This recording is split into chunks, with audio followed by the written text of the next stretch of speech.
Okay, so let me just make sure I get this across.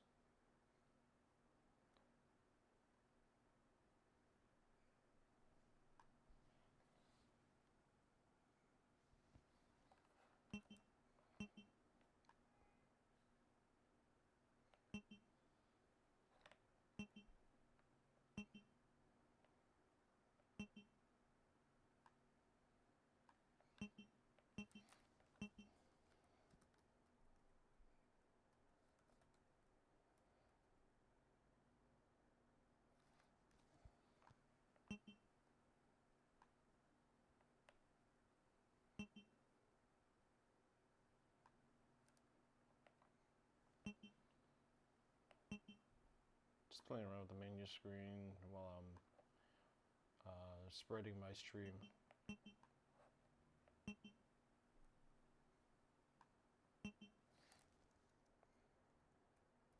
Share it to the world.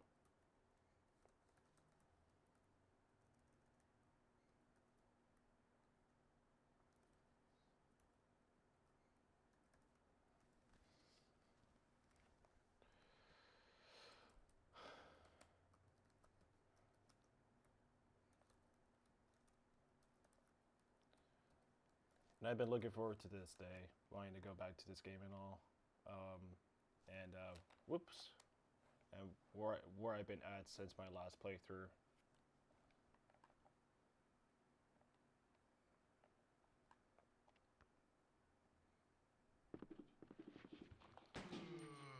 Let's get that.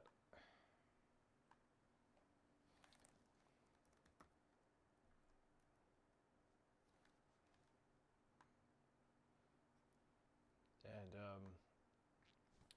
uh, very busy weekend, as with most weekends.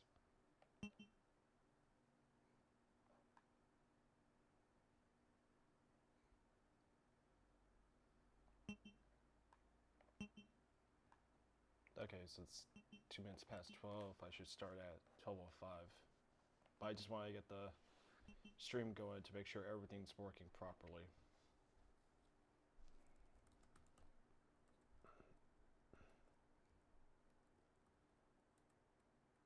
Oops. Oh yeah, if you guys aren't aware, I do have another live stream event coming up tonight where I talk about Toy Story 4, which I just saw yesterday.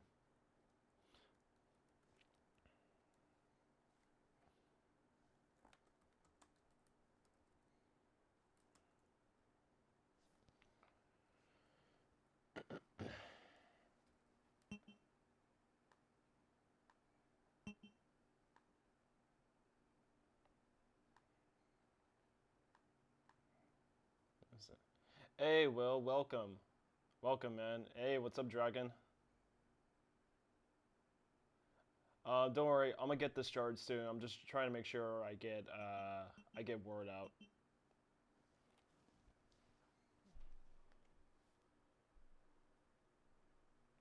And so far, stream visually and sound wise is working okay.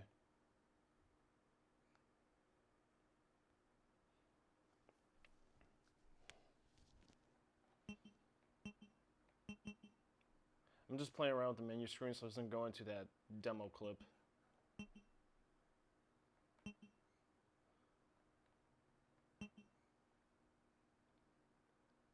But how are you guys today?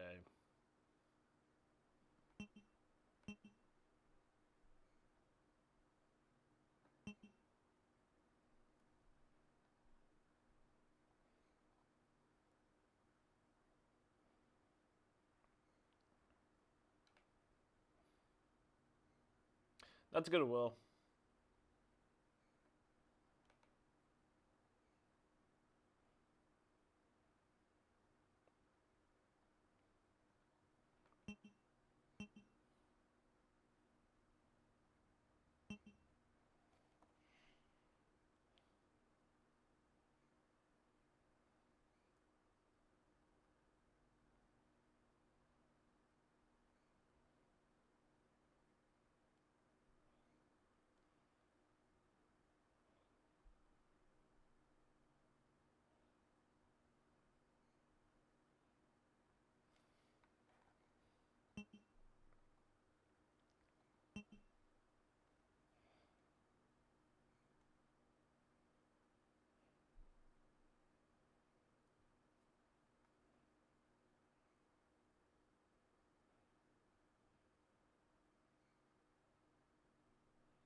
think I'm almost done.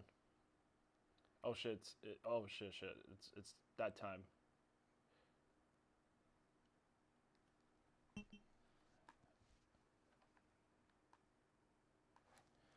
Don't worry, folks. Be right with you in just a moment. Okay.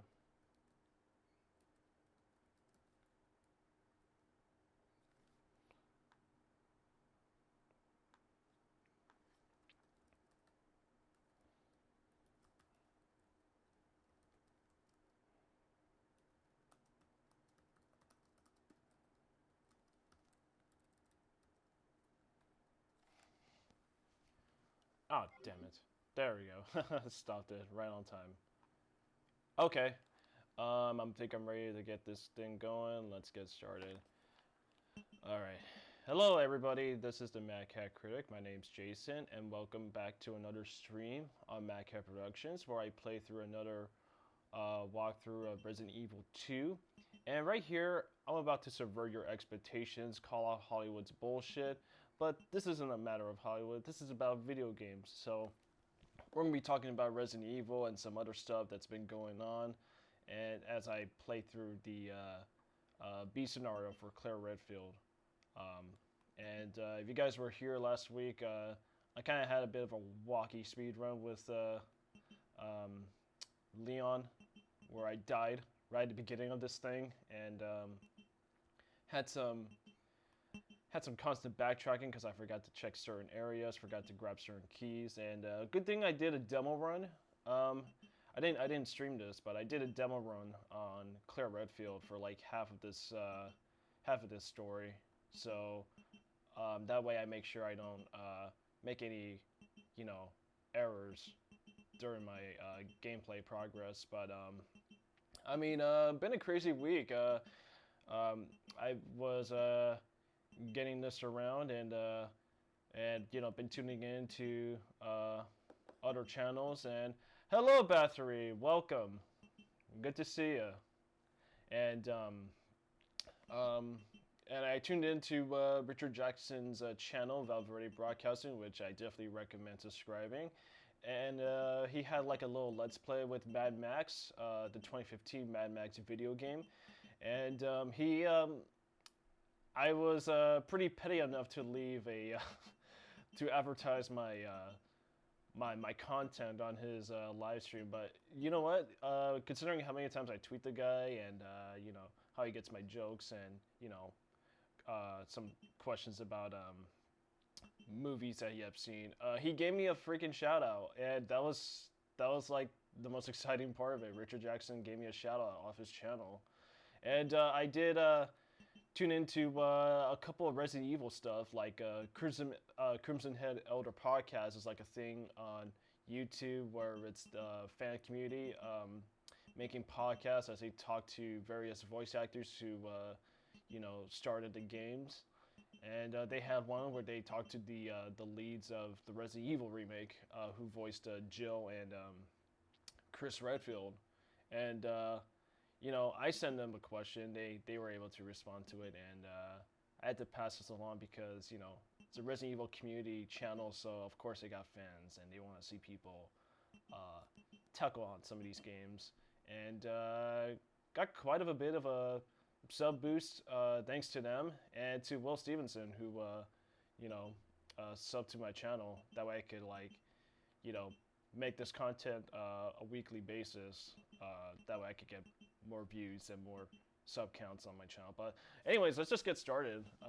We're playing again with Claire Redfield in scenario B after completing Leon's A scenario. So let's do this, bitch. Resident Evil 2. And how's the job hunt going for you, Dragon? I know it's pretty tough for some people. I've been there.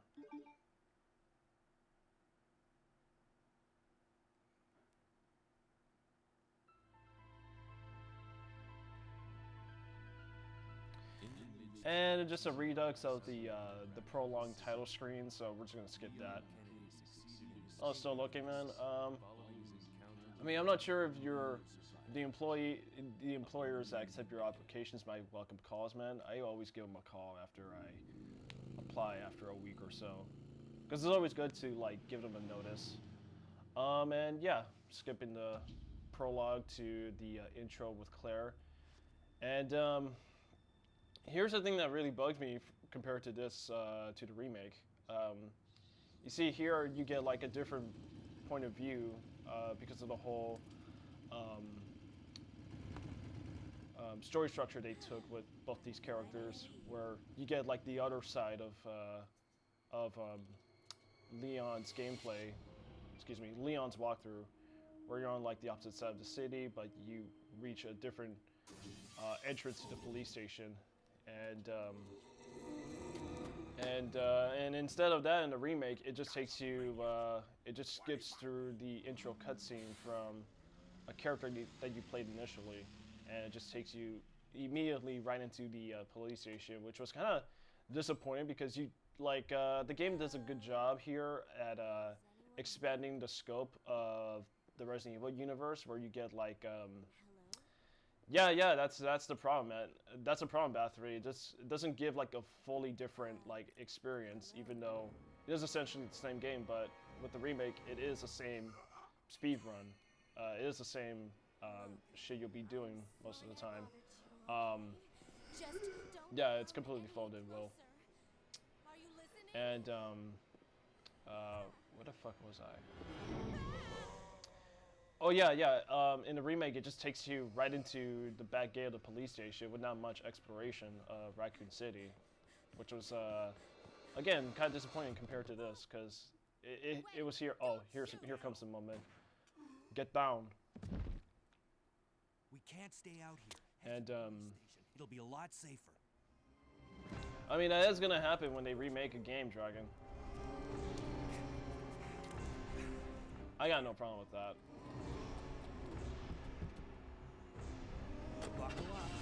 Okay.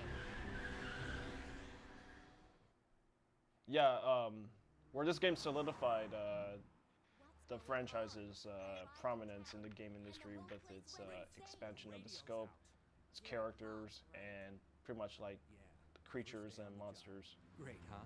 Name's Leon Kennedy. Nice to meet you. Mine's Claire. Claire Redfield. I came to find my brother, Chris. Like I said, great cinematics. I mentioned this in my last live stream. Hey, could you open the glove box? Sure. Alright, here comes the light. There's There's a gun inside. Better take it with you. Which is something Richard Jackson always quotes. And let's face it, anything that Richard Jackson says is quotable. I don't know why that is so iconic to him. Is it because, I guess it's because of the delivery. Yeah, I guess it's because of the delivery, even though, you know, these are voice actors, even though they're not given, like, the best direction. But it's a lot better than anything from the 96 game. Definitely. Alright, we all know where this ends up, so we're just gonna get started.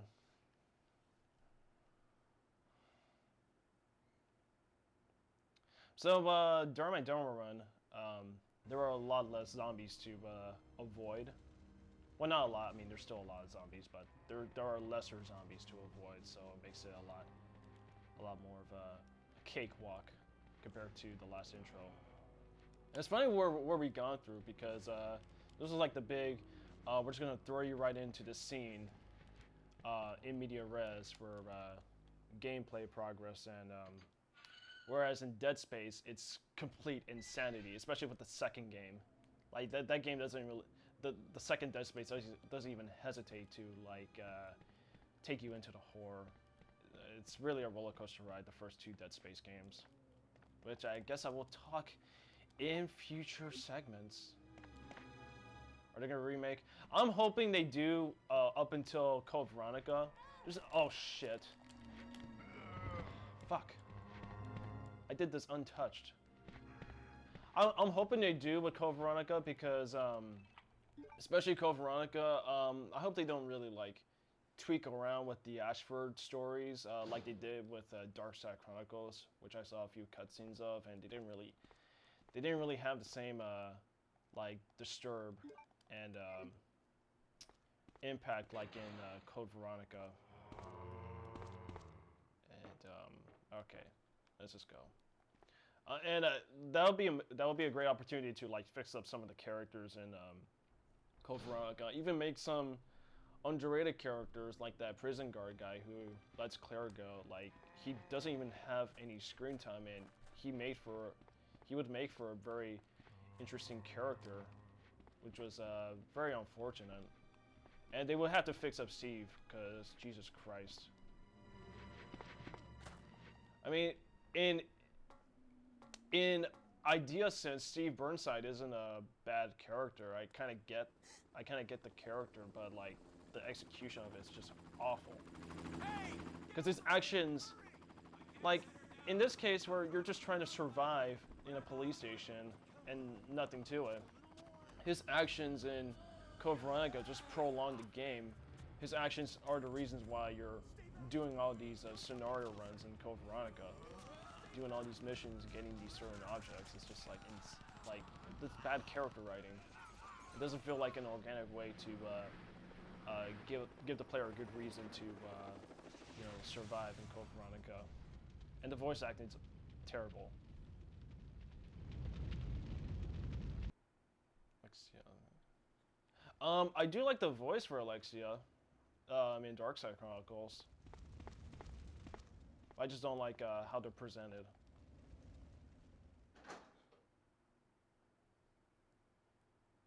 Yeah, that's the thing I'm hoping for, Will, is that they're going to remake all the games up until Code Veronica. And it's weird when you think about it. Like this game, okay, from 1 to 3, you have the pixelated PS1 generation look, while in later iterations, like Resident Evil 4, where it becomes more photorealistic with more dynamic graphics and lighting. And shit, I gotta be careful with these liquors. Code Veronica is like the only one in the bunch that remains to have that aesthetic. There's no other game with the Code Veronica aesthetic, where it's like, yeah, there's a lot more detailed animations, and some good lighting stuff. Just updated graphics, just a leap from the other games, but like no other game after Code Veronica remains to have that aesthetic, that very anime-looking quality, because it does have an anime look to it. All right then. So now that I escaped the zombies and you see the helicopter cutscene, which was good that I let it play because I was still talking. I gotta grab the valve to power on the water, to release all that water on top of the chopper before I meet Mr. X. And let me do like a 2-herb mix. Because like my last walkthrough, I'm not using first aid sprays, so I can get that A ranking. I'm solely going to rely on herbs. And it's good here, I like to keep plenty of herbs handy for red herb mixes, but for the most part, if I'm like struggling on health, I just grab the I grab 2 herb mixes.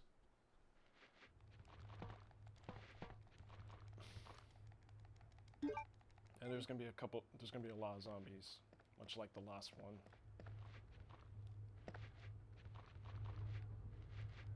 And there's the valve I need.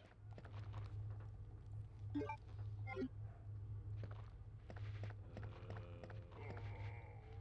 here they come. Oh shit. I should kill this guy. There we go.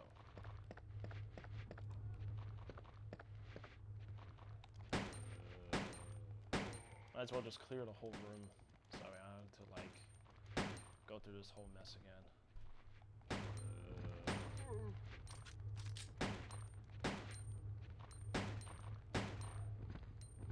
Now, my demo run, I used like 2 clips worth on Mr. X in my first encounter, so my best bet is just to find my way around Mr. X and just escape. I mean, look, you try to do that leap, but that fucking door gets in the way. That background rendered door.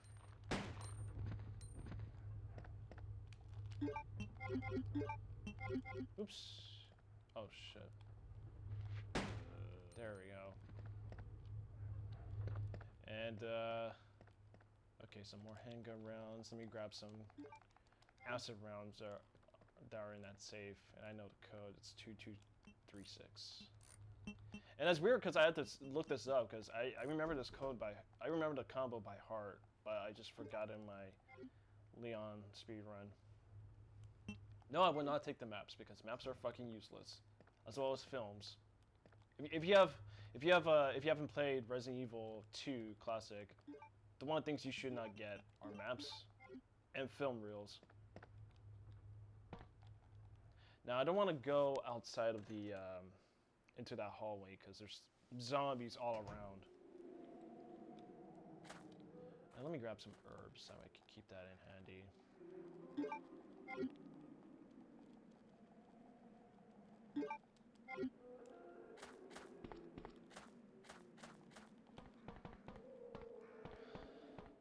First, before I guess it doesn't really matter.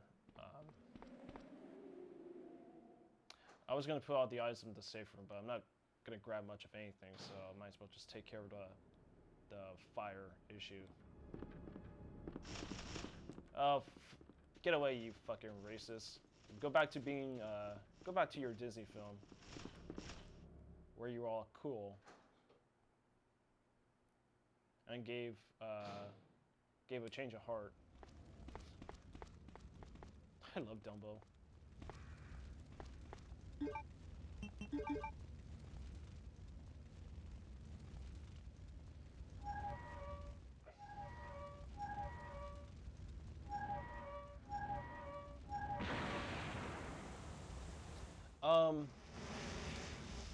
I didn't really touch on much comparisons with this game and the remake.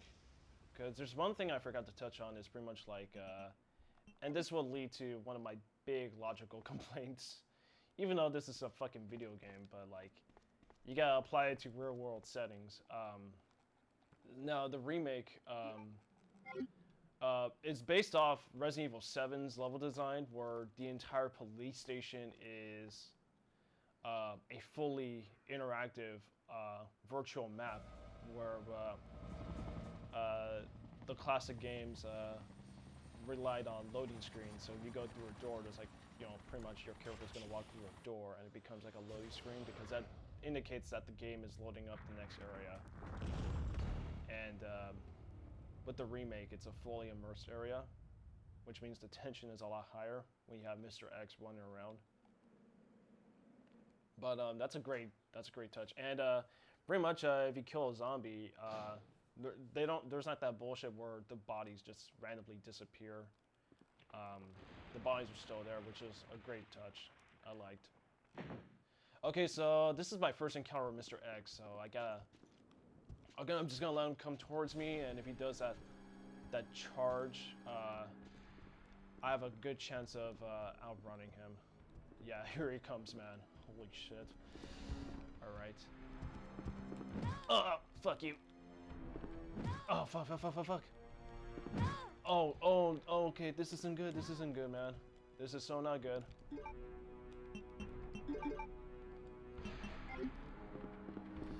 Oh, fuck, there we go. Oh, man, I took more hits than usual. Oh, wait, let me grab handguns, there we go. And let's get the fuck out of here. Oh, that was embarrassing.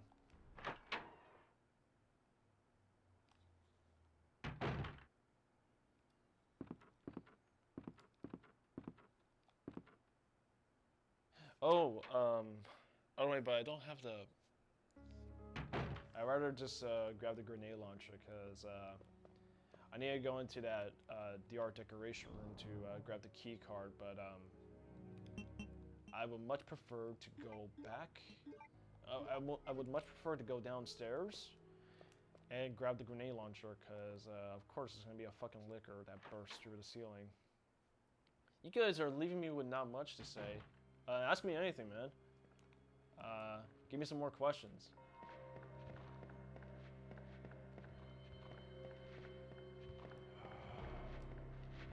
And it's gonna be a couple zombies. Oh, one of the big mistakes I did here was, it was funny, during my demo run with Claire, I forgot to grab the lighter, because Claire doesn't have a lighter. Claire doesn't have the lighter, or just Leon, so, that's a separate item that I had to obtain. And, after I did my Sherry run, oh shit. Oh fuck. Oh, you fucker. Oh shit, I'm already on caution. Hold on, Battery, I'll get to your question soon. Yeah, this is a lot better than wasting 2 clips on Mr. X. So yeah, I had to look up on the fandom wiki, like, where do I find the lighter? And it's in the evidence room. Okay, so where do I grab the key to get into the evidence room? Oh, you just gotta grab the unicorn medal. Okay, so where do I grab the unicorn medal? Right here, in this far right corner of this of the U balcony. So like it was a hodgepodge of just googling certain things so I could find my way to grab the lighter. Okay, so back to your question, Bathory. Visually, the characterization, the gameplay, and yeah, just like repurposing the first game is a lot better than the original. But like, there's a lot of things that are left to be desired. How should I say this? Yeah. Okay. So I got my grenade launcher. Let's go upstairs. I was really disappointed that they omit the original RE2 music, because in the remake of the first game, even though in design it is classic Resident Evil, they reused the same score from the original '96 Resident Evil game. And it sucks that they didn't like reiterate the themes here, because the score here is it's one of my favorites of the series. And I think my personal favorite would go to Code Veronica, because it does have like that soap opera quality and some romantic themes. The original is, oh, that's just a fucking joke. Why would you not have the original soundtrack, but in the final game, but just have it as a fucking DLC piece of DLC content that you have to pay? That's fucking stupid. And like I said, the second run with whichever character that you play as, and then you play the other story, there's really not much reason to play it, since it's essentially like the same game, except items are arranged.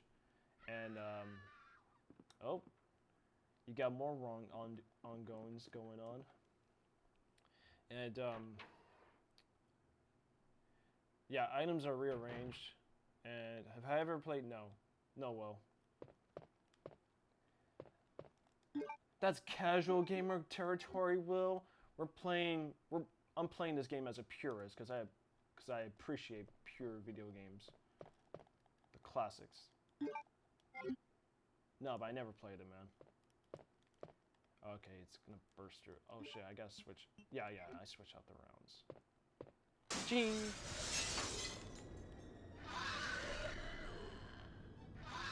Oh fuck. Oh shit, that's too close. Oh fuck, dude. This is actually looking really bad.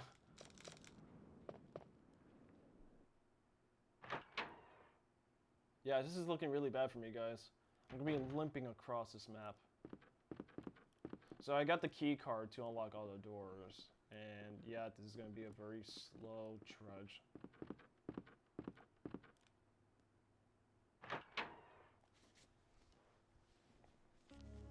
Okay, back to the second run. Yeah, same game, not much reason to go back to. Items are just rearranged, and you know, enemy encounters are very differently. Yeah, whereas with Claire, she packs more ammo, and she's a lot more speedier because she's a woman. And with Leon, he's a dude bro, so he's not gonna be moving as much as Claire, and he gets less ammo as you play as him. And oh, let me let go of the fucking valve.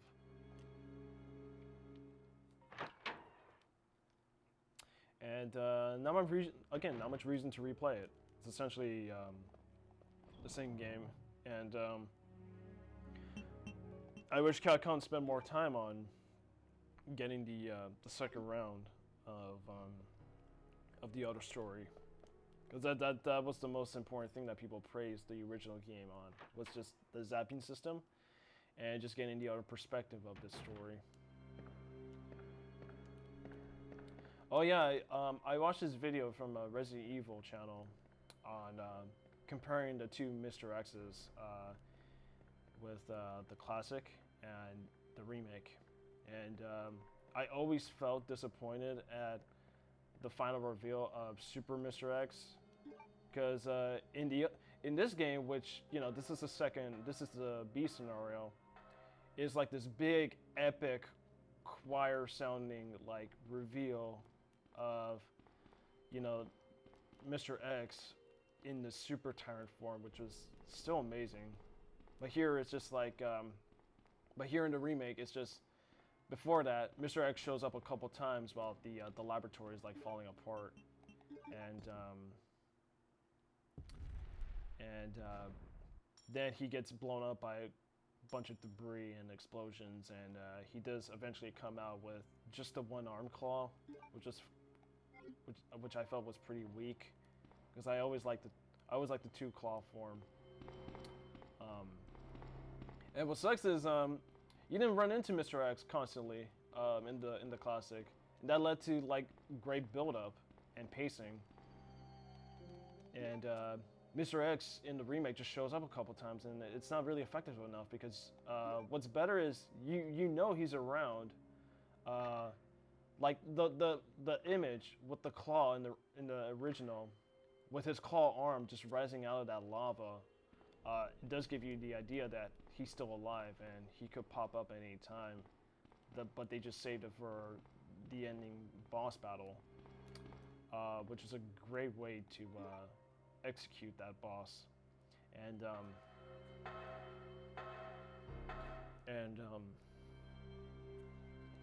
yeah, here he just shows up a couple times, and then you see him in his one arm claw form, and that's not good. That's not really a good way to do that.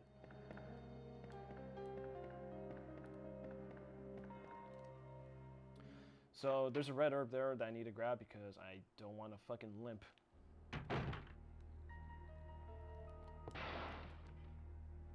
Oh yeah, more zombies come out of the seal shelters from the Leon scenario, which kind of makes the grabbing the cable feel useless. But I guess it's there for Leon's sake, because you don't want to go back into the parking garage again. One thing I really don't like is the HP sponges. No, I kind of like that battery because it makes they made the zombies more menacing. They gave a more menace factor to them, where it's not like they're bullet sponges here. They require you to think strategically on how to conserve your ammo, and the fact that you have to give so many headshots to the zombies kind of gives the G infection like almost a invincibility rate, like with you know, like how in Return of the Living Dead, where you have that trioxin chemical that if a cadaver gets infected, like, they're damn near indestructible unless you burn to ashes. I think I messed up here. I gotta move the right one over. I wasn't supposed to move that.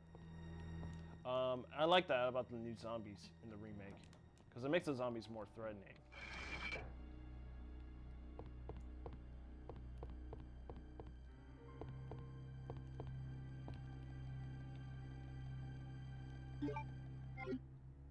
you know, the remake has all the qualities I like out of a good game. Good boss battles, variety, even though it's essentially the same game, but you know, again, they repurpose it to make it new for a new generation of gamers, so that's always understandable.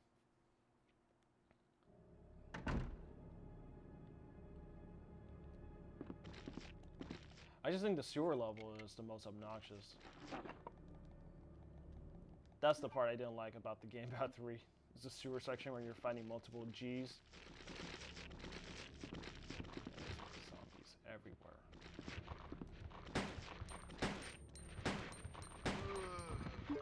Let's see if I can get a grenade round on them. Oh, that's beautiful. Trifecta shot. I am awesome. I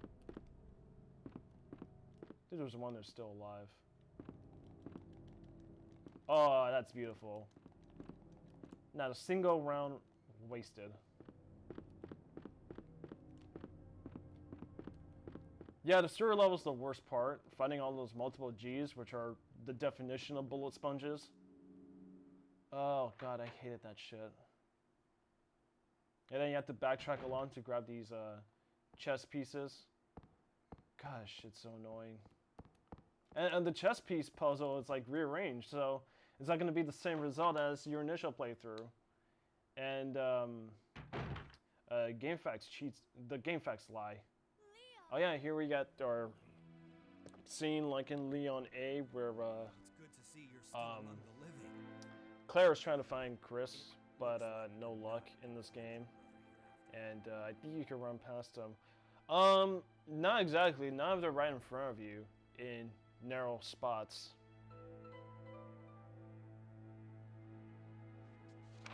Like that whole Queen Alien-esque lair where you fight the multiple G's. There's a couple of them that you have to get out of your way because you can't get past them. Look for any survivors and get out of here. I never attempted to get past them because I always had shit luck doing so. Take it. Just the one, just the 1 or 2 G's you can outrun, but like the first 2 G's, it's just like you can't. Those are required to kill.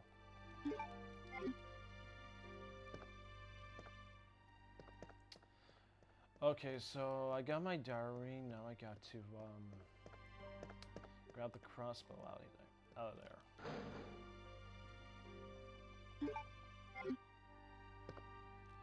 And we get our little insert cutscene where Claire reads the facts on the chief of police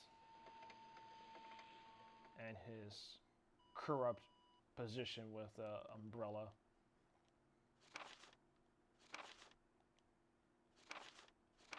Yeah, the defensive weapons that they brought in Remake allow you to get past certain enemies. So yeah, if you have a defensive weapon, you might get lucky to get past the G's. Although what's annoying about defensive weapons is I try to avoid using grenades because using a bear grenade in a room of zombies can clear the room of zombies, but if you shove it in a zombie's mouth, you're not going to get that same blast radius. It's just going to blow up the zombie's head, which makes it a waste of a perfectly good grenade you can use. And then we get our newt moment where Claire sees Sherry.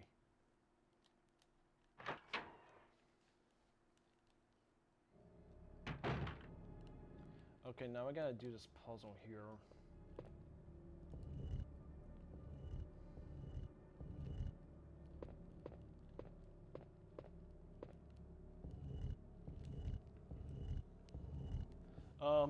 Oh, I do like to mention, I made certain like brain farts in my last stream when I was talking about Deadpool, because when Dragon asked me about, you know, Juggernaut and shit, I got mixed up when I said, well, when that whole joke where Deadpool has the baby legs, I accidentally said that he got his legs removed by Colossus when it was Juggernaut, so I do apologize for that. Just a little brain fart, so that's common with a lot of people who have to do these hour-long plus commentaries.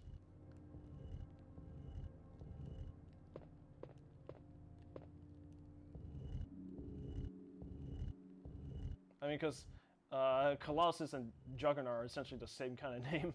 So yeah, it's referring to like Titan-esque. So that's like that got me just making that error.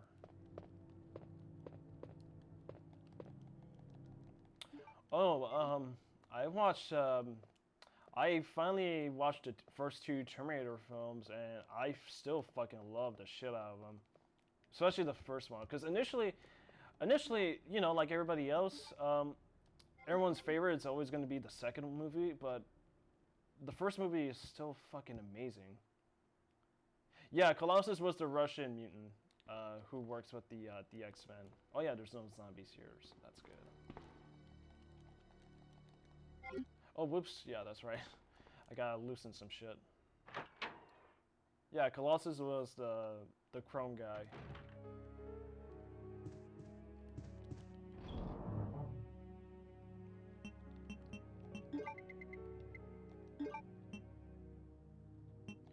Just gonna leave the stones here because that's one of the key puzzles to get to the sewers. So yeah, of course I would need to leave that.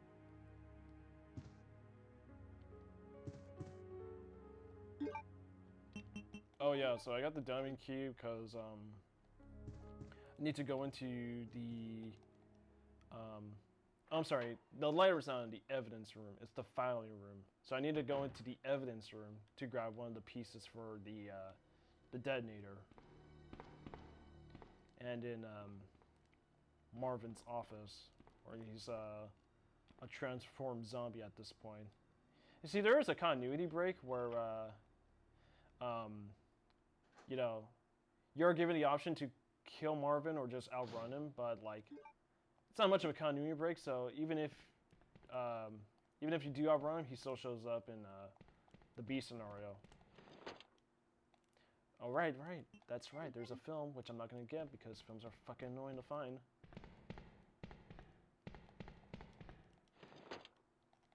And some more crossbow shit.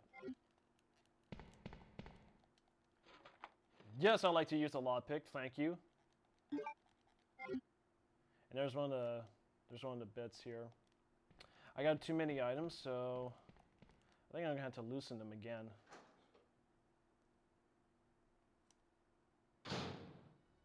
But yeah, that was a minor mistake I made in my last stream where I talked about my dislike towards Deadpool 2, and I mistaken Colossus for Juggernaut.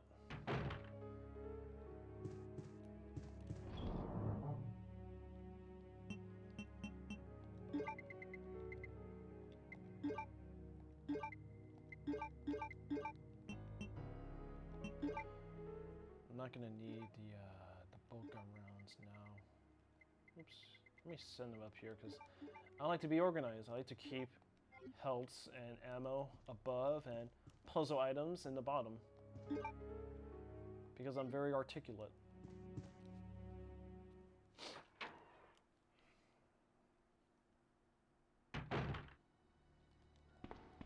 Oh yeah, I want to grab a few of these. God damn it, this did not go my way. I wasted 2 health supplements already because I thought I was clever enough to avoid Mr. X, and he took a lot more hits than usual out of me. Not on him, but he definitely got some hits on me, which was unexpected.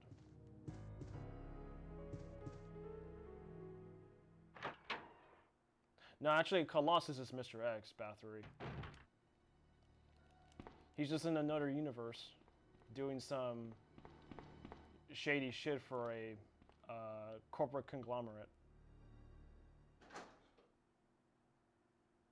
You see, that's another weird comparison I like to make is with the Mr. X boss, because in this game, he's essentially looking for the G virus when you come into like near the ending, and of course he's gonna kill some people because any person that gets in the way is likely gonna get killed off. So that way he could achieve his mission and shit. But I do like the touch where it is the fact that in the remake he is trying to kill witnesses and survivors. He's not after the G virus. He's going to kill anybody who could spill the beans on Umbrella.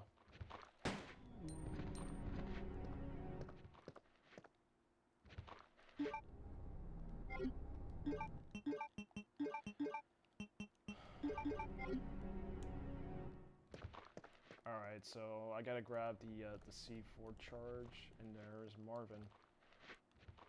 Back away. Sorry, man, but you're the black guy. You must die in a horror scenario.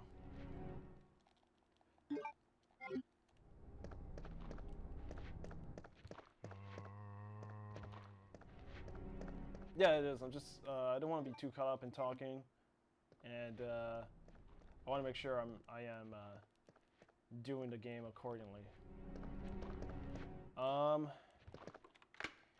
now, I should just go to the opposite way, where in the waiting room, through one of the doors I unlocked, there is going to be some zombies. Unlike the A scenario, where there isn't. It's just a little glimpse at the liquor. But here there's actual zombies.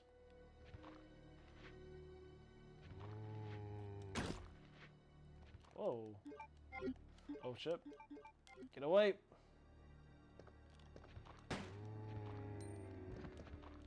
Yeah. Do you bleed? Apparently Batwoman does once a month because of the shit CW show that it's coming out this fall. Fuck, that was too close.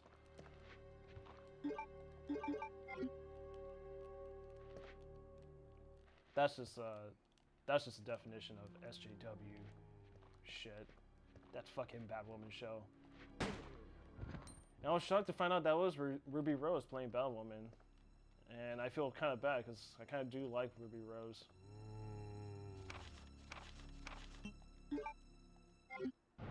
Yeah, it's a combo. But god damn it, dude. That Batwoman show looks fucking terrible. But of course, I'm a man, so what the fuck do I know? It's a women's show.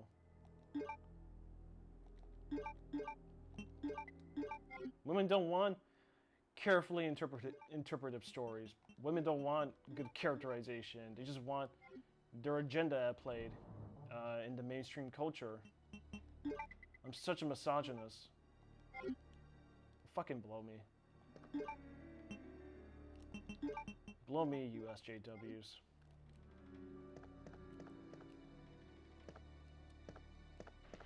Yeah, there's one more.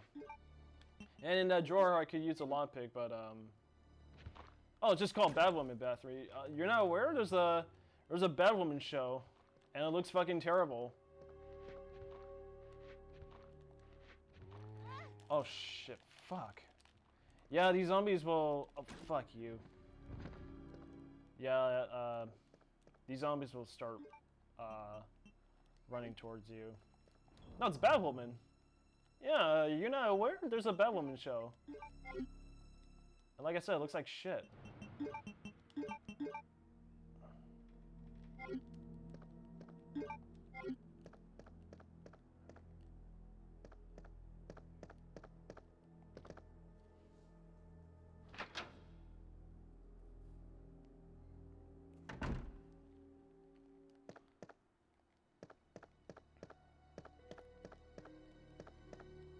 No, me neither. I think TV, aside from, you know, what people feel about Game of Thrones, is a dead medium, especially in primetime channels. I don't watch TV too, Bathory, because I have my reasons.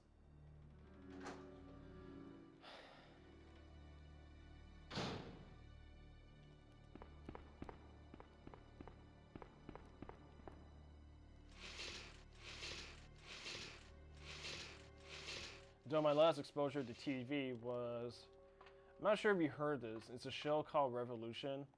It was produced by J.J. Abrams. It was J.J. Abrams trying to ape Lost, but instead of just characters stuck on an island, it's like a post-apocalyptic science fiction television series where it's about these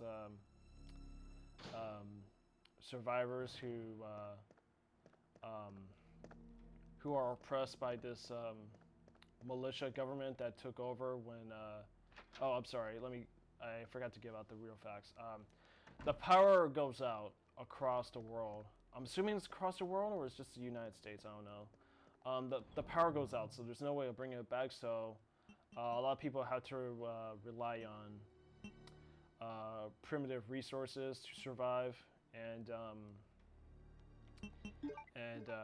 they're kind of going back to the roots in a way where it's like they're living in like 1800s or so, because it's these group of characters who are oppressed by this militia government who use like these rifles out of the Revolutionary War, which is kind of funny. And the evil militia government wants to, it's called Monroe Militia. I'm surprised I even remember that name. Monroe Militia, led by Monroe, of course. They want to have a tighter control on their dictatorship by acquiring like a power cell that one of the lead characters holds that can activate certain devices and vehicles that are electrical powered, and one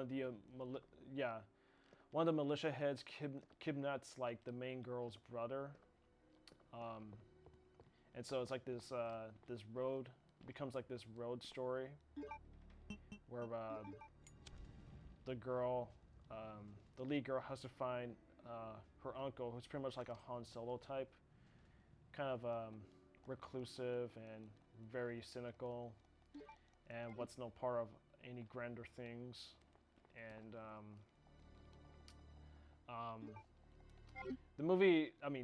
the show like Lost follows this non-linear flashback structure where it goes back to characters that you meet in the show and characters that you already follow. And you go into the flashbacks before the power outage outbreak begins, and I would say the first season was decent enough to get me interested, but the second season kind of lost me in a way where I started to like lose interest, and it becomes like non-stop action and very convoluted. No, there was a third season, but because of the shit ratings battery, they canceled it. Because I think in that second season they started to drop the quality.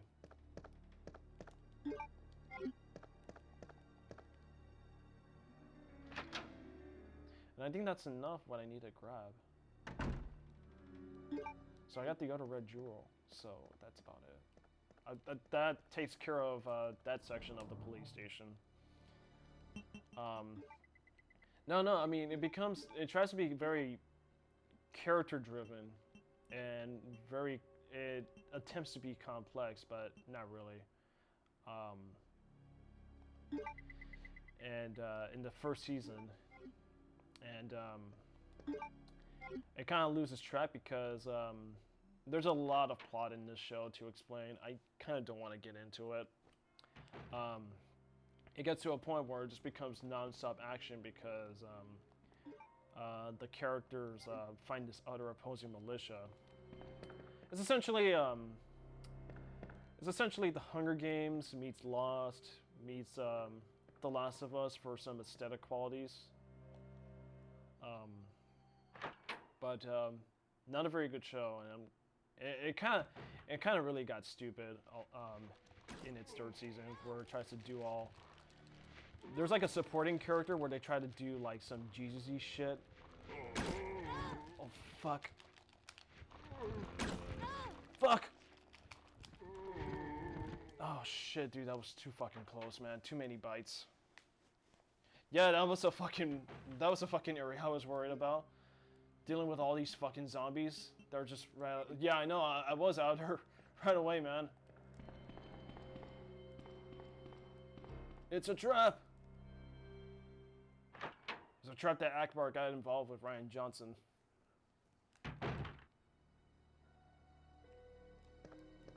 But yeah, character driven at the very least in the first season, but then it just goes to non-stop action and it gets really stupid and it goes to the GCC stuff in the third season, so I just give up on life and that's where I quit TV. That's about it. Yeah, that was kind of embarrassing that you actually saw that. Let me do some herb mixes. Oh, I need to let go of the lighter. Yeah, I fucking hate that section so much. I kind of got, I had a better time in my demo run, where I did take like 2 bites at least, but I didn't take like fucking 4, because the zombies were just there left and right in close range. So the crossbow's fucking useless. Like I'm close enough with a crossbow, and they still don't go down.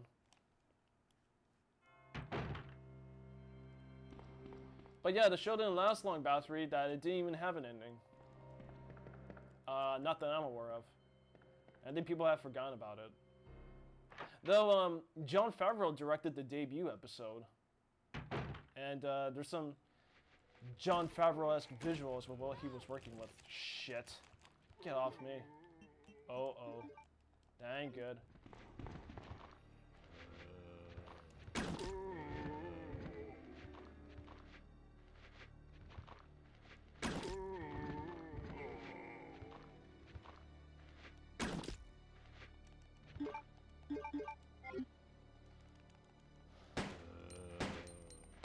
No, this would have been. This almost could have been like the Richard Jackson situation where Richard's Leon run. He was in that room where, you know, with the soda machine, and where there was that long corridor with that tiny hole that Sherry crawls into, and he forgot to drop the ladder to find a safe and easier passage, and so he had to go all the way from the waiting room to upstairs to the statue room, all the way there, and he died miserably after taking so many hits with the zombies. Now, he had a shotgun equipped, but you know, if you play Resident Evil 2, you notice that the shotgun, if you shoot them in the waist, their top halves will still come get you. So he took a lot of bites from those, and it was up until a fully bodied zombie was able to get the last bite on him, and he died after, like, it was after the Ada run in his walkthrough, where he meets Ada and he does that little side mission without a save, and that was like an hour plus worth of gameplay, and that sucked. That really sucked for him. So that could have happened to me here, but it didn't, because I had an escape. Now, there's not a liquor to pop out here, so it's just like, I guess the other half, or maybe the full piece of the stone key. And there's a first aid spray, which I'm not going to get.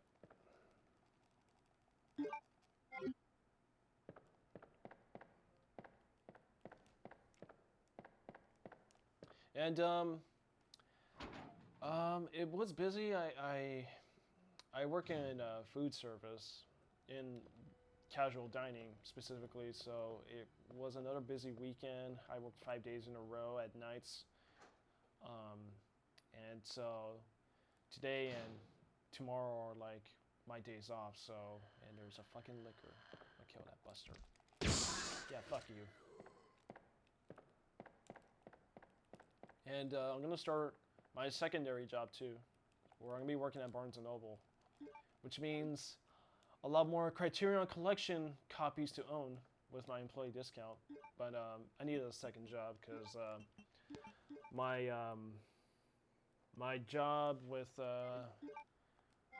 I work at the Cheesecake Factory. It covers rent, my car payments, and utilities, and my student loans. So it was enough to me to live off of in terms of like personal expenses, like spending money for fun. Though before I acquired the job at Barnes & Noble, I do work in food delivery, so I work with Postmates and DoorDash just to do some deliveries before my time at work. It gives me more flexibility. And I would say, well, you know, ride-sharing businesses and, you know, personal freelance food delivery services don't pay much. I mean, it's good pocket change to keep, and it gives you just enough gas money and then some. But that's only if you put a lot more mileage and time into it. But for right now, I'm not gonna be delivering food that often since I'll be working at Barnes & Noble.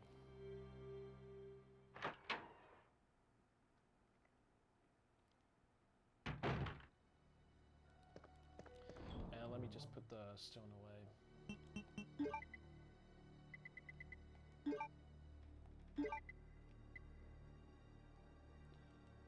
Oh yeah, gotta go up to the Chief's office.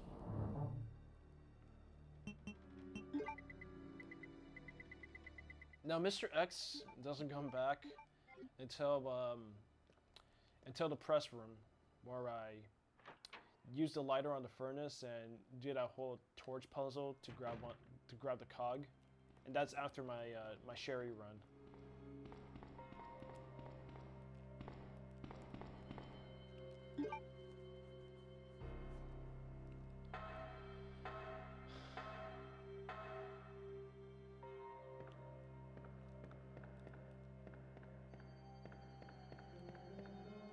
Oh yeah, and after my run with the police station, not police station, with the chief's office, liquors are gonna pop out here.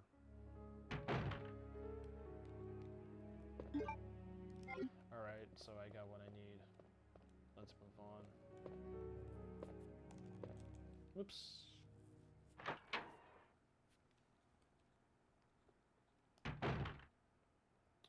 Oh, there were some.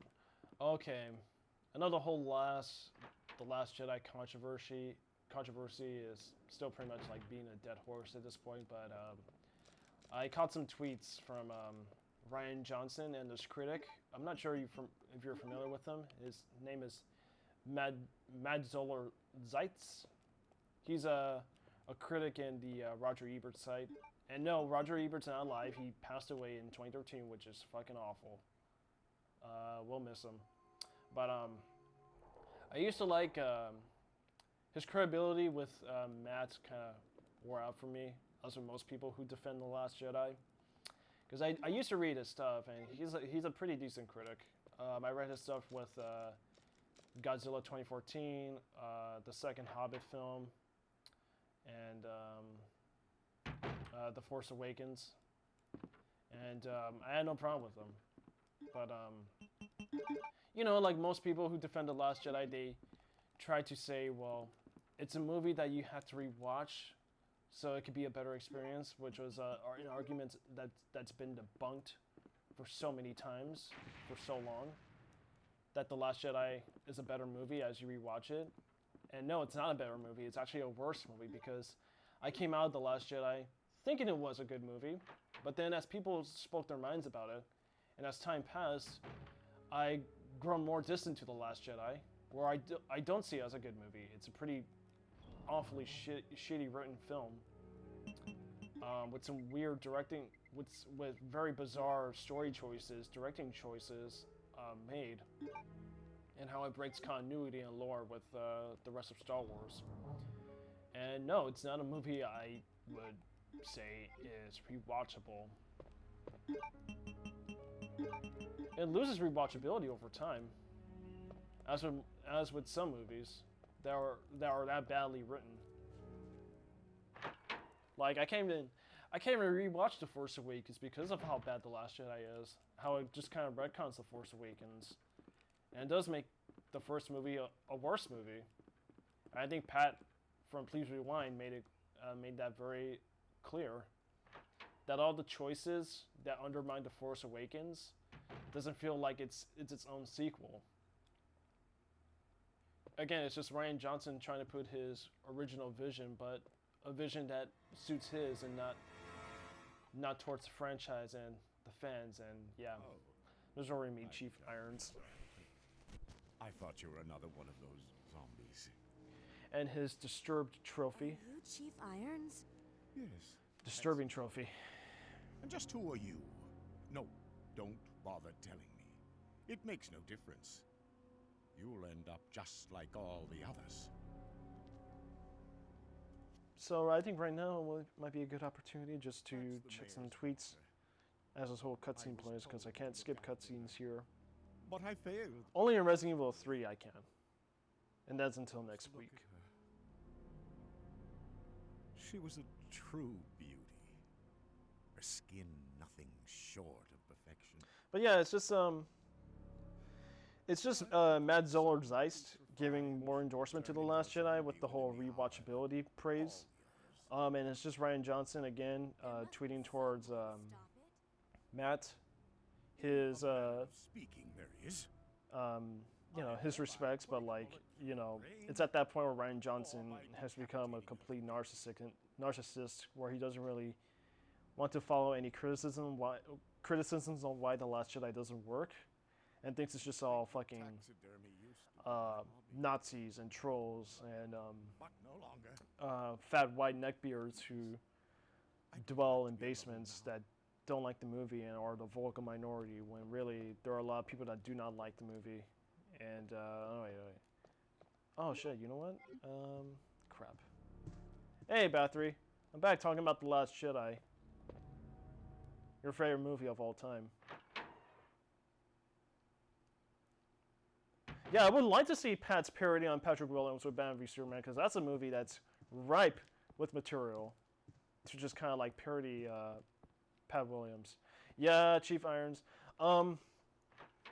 Yeah. I do like this characterization better than the remake, even though the remake does a good job with the Chief Irons character, because I like the introduction here, where it's very creepy and unsettling, and whereas in the remake he's full on psychotic. He just kind of pops out of nowhere. I wish he was probably given like a interesting introduction. And there we meet Discount Newt. Wait. Let me go. Easy there. I'm not a zombie. You're safe. Speaking of which, I do like the characterization of Sherry a lot better in the remake, no doubt. But you see, with Chief Irons, like there's a disturbing psychosis factor to that character here in the original, They both work at where the like chemical plant. he despairs and shit because of how much the outbreak has already destroyed Raccoon City. And it led to it's a good way. It's a good way. It's a good aspect I like for that character. Right, but it's dangerous here as well. Yes, Bathory, everyone's a fucking idiot who likes The Last Jedi and who thinks it's like some sort of provides some sort of liberal message. But I saw it. Much larger than any of those zombies. And it's coming up. Yeah, I mean, if you want to count Alien 3, Bathory. What was that? That's what I was telling you about. It's here. I know, that's not Sherry, wait. I'm just joking. I do like Sherry. Even though here she comes off like, it's probably like the voice acting performance. She comes off like she knows more than a typical child, whereas in the remake she is like a legitimately scared child thrown into this mess, which that improved that character a lot, because you feel sorry for Newt. You feel sorry for Sherry in the remake.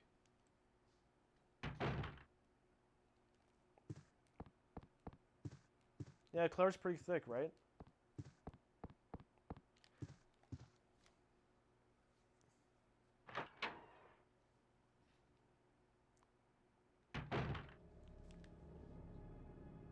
But while I do like Chief Irons here much better than the remake, I do like where they take, I mean literally where they take Chief Irons in the remake, where you do explore this orphanage, which has been like another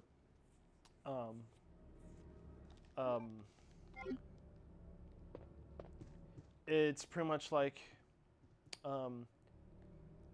where it gives. Sorry, I'm just at a loss of words. It also it gives the implication that Umbrella is also experimenting on children, on orphan children, which is fucking grim. And it gives Umbrella more menace of what they've been doing in secret because of Chief Irons, sorry.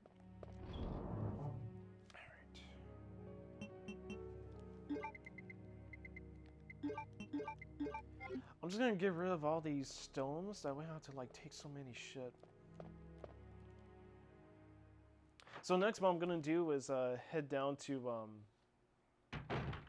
yeah, it is that is relatable to Lisa Trevor, where they're experimenting on children, and I forgot about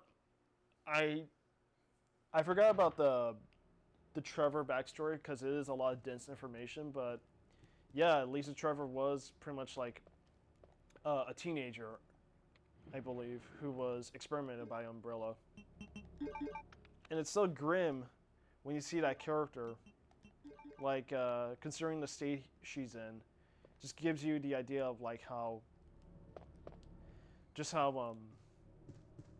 it gives you the idea like the kind of experiments that were ran on her by Umbrella, which again it's really gruesome shit.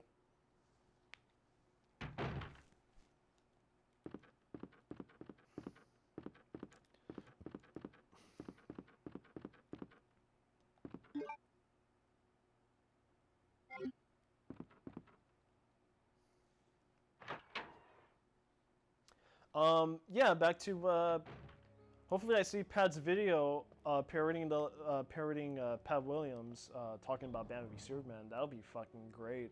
I would love to see that.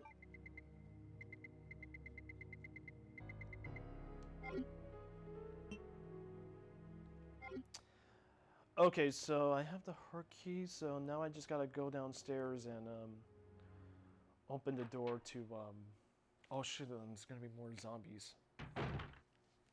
Open the door to the hallway that leads down to the basement area. Or thankfully, there are not going to be much dogs. Yeah, just that the whole moment towards the end when during that second encounter where you have to like remove all the stones to open up the coffin of Lisa's mom. Very tragic shit. Mother. It's so disturbing.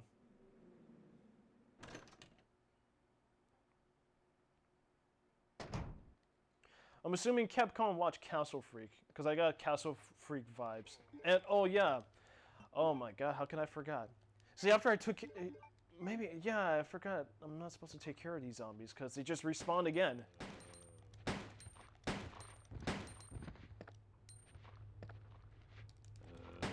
Stay down. Yeah, these zombies just respawn again, so it makes my first encounter with these zombies pointless.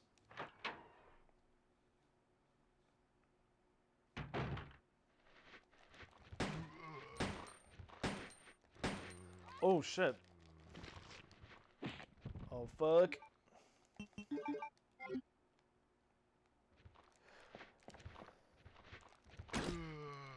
See, look at that. Fucking 2 good rounds on its head, on its chest, and they still don't go down. Crossbows are useless. They're almost useless. Is there another one? No, there's not. What are you looking at? Good thing they improved the crossbow in Code Veronica, where they give like explosive rounds. And those are even more powerful than any Magnum and grenade launcher you find in Code Veronica, which is hilarious.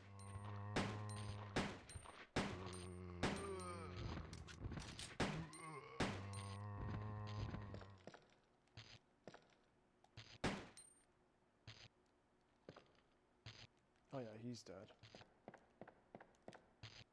And that's all of them.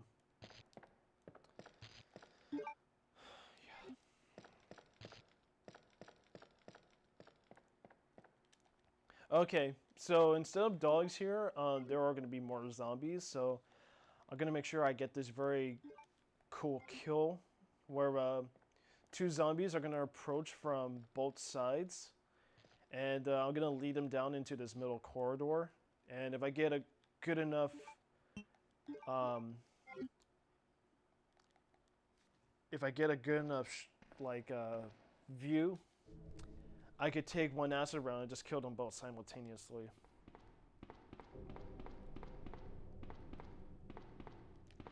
Yeah. Okay, maybe not. That just backfired.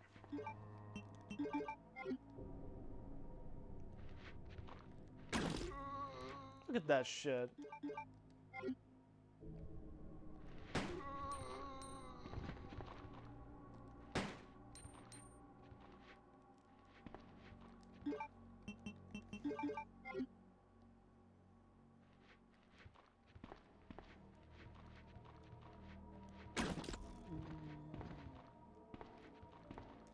Also, just out of luck, one zombie finally goes down. It's just a matter of luck with this shit. I just take care of all of them.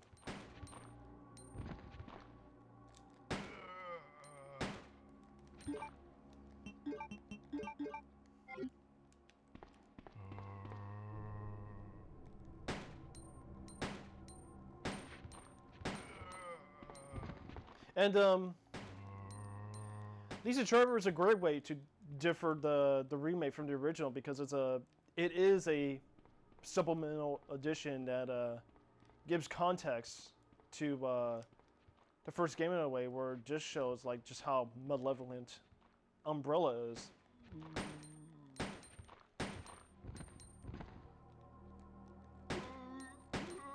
Yeah, just stay down, you fuck.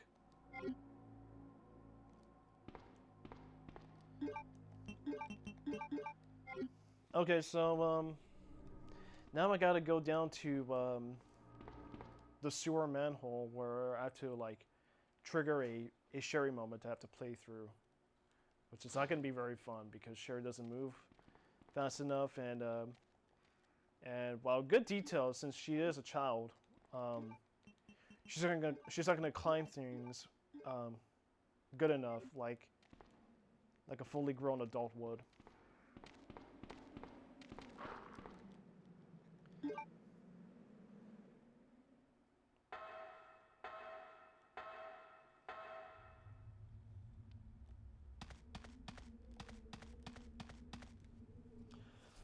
So I'm just gonna let go of some items because Sherry's gonna give me another key and acid rounds.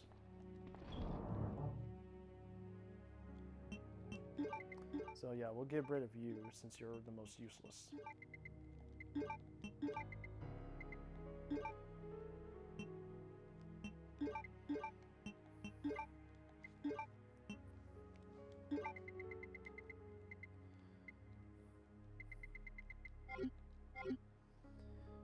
And Sherry's just gonna be right outside.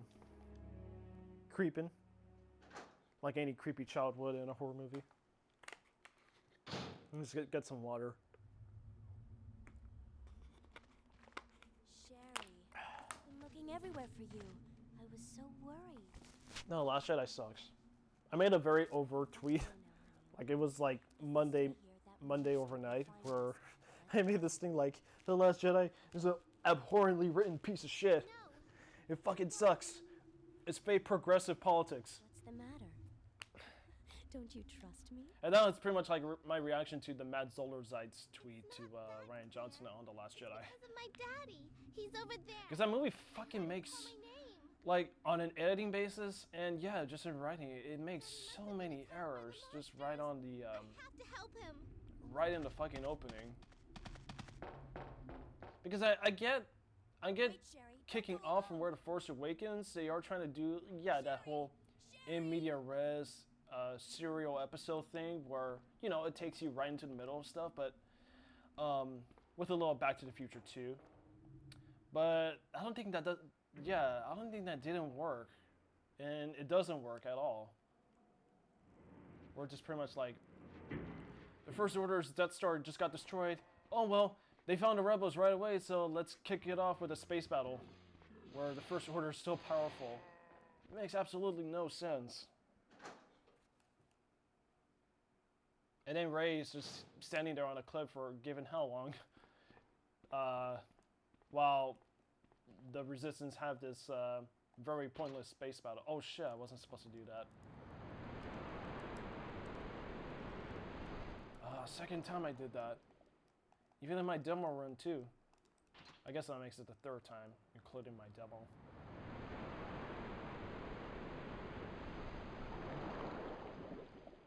Nah, Last Jedi's fucking garbage. No, I hate that illusion about subversion. Like fucking, like the best films of all time have subversion, but it's all done with class quality screenwriting and well executed directing and filmmaking. And Rian Johnson is not at that level, even though he claims to be. He just isn't.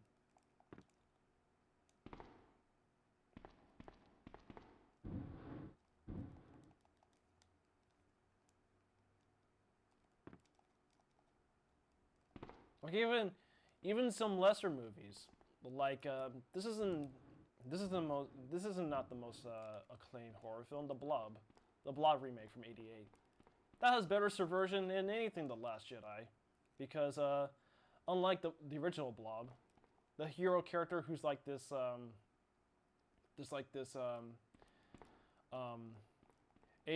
student and jock played by a 40-year-old Steve McQueen. That kind of character dies immediately in like the first couple minutes of the Blob remake, and then the character you would not expect to be the protagonist, which is like this punk outcast character played by Kevin Dillon, ends up becoming the hero.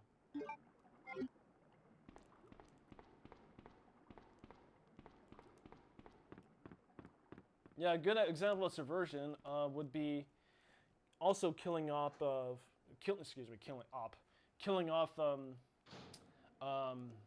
Jet and Lee in Psycho. I mean, that's a talk of subversion that I could go into heavy detail. It's just I don't want to be cut up on that because I am trying to survive here in Resident Evil 2.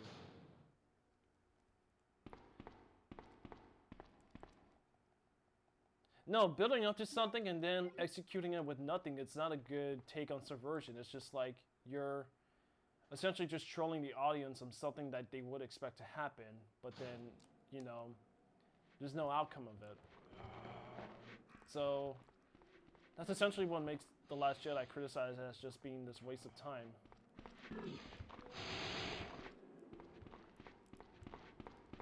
Like a film that's building up for something to happen, but then nothing happens. And it ends up going backwards and forwards.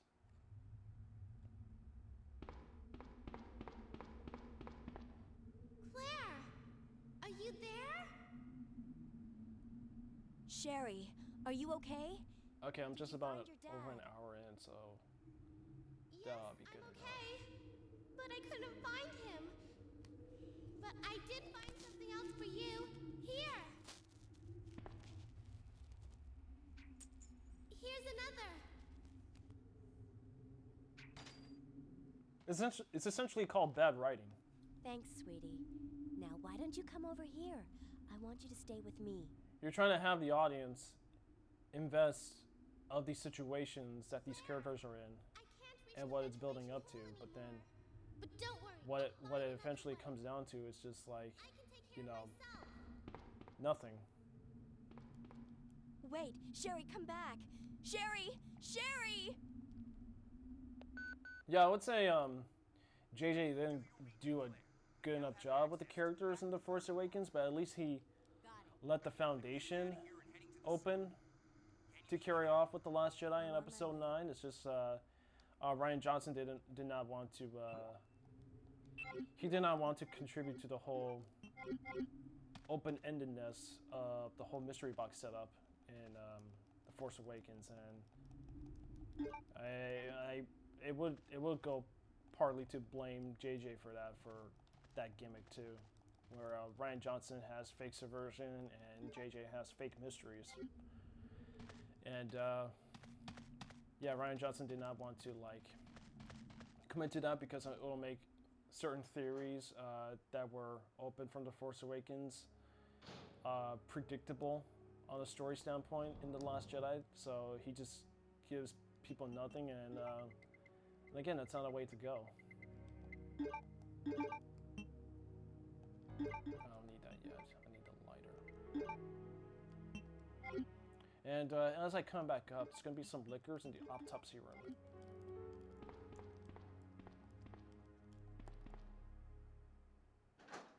And Leon had already left, so he left the police station, the jail cells open for me to explore. Now, he didn't do a good job with J.J. Abrams, even in retrospect, didn't really get it. He didn't do a good job setting up this sequel trilogy. I wish Mark Hamill took part in the fucking writing, because he understands a lot more than... I mean, spiritually, J.J. Abrams understands Star Wars, but he doesn't understand that the stuff he introduces is going to matter in continuity and in what we know about Star Wars in terms of its core characters, how that's going to affect that. And Ryan Johnson solidified in killing all attachment that people had for the original trilogy and whatever invested in The Force Awakens.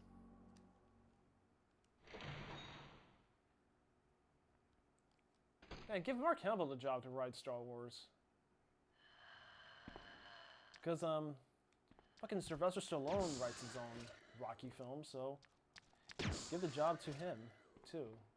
Because maybe some actors know their shit better than a lot of hackneyed directors do nowadays.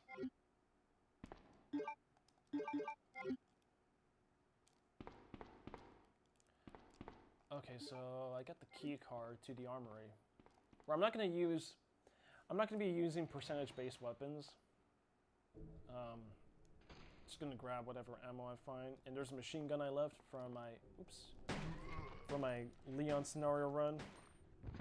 Because in Leon, I use a side pack instead of the machine gun. But I'm not going to grab the machine gun.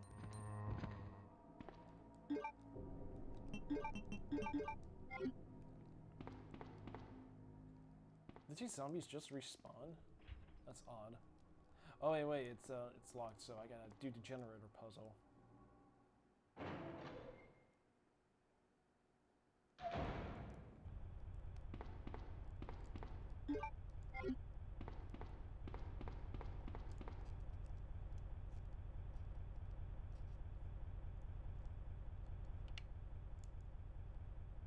Yeah, that's not a way to make a movie.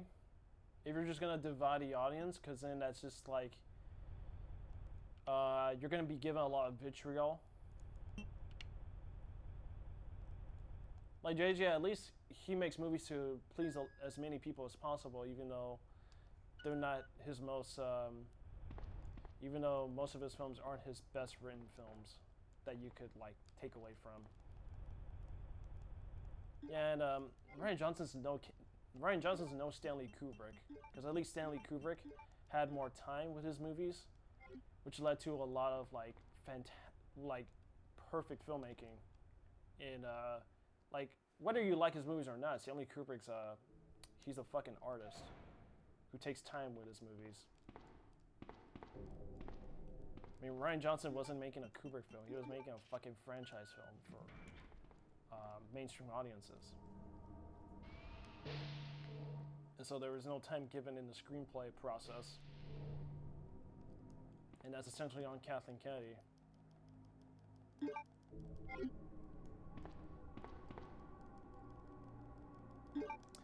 I think some of JJ films don't hold up well for me. Like, I do like... Even when I first saw this movie, I was a little iffy about the ending to Super 8.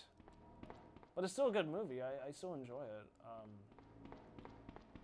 It's just maybe I could do without the alien stuff, and J.J. Abrams could do like a neat little coming of age drama.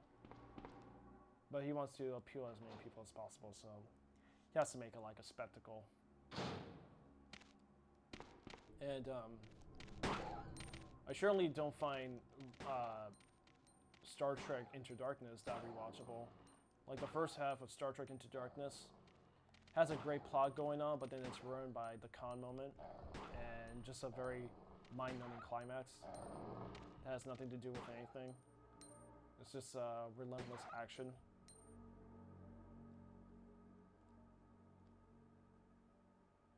I think that's it.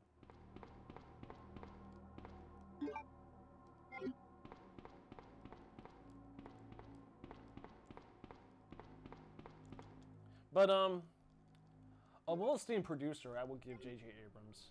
He knows how to bring back a franchise. Like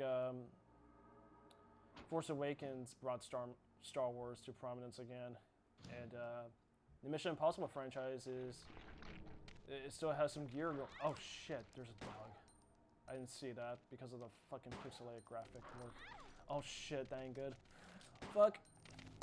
Oh, one time I had a great shot moment where the dog almost leaped at me, and then I stopped it midway when it jumped at me. It was like a Resident Evil Paul W.S. Anderson moment. Shit. Man, how much? Man, these fucking dogs take a lot.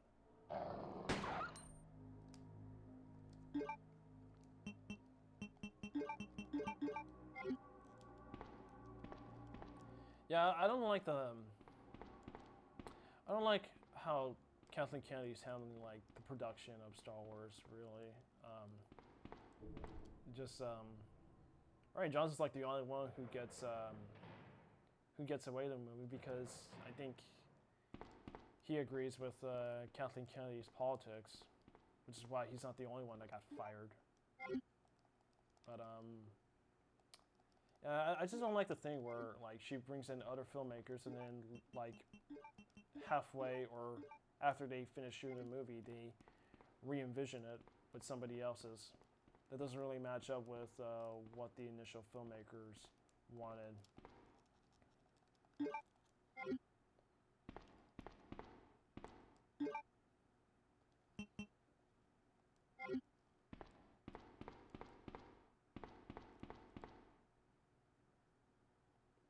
Oh, there's gonna be some more dogs, I feel, in the kennel.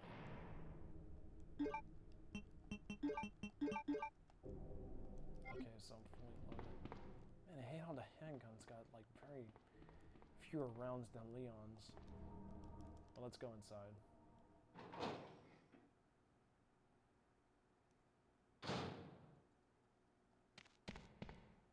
Yeah, fucking dogs.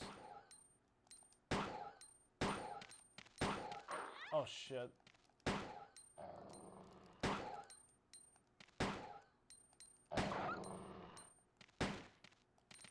Yeah, I got some good hits on that one dog.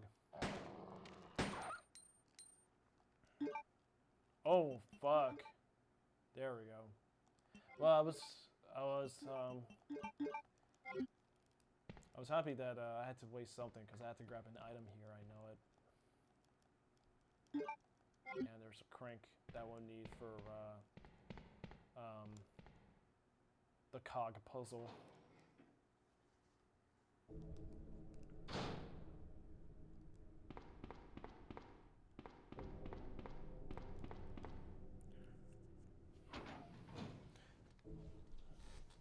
Yeah, I don't think Rian Johnson understands. He doesn't fully understand, you know, what matters in filmmaking, especially in the structure standpoint, because The Last Jedi has very poor structure. That's the problem with a lot of these filmmakers, especially Colin Trevorrow. Like they don't understand. Like I know they're trying to go all postmodern and you know they want to go on postmodern and go on a and I'm using this term in the loosest sense, artistic direction with how they're crafting their stories. But I mean, for films that are for certain films that were built on fantastic products, fantastic first films that utilize good structure, it doesn't work under any other filmmaker's direction that doesn't want to follow the basic structure of filmmaking, of storytelling. Fuck, they respond. Okay, I'm gonna have to use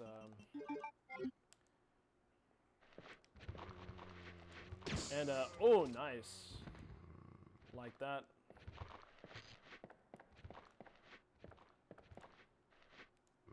And that was the recent Godzilla movie is another example of that. It's just a film with like bad structure.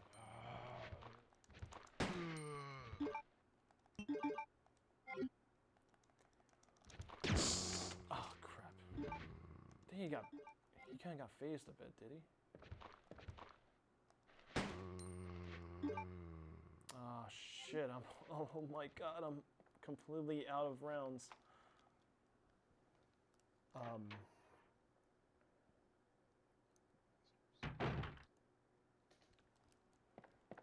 Yeah, it had 5 other names, like one particular name, Max Borenstein, who was involved with the first Godzilla by Gareth Edwards, like helped formulate the story for King of the Monsters.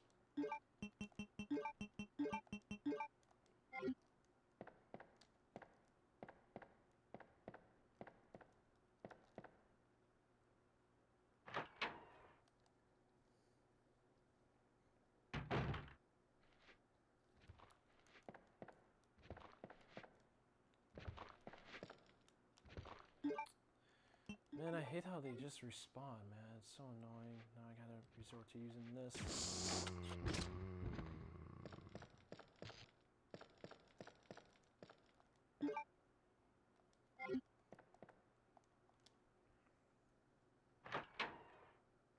Now you guys put a lot of comments down. It's gonna be hard for me to keep track. Yeah, considering how, I'm sorry, I'm gonna have to pause this for a bit. Considering how she seems to go about firing almost every director, she was hired while promoting people with low experience to higher position.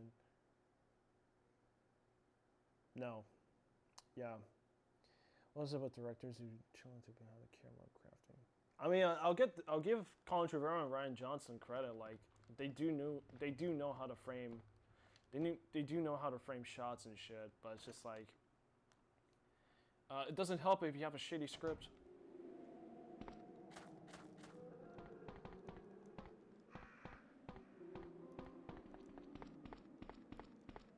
Like Jurassic World's not a good movie at all, but I am fascinated just by like how Colin Trevorrow was able to light up scenes and frame shots in that movie. Trevorrow being taken up Star Wars was the right call. Yeah, it is, but you know, Star Wars is at a much worse place. Well, regardless if you like The Last Jedi, but not a lot of people do.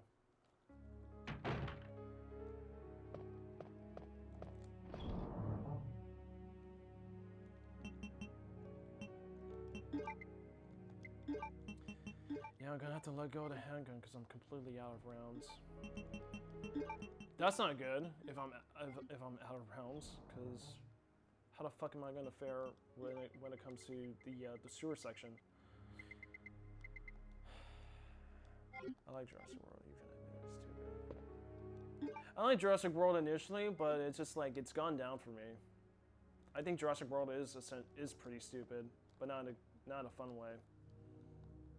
I mean, Deep Blue Sea is pretty stupid. That's a fun movie. Killer Clowns from Outer Space has a stupid premise, but that's a really good movie. Because you know, Killer Clowns takes all these B-movie influences from the 50s. Essentially the Blob too. There's a lot of Blob in Killer Clowns from Outer Space. And Deep Blue Sea is just like, you know, a hodgepodge of Jaws moments, but like wrapped around this very this very awesome, like, it's pretty much, Deep Blue Sea is pretty much a prison escape movie where the sharks are the good guys. The sharks are trying to break out, so they're essentially like, it's essentially like a prison movie.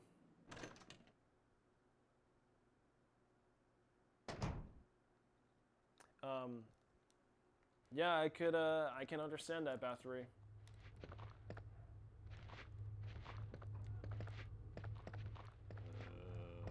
Oh, shh. Let's get by. Oh, thank God.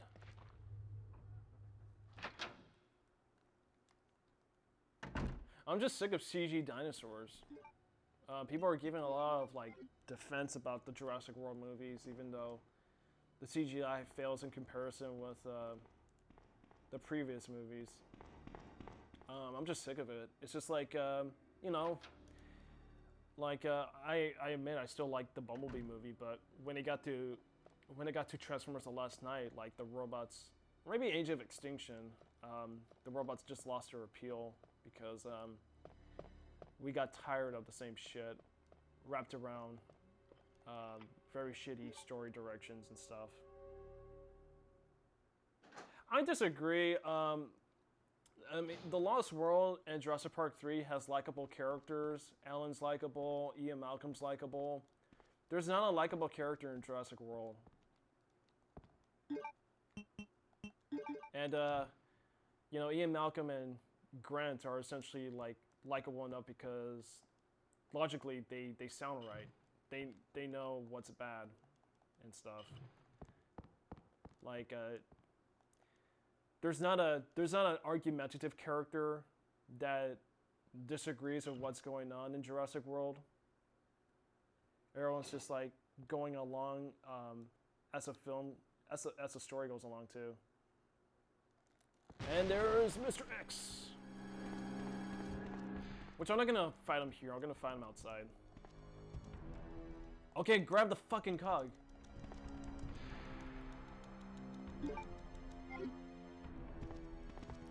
Yeah, like everyone is essentially stupid in Jurassic World.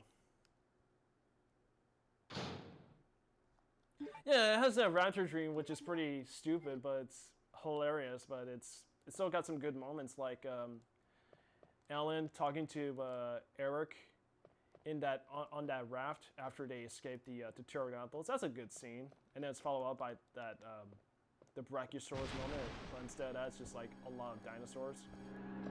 Like the herds.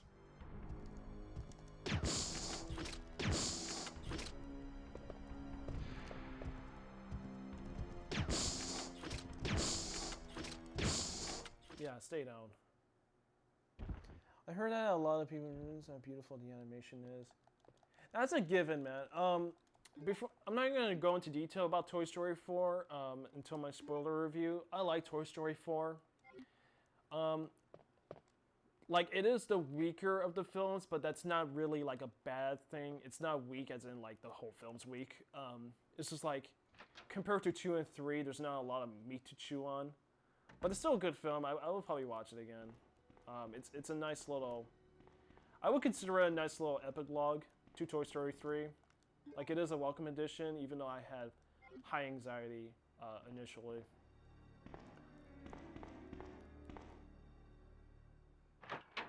Yeah, I mean, Pixar has always had good animation. Like, you ever recall Toy Story 1? The animation is still phenomenal. It was groundbreaking at the time, and it still looks amazing. I mean, the human models look spotty, but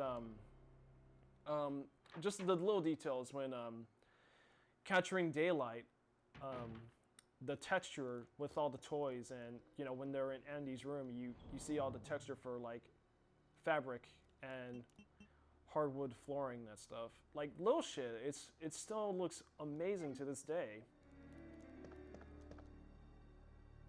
And the animation of Bug's Life still looks phenomenal too, with how close and photorealistic John Lasseter did. Because for A Bug's Life, he used like a little bug cam, and he took the camera into like some fauna to get the idea for Bug's Life.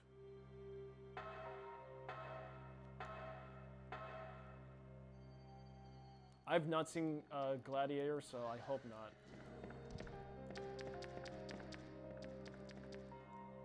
Nobody wanted a sequel to, nobody wanted a sequel known as Alien Covenant, so I wouldn't want a Gladiator sequel.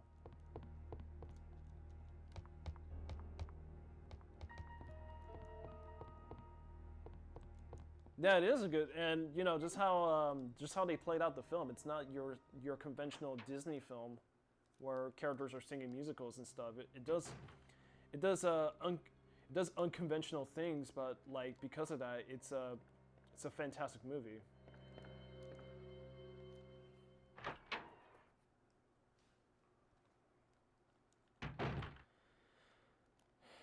All right, so I gotta do this whole cog piece here, and I got some health in case Mr. X takes some hits on me.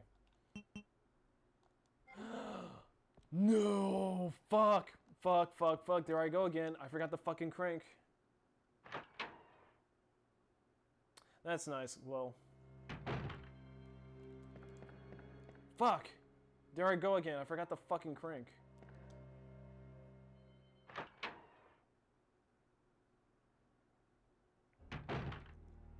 Yeah, I'm so sick of that. I'm so sick of the complaint. I mean, not complaint. I'm so sick of that praise. Like, the film is shitty and mediocre, but at least the filmmaking's pretty. The filmmaking's pretty solid. Like, of course you're gonna expect that shit.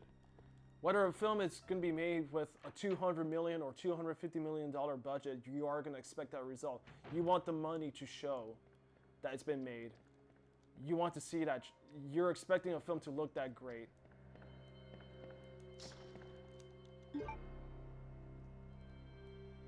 I mean, the animation was great in Incredibles 2, but it doesn't make it a good movie. I didn't like The Incredibles 2. Finding Dory had some great animation, but it's not thoroughly a good movie.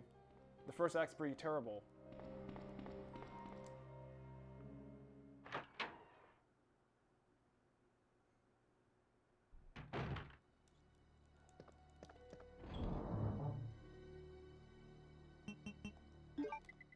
Alright, let's grab you, you fucking annoying piece of shit.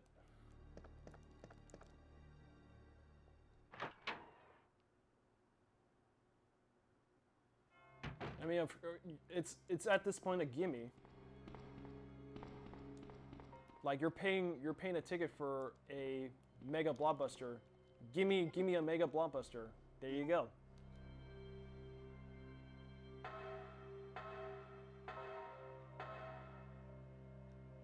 Yeah, you expect movies to look competent enough to get that recommendation. But you're not going to take away much from it if the script doesn't work.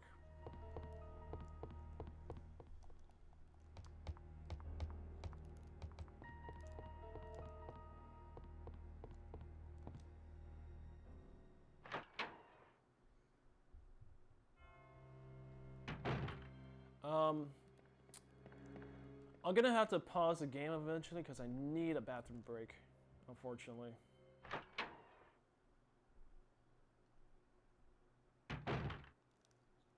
Like, would you expect a movie like Black Panther to look great with its $200 million film? Yeah, but Black Panther didn't look that great. It looked pretty laughable with its special effects and spectacle, and very uninspired too. I never found Wakanda that amazing on a world building sense. It's just like most of the CG and that third act just it's fucking inexcusable. If F. Gary Gray directed Black Panther, I would have gotten a better result. I think hiring Ryan Coogler was a bad call, even though that movie made $1 billion worth of profit. But I would have just hired a much skilled action director.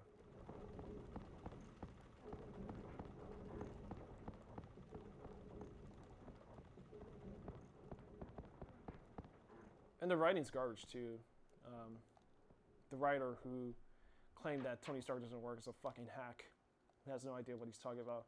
Yeah, I mean, if Iron Man had worked as it did in 2008, you wouldn't be able to have the opportunity to ride fucking Black Panther, you fucking hack. And there is Mr. X. And I'm gonna be in a narrow spot here because I'm not gonna have much room, so I gotta back up. Okay, there we go. Should take 4 rounds. Come on, go down, you bastard. Oh, fuck, thank Christ. Yeah, it was mostly, yeah, the media landscape surrounding Black Panther was fucking absurd.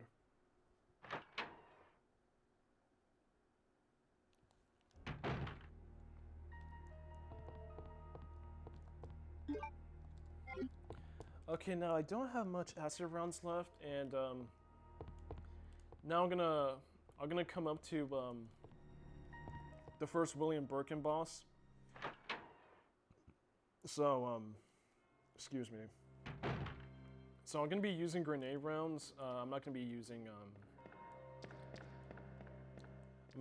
traditional acid rounds because I want to save that for Birkin Transformation 3 because that's gonna be a heart attack of a fight.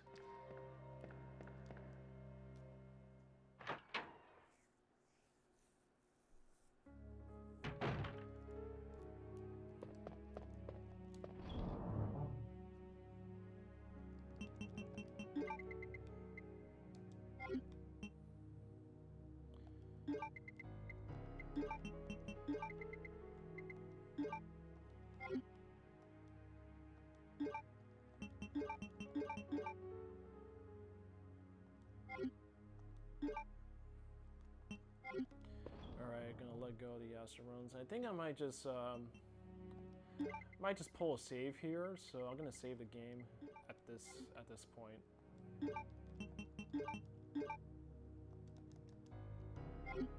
Fuck you.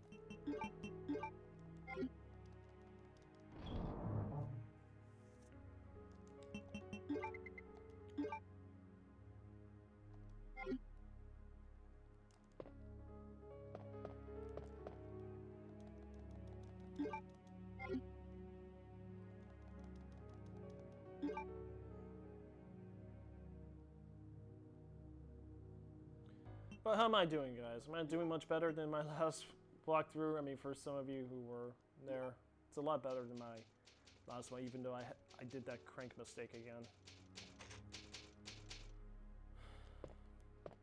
And I took a lot more hits than Leon's.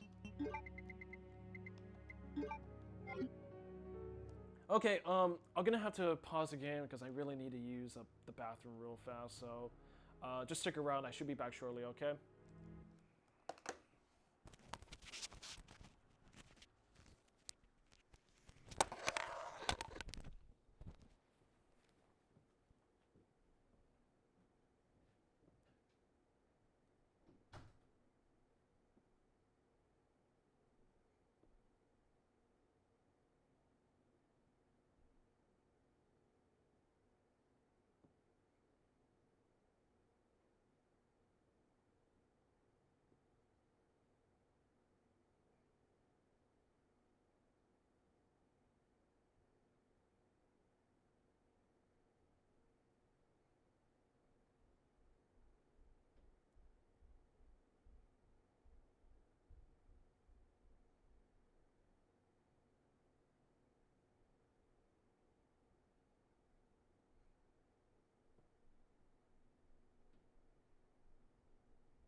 Alright, I'm back.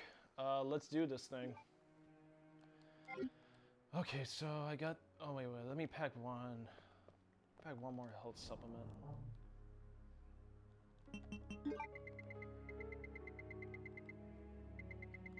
Fuck, what's odd? I didn't find much herbs here.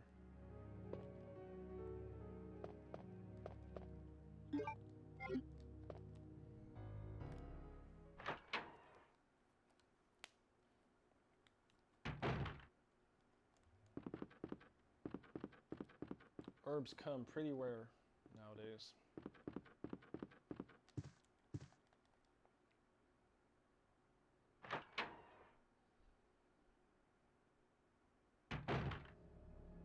Oh, I gotta say, happy 10 years to Revenge of the Fallen. Sherry, you're okay. I'm glad. Yeah, Transformers 2, Revenge of the Fallen has turned a good 10 years. And I've always been thankful that I applauded with the theater, because Transformers Revenge of the Fallen is amazing.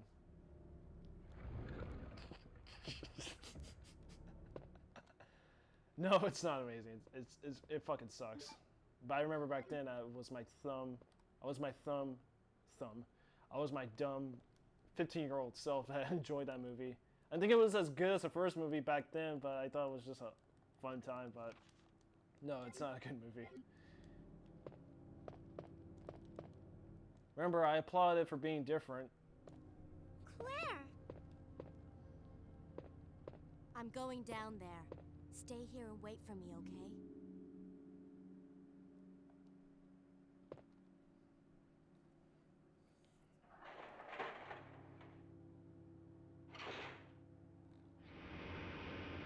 Okay, so I'm gonna head downstairs to the weird dungeon level. Okay.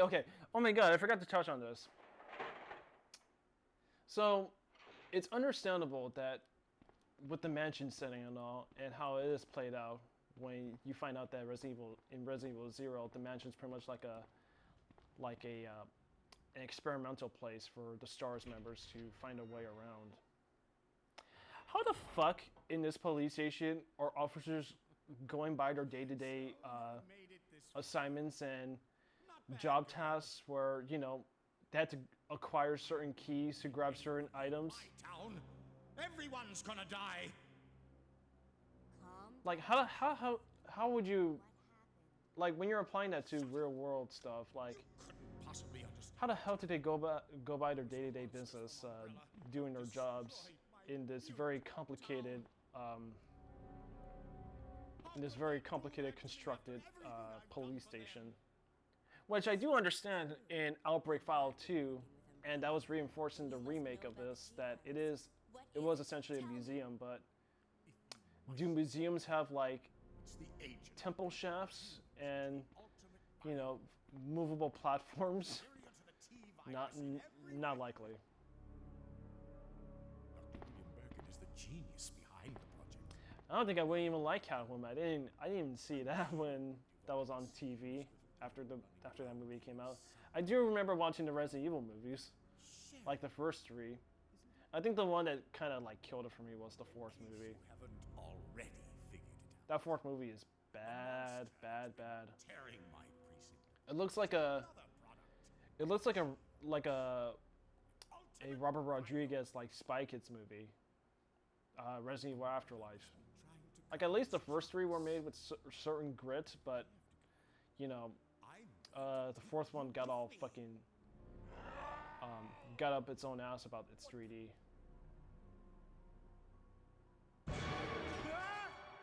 Yeah, it is quite boring. But, dude, that last part is so, that last fight scene with Wesker is so fucking hilarious. That effect is so horrible when he dodges the bullets. Even then, that didn't even look good in Resident Evil 5, the video game. I didn't like that effect at all.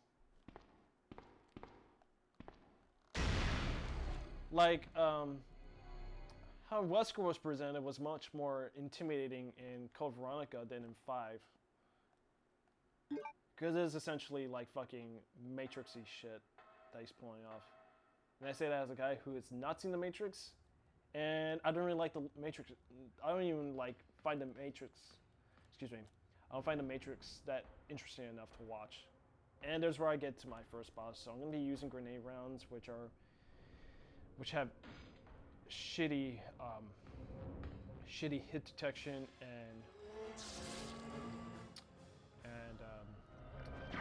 you know, proximity.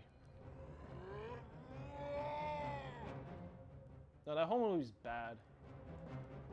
How like retcons the third movie. Like the planets now. Oh shit. I have a call. Who the hell is calling me? And it's a local call, so it's not like a random number. Yeah, William. William and his sexy eyeball. Yeah,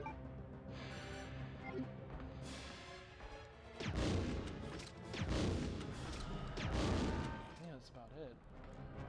No. Still a couple more hits.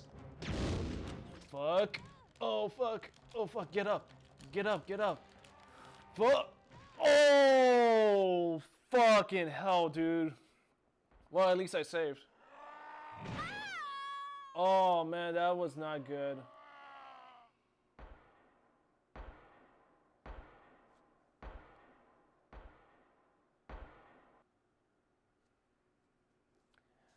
Oh, man, I never get off easy in these run-throughs, man.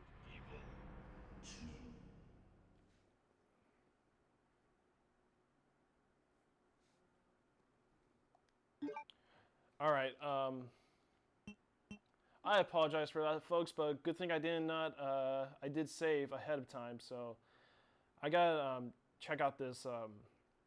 I gotta check out this voicemail in a bit, so just stay with me.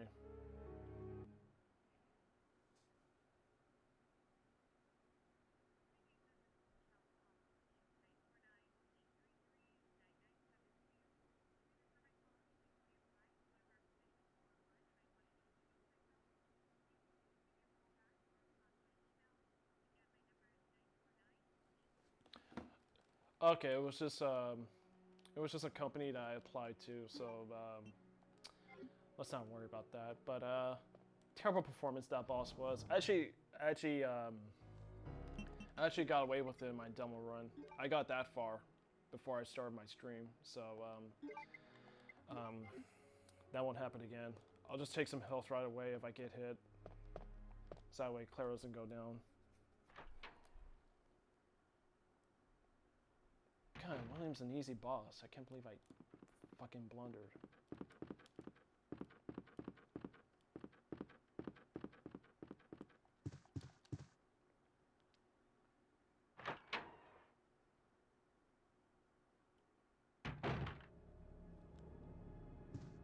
No, number 6 is horrible. Final chapter. Sherry. It's so horrible with the storytelling. Glad to see you're safe. How it lays down the Alice backstory, and that I don't care if I spoil this movie. The Alice that we follow throughout the main steady series is essentially a clone, and her real Alice is just this old lady in horrible makeup. It's fucking bad. The whole movie is just bad. Claire! I'm going down there. Stay here and wait. Oh, Bathory, speaking of the fourth movie, do you recall that that awful shower continuity where she's in the shower room, and for some reason the director forgot to let the water run, so it cuts to 2 different shots where the water is running visibly, and the next shot it cuts to, there's no water, so you still hear the shower, but there's no water in between shots. That's so bad. Like, how the fuck do you get away with that in post-production? I had a blast with 6. It was so bad. I imagine Richard Jackson had a blast doing this commentary. Man, he loves those movies. He really does. Deep down, he loves those movies. Even though he has a lot of disdain and hatred towards them. Not letting anyone leave my town. Everyone's gonna die. Toy Story 4 something tonight. Calm down, Chief. Okay, Dragon. Well, I'll have my review ready if you want to tune in. We understand what's happened. Those But that's after you see the movie. I don't want to spoil it for you. beautiful town. How could they do that to me after everything I've done for them? So it's true. Yeah, Richard Jackson's With Umbrella. with Oliver We Harper. must Those know commentary about tracks the on What is the it? Resident Evil Tell movies are me. fucking hilarious. You must know. Especially with the final chapter one. There's always a lot of new things to laugh at while they're just like wallowing in misery. And yeah, we're going through the same cutscene. I can't skip it because unfortunately I pulled a very bad performance. William Birkin. I'm sure No, no, why would you do that, Dragon? there's a girl running around here somewhere. Sherry, isn't it? In case you haven't already figured it out, the monster that's been tearing my precinct apart is yet another product of the G virus. I mean, the most sounding ones I will still listen to are Apocalypse and the final chapter, and oh yeah, and Afterlife. But the fifth movie that they do their commentary on is their least sounding one, because I guess before the final chapter had come out, there was not a lot to say with Resident Evil Retribution, which is why it's pretty much like a calmer track, if you will. But it's just like a lot of sighing for Richard. Because, you know, he's like every broken-hearted Resident Evil fan that sees those movies.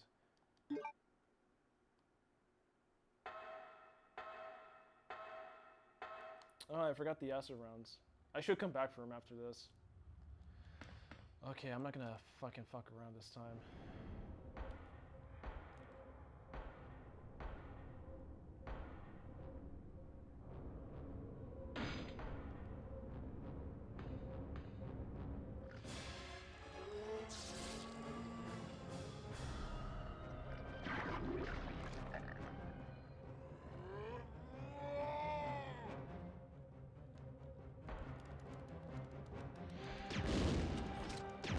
Yeah, fuck you. Run! Oh, fuck. Yeah, take your time to turn around. Oh, oh, oh, oh, oh. Get up. You gotta get up. Optimus!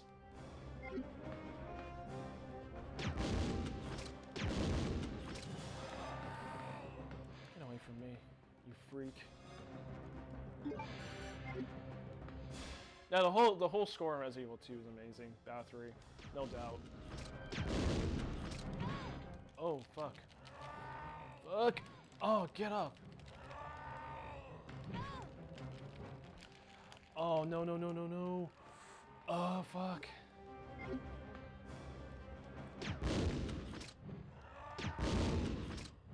Yeah, that's it. Yeah, the whole music's great. Dun, dun, dun. Dun, dun, dun, dun, dun, dun, dun. Especially at the platform boss music is fantastic. That's become a staple to Resident Evil.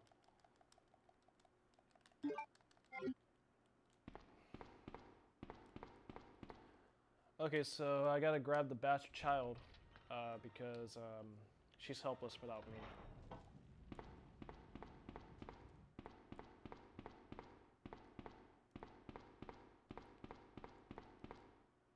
Out of all the Resident Evil characters, I always liked Claire Redfield and especially Jill Valentine. Claire Redfield is like my spirit animal, but Jill Valentine is like my babe. She's like my dream babe. The bob cut. I wish she kept the bob cut. Claire, you came back. I can't believe the man who developed the G virus is actually her father. I hope someday I do meet the original voice actress to It's Claire not Redfield. but I Cause that'd be think fun to we get have like a to. paid voice We should recording. be able to find someplace Cause I safe do if we plan just make for it her out to of say town. like, you know, the lines I find funny. I'll protect you. I promise. It goes by this like, there's a good inside. Leon, Sherry, Steve. Hopefully. I'm a dude bro Bathory, of course. I'm very pervy because I'm a white cis male. I'm a alpha male. I'm a chauvinist.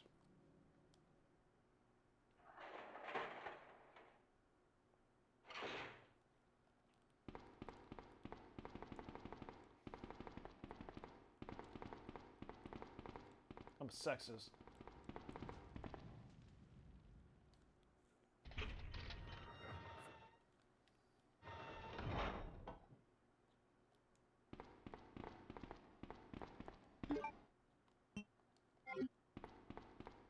I think girls will also find Jill Valentine gorgeous because they fucking cosplay as her, which I do like.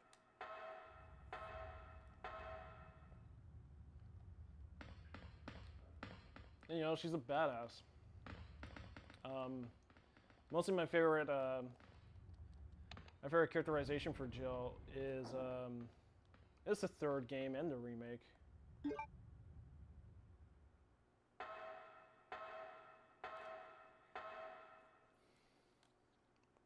And Alison Core, who does the voice for Claire, you know, she has a lot of fun doing the character, and I get where she was coming from when Capcom decided to go non-union and hire Let's get out of a here. different set of actors instead of the union-paid voice actors.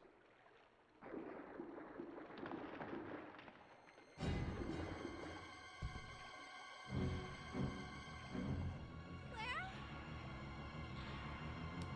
You see, the Claire B scenario has a safer run because in the A scenario version of Claire, Sherry does get lost and off screen gets impregnated with the G embryo by William Birkin, which was very grim.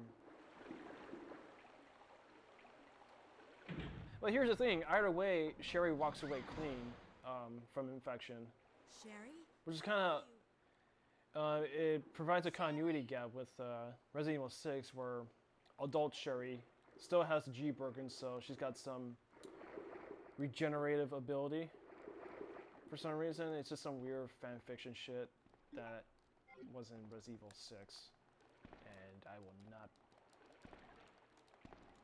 And people have defended it as being a good game, but a shitty Resident Evil sequel. But I would not play Resident Evil 6. Like fucking 20 hours of 4 storylines worth of campaign. Fuck that shit. That's too much time. That's a lot of like data for my laptop. So I'm saving my laptop from Doom by not playing Resident Evil 6. Okay, so I reached this section, which is pretty much the sewer. So I gotta get the valve handy because I have to like lift and lower the platform. Let me combine some herbs just in case.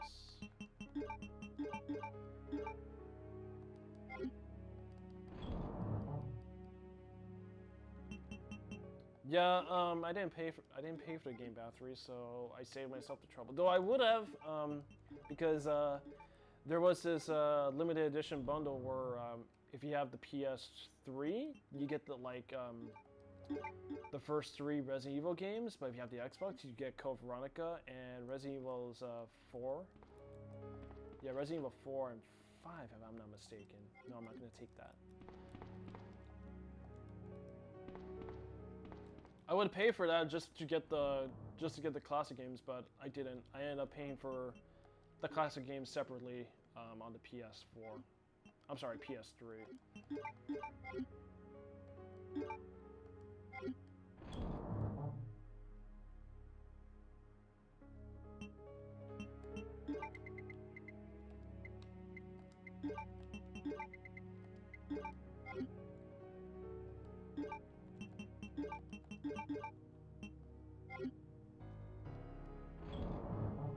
Man, I'm getting all these like job notifications right now. It's mostly just jobs that I applied for that didn't really move me forward. So, but it doesn't really matter because I'm starting Barnes and Noble soon. Okay, Dragon. Thanks for tuning in, man. You have fun with Toy Story 4, okay?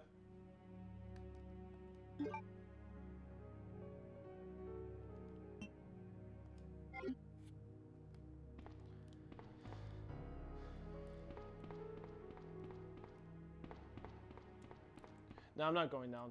I'm not going down to the storage room with that door there because there's really nothing for me to find.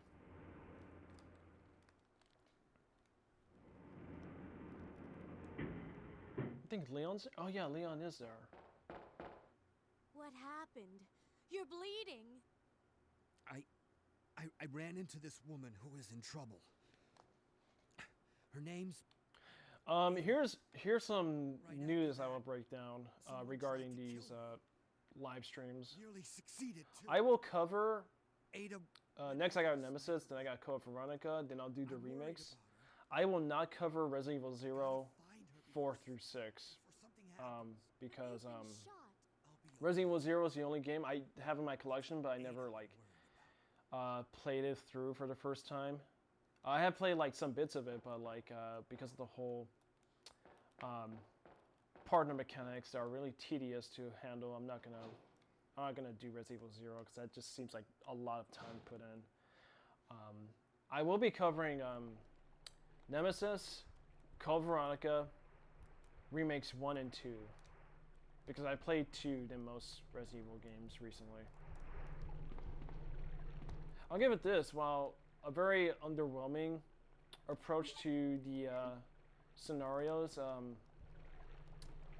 at least Resident Evil 2 Remake offers a lot of replayability, which I really appreciate because not a whole lot of games offer a lot of replay value.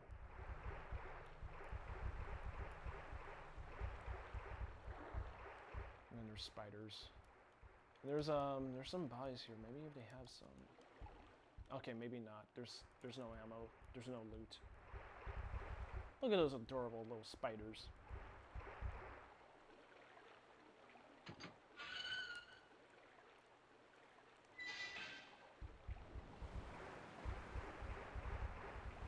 You still Among Us, Bathory?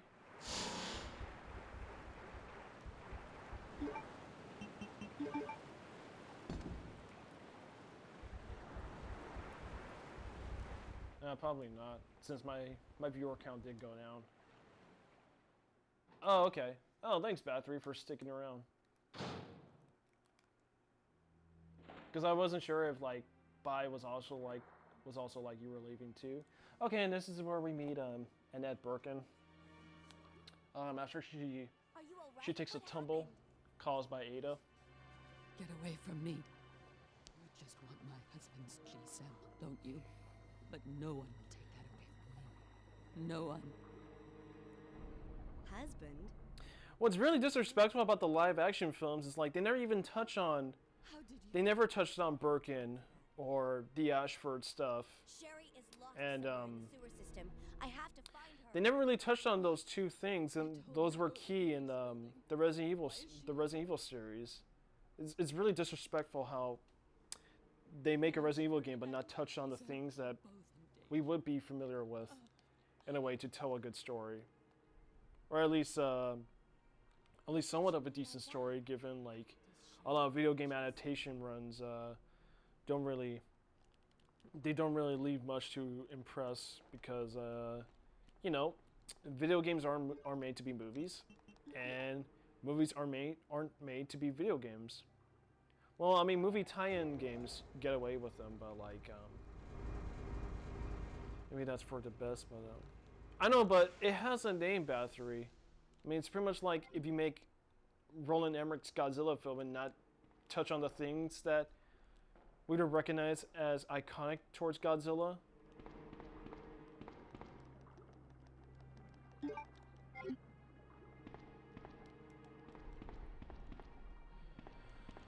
Okay, this is a pickle.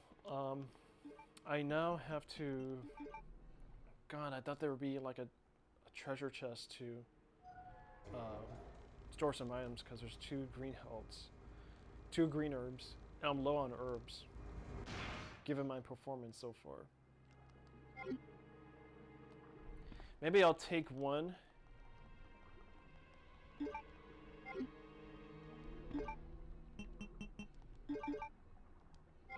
And I'll take the, oh no wait, but fuck man, I have to grab the wolf coin. But yeah, but the Ashfords and Birkin stuff was essential.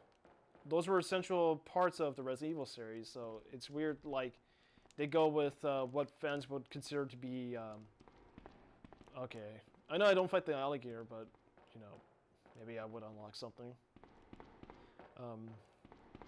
But it's weird, like Resident Evil Apocalypse especially, they shove in Jill Valentine, they shove in the Nemesis, and the Raccoon City outbreak, but they don't really like tackle some of the stuff that worked with Resident Evil 2, which was the game that really solidified its prominence. And there's one big error. There's one big glowing error I have with including the Nemesis. So, Resident Evil 3, as you all know, you play as Jill Valentine. You're outrunning the Nemesis because the Nemesis is trying to hunt down the remaining STARS members. That's fine. But in Apocalypse, you get the Nemesis intro as he shoots down these quote-unquote STARS members who are pretty much just cannon fodder. That'll just die all at once. It's pretty much like a generic SWAT team of people that get shot out by the Nemesis in like some sort of abandoned gas station. And then that's never followed up on with Jill. Jill's not like the Nemesis' target throughout Apocalypse. He's just like this opponent for Alice, this made-up fanfiction character, the made-up Mary Sue. But like you don't follow like the whole STARS target mission, which is fucking stupid, because then that makes Nemesis so pointless to have.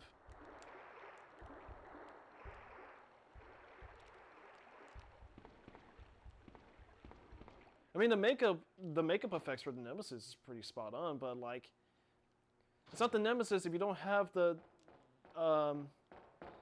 if you don't have the main part that works, which is pretty much like the Nemesis hunting down Jill, a la Terminator.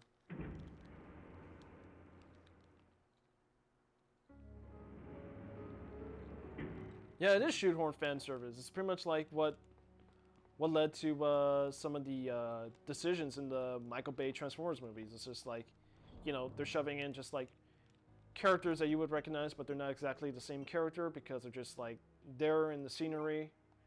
I don't think I would need this. I have to go back. I could grab the wolf coin.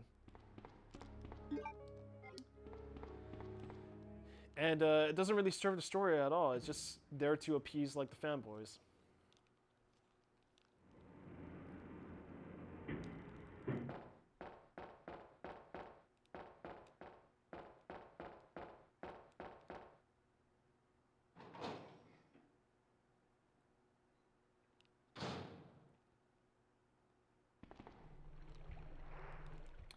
The actress I got for live action Jill does match the oh no, I have to go back. I have to go back all the way. Oh, fuck you, you acid shitting spiders. Oh, fuck. I thought by turning off the fan I get access to it, but no. The fan just reactivates again. And this wasn't just like, I forgot some items. No, I was fully stocked on items, so it's just like fucking... I have to backtrack again.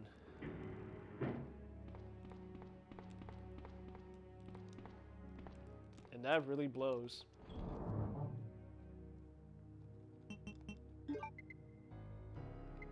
Oh, I know I said I'm not going to do percentage-based weapons, but I'm going to need the giant stun gun that I find before the platform boss.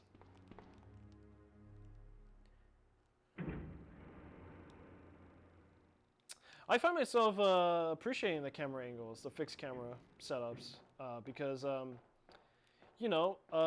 Resident Evil games are essentially puzzle games. They're not just like all about shooting zombies and literal puzzle solving. No, the whole game functions like a puzzle. It functions like, you are like a lab rat in a maze. Just make sure the wrong move to the right direction doesn't lead you to zombie carnage. And the interesting the interesting perspectives of the camera setups gives you the idea that you're in this vast and frightening environment, and you're pretty much like small and vulnerable. And you're helpless against these enemy encounters. and it feels like you are being watched. So I had to go through this mess again because, again, I forgot the, not the wolf coin, the eagle coin to get through the next section of the sewers.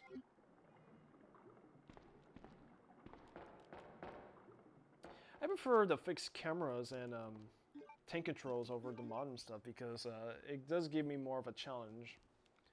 I appreciate a game with a good challenge, even though it would frustrate me to an extent.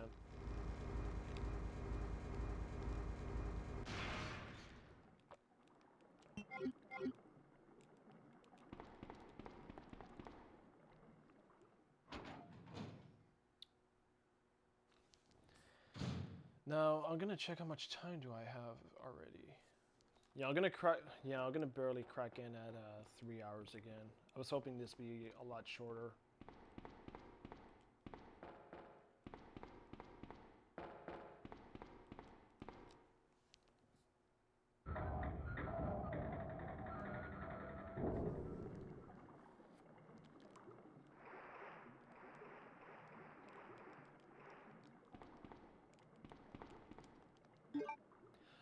Okay, as I was going about Jill, like they got the look at the character all okay, even though I find it really hilarious that they picked some actress to cosplay as RE3 Jill in this series of films where they're trying to take the Resident Evil story seriously, and the characterization's not there, but I was more devastated at the casting of Claire Redfield because the same year where Resident Evil Extinction came out, I was fully into Resident Evil when I played this game, and I looked up the Code Veronica stuff on YouTube, and from there I was really like taken by Claire Redfield, and I hated the fact that they got Ali Lauer to play Claire Redfield because she doesn't look the part. She constantly looks irritated in Resident Evil 3 and 4. Mostly because she's older, much older than you expect Claire to be. And you know, she's just some generic actress. They should have went with somebody younger and someone who definitely looks to par for Claire. Yeah, exactly. She looks really bored. Like I don't get the casting call for Claire. God damn it! I'm getting all these fucking phone calls and all these emails. Like I'm really busy.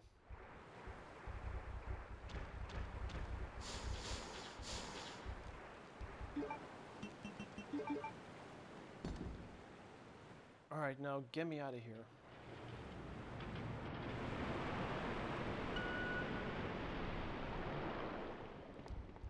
No, that's why everybody bathroom. Everybody looks bored, especially Mila Jovovich. She has no idea what movie she's in.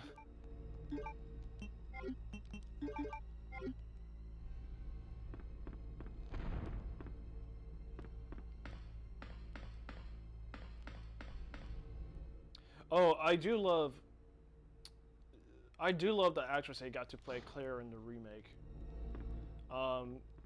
Like her quirks, her mannerisms she adds to the character. She feels more fleshed out, and I like her reactions to certain things that happens. That's all because of her performance. Stephanie Danicello, I think is her name.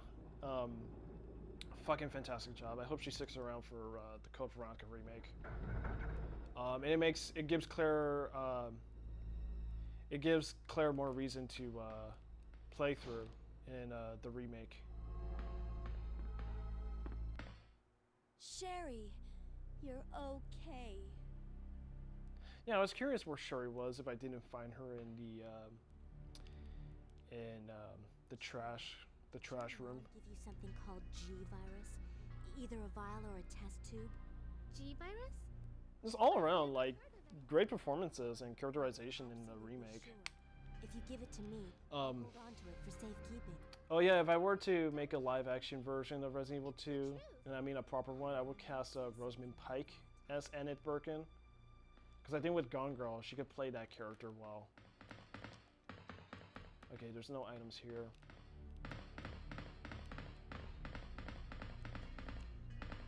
No, same question I have, like, how does she get through a locked door in the A scenario version? Because remember, outside the starter's office, you see the zombie lurking around, going after Sherry. And then she goes through that door that you have to unlock with one of the keys, and like, how the fuck did she go through a locked door like that? Oh, I need the lighter to get the weapons box key.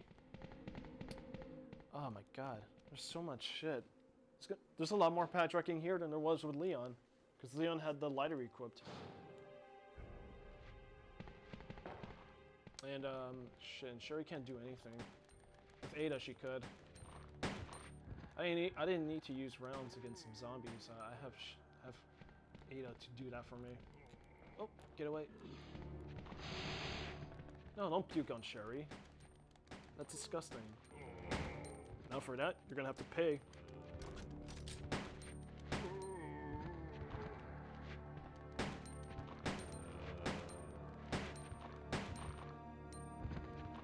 Oh, well, okay, the water curtain where I had to, like, turn off with the wolf coins. Well, I guess, she was already, like, on my tail. So that's why. She wasn't, like, there after I did that whole fiasco. She probably followed suit as soon as I, like... Oh, yeah, that's right, I gotta... Oh, yeah, I'll come back for it. As with a lot of items I need to come back for.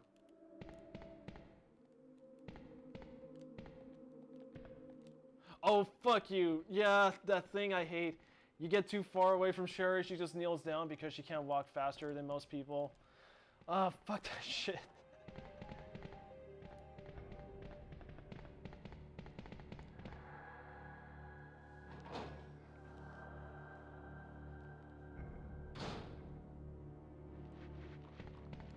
Yeah, I prefer Leon. Ada doesn't kneel. She bows. Praise the patriarchy. Oh, beautiful. I got a lot of multi-kills in this run through. I'm impressed.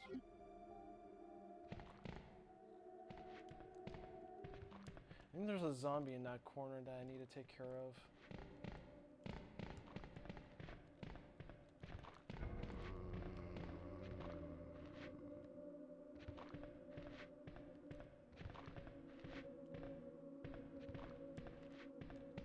Okay, there's nothing, but fuck, I couldn't see anything with the fucking characters in the foreground. Oh, okay, there's one.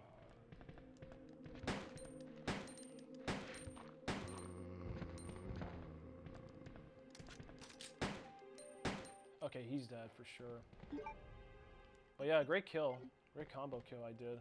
I think I will need to save the crossbows for the naked zombies, because those are a lot harder to take out.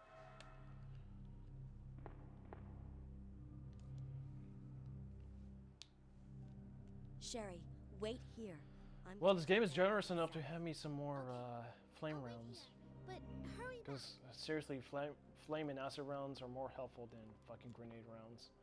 Any day of the week.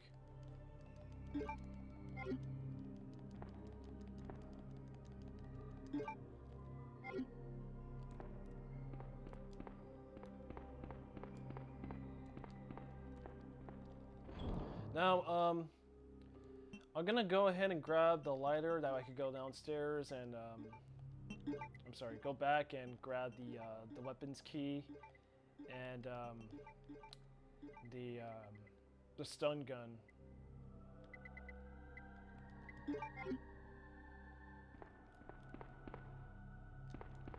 And Sherry doesn't have to go with me, cause she's too fucking slow. I don't need children. I don't need to babysit children. Children are stupid. No one likes kids, especially those who can't act.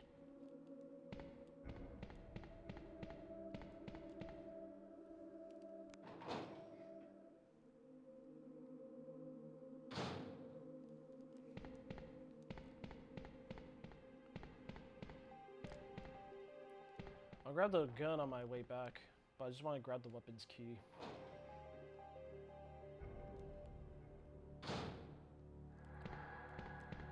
I think, well, in Leon I get the Magnum parts, but do I get like an extra charge for the stun gun? I always forget about that. There it is.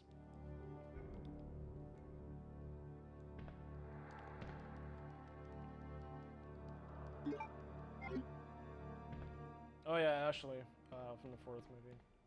I mean, fourth game.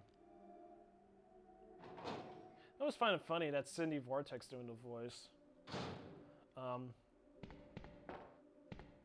But at least you could tell her to hide. You don't have to like, you don't have to have her follow you, but except when you're in like deep peril, you could have her hide in a dumpster where most rape victims are kept. I'm sorry. I know I went a little dark, but it's just my sense of humor.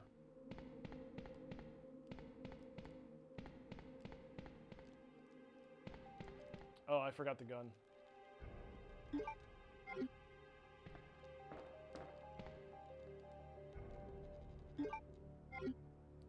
Yeah, the dumpster where the Harvey Weinstein collection are kept.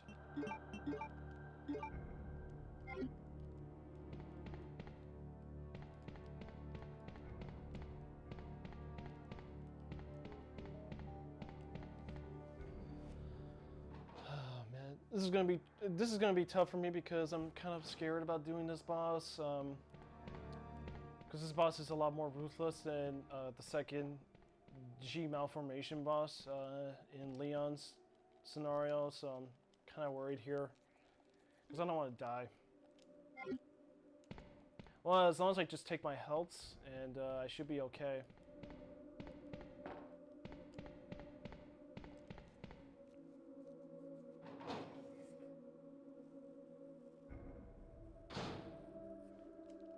Oh yeah, I forgot about that, where she gets the armor costume, and she can't take no damage, but wait, but doesn't isn't there like a little gag thing where if you catch Ashley from a height that's high enough, and a possessed Las Plagas dude tries to kidnap her, don't they like collapse and then Leon has like a broken back?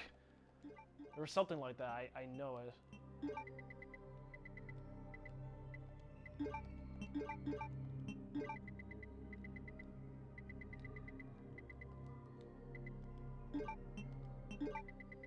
Save?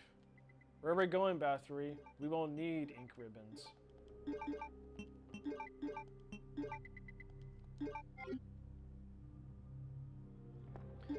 Okay, so next I gotta lower the platform.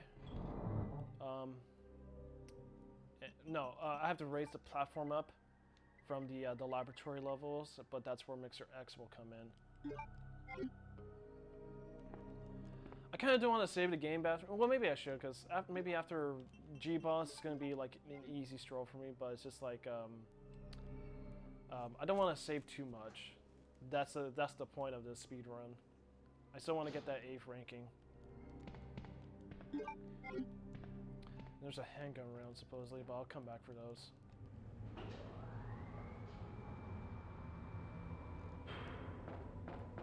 Yeah, like Ashley is pretty much invincible from kidnapping and attacks.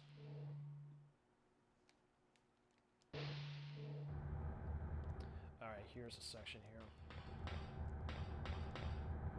Now normally any person would just oh shit. Oh, you fucking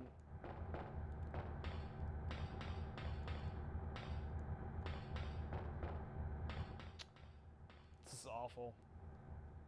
Because of a lack of a side pack, I can't carry much items. I'm going back and forth. God damn it, this is so annoying.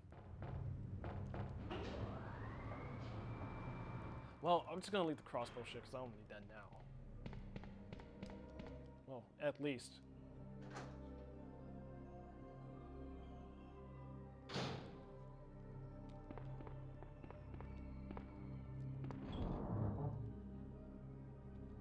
Yeah, the spork shot, that's what it's called. Yeah, the spork shot's kind of annoying with this firing rate because when you shoot it out, it just recoils. So there's like a delayed process where you have to wait until it like charges up, which I find really annoying about the spark shot. They make it much more of an annoyance in the remake because when you shoot a spark at some zombie or a boss, you have to like hold it in its aiming faction so you can charge up the round you shoot at a zombie or an enemy.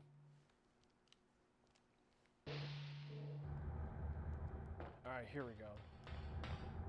Okay, as I was saying, now normally you would want to just not watch the CCTV monitor to see Mr. X coming through, but let's see if I can avoid that now.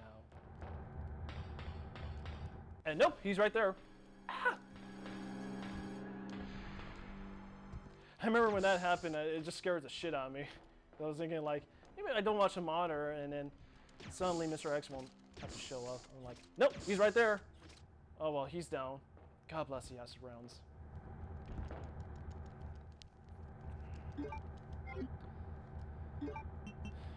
let's combine those, and I should just take him out with just straight up acid rounds.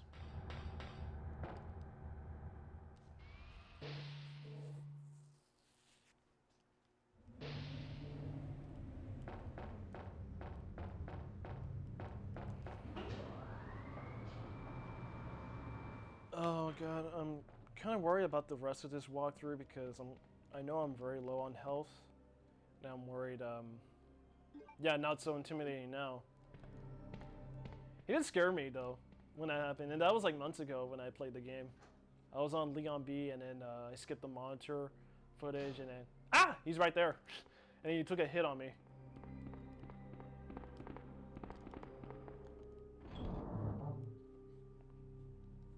No, also not so intimidating because God bless the acid rounds. Okay, so I'm gonna have to pack lots of health,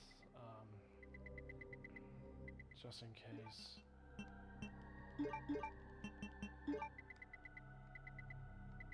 Because man, I am seriously dreading this moment.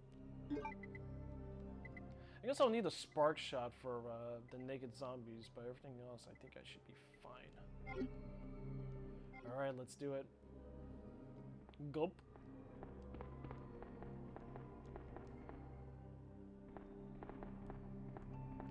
Oh, get the fuck out of the way, Sherry.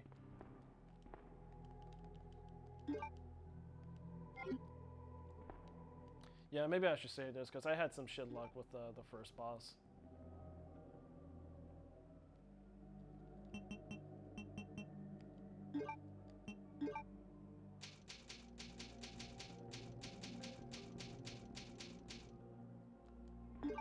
Yeah, I'm always afraid of this section.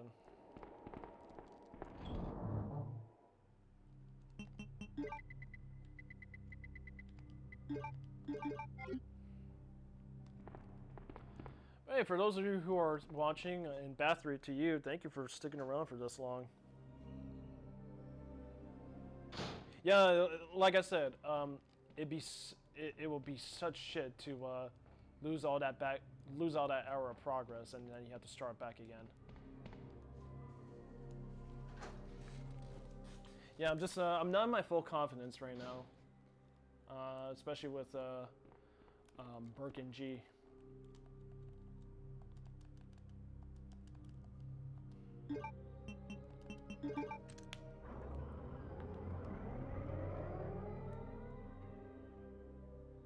Okay, Sherry, let's go. I think it'd be good here, right? Yeah, also it'd be good here if I save too, because even though if I die, I could probably just do another stream and finish this off, but which is something I don't really want to do. I don't want to do another stream, but oh, there we go. But if I do run out of health, I could work my way back to see what I did wrong. There we go.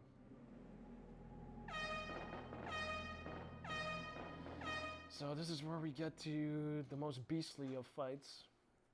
Oh, sure. I got the Mr. X final boss soon. Yeah, we're gonna skip the poorly rendered cutscene and get right into the fight. Claire? What was that?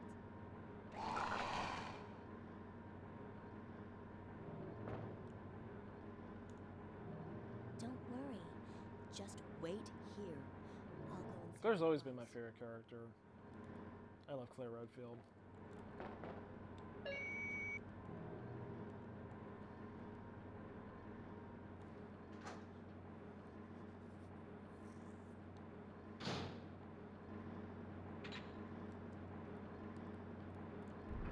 Yeah, he's gonna turn up around the corner and he's gonna mutate some more.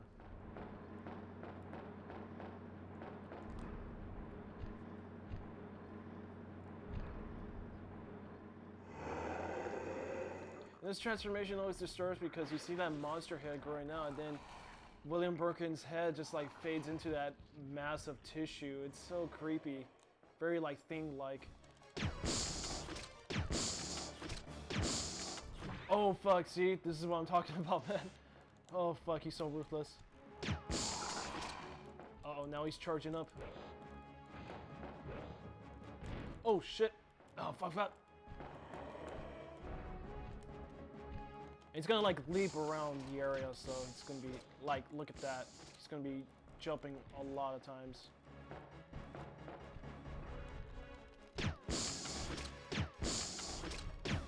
Oh my god, he's stuck. Look at that. Oh fuck, fuck, fuck. Ah! Oh no! Okay, you called it right on, Bathory. You called it.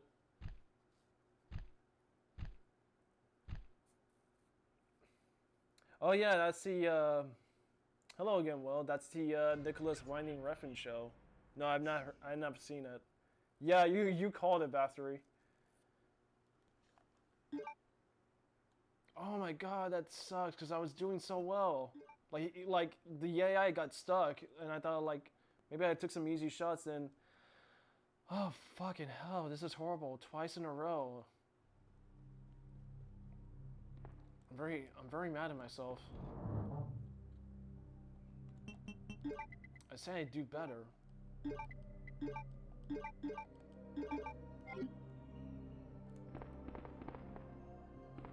Yeah, just when he charges up his attack, I'm just like fucking nervous as shit. Cause that's always like the death sign. Oh fucking! I forgot to raise the fucking platform.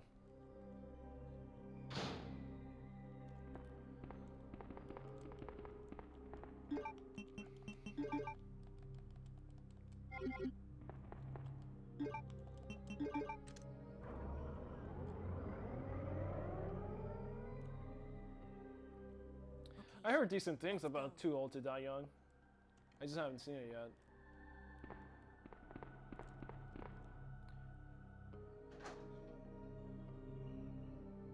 Now if you're Oliver Harper, he gets away scot-free.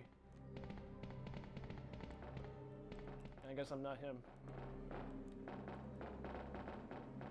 And Richard Jackson with his Clear B run.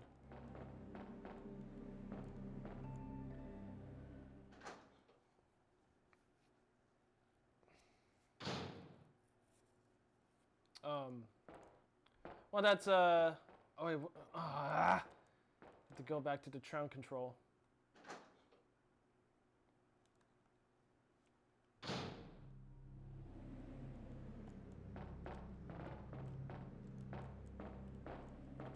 God, making more errors than Ryan Johnson does.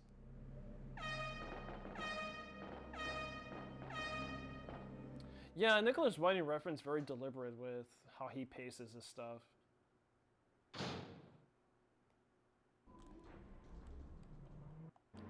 It's just like, I guess he's trying to ape David Lynch in a way.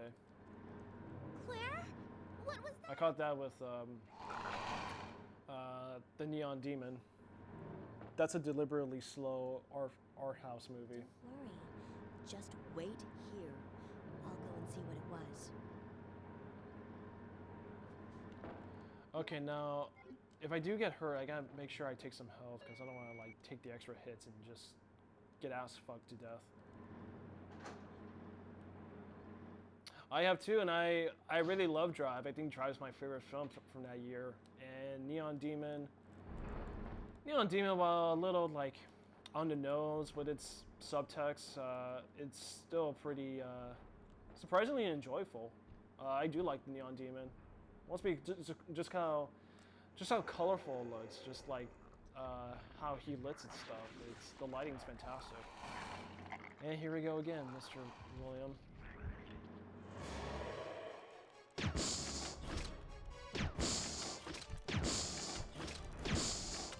Oh.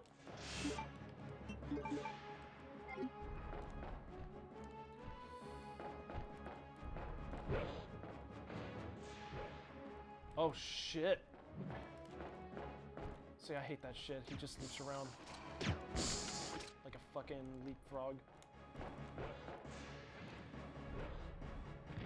Oh fuck. Oh. Oh wow, I'm still fine. What the fuck?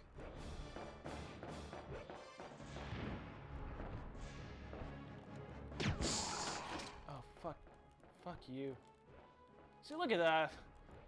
God, William's such a dick. I swear to God, man.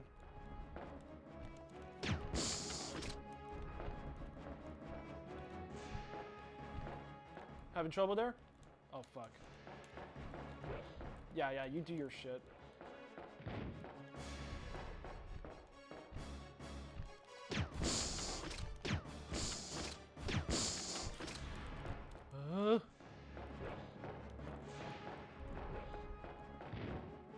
Yeah, I could see why you would feel that way about Neon Demon. It is, like I said, it's very deliberately slow. Yeah, go ahead, fuck off.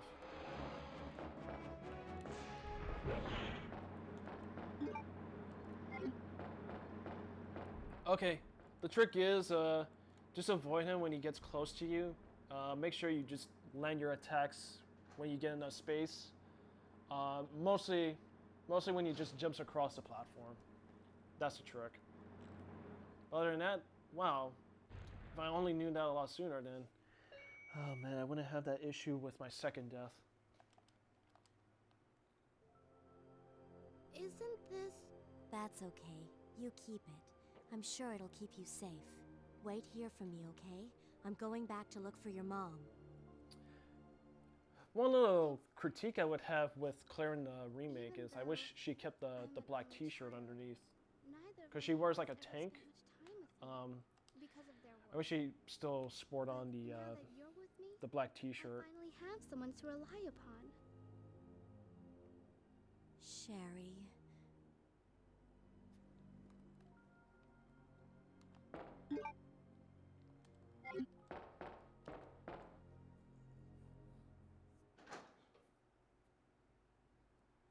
When they did change her look for the remake, I was really concerned.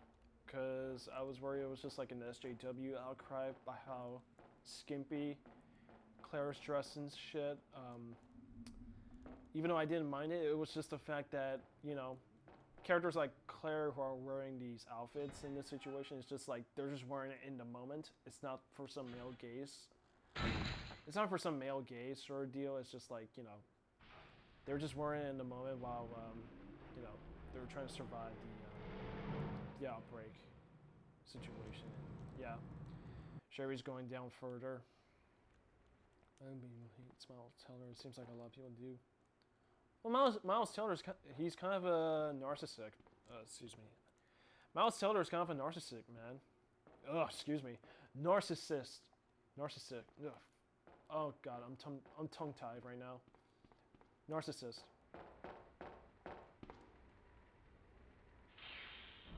Claire is supposedly in, right at her 20s, like exactly at 20, her age.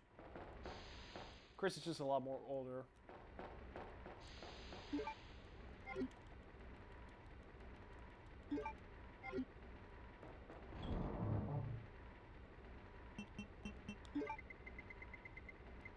But you know, like she lives her life on the highway and it shows, she's a biker and shit. No, I think, yeah, well, I think Fen Forsic really kind of killed Miles Teller, and he was just on the rise of prominence with Whiplash and shit, and that's just terrible, man. Because I really liked Miles Teller for Whiplash. No, I don't think she's like 16. I think Claire, just, I'm assuming 20, or she just barely reached 18 and stuff. That's as far as I know, but I don't think she's that young.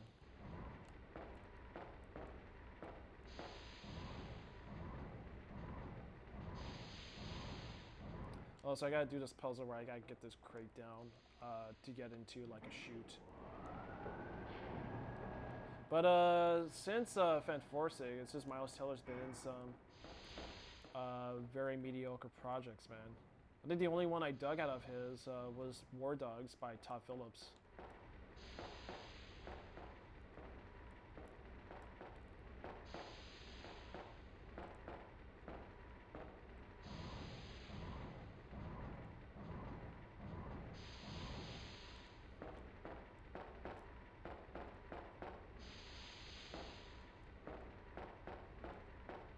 I think she is 18 here, and she's 19 in Code Veronica, because I know Steve is like 15 in his age.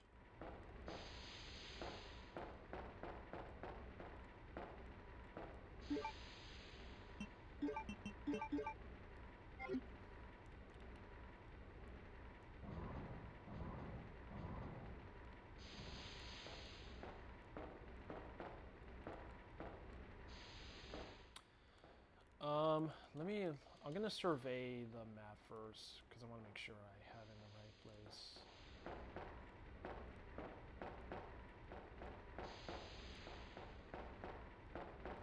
Yeah, okay. I have it correctly nailed down. Okay, so I gotta have to move it a little forward, that way I can have room to push it forward when I shift it to the right. Yeah.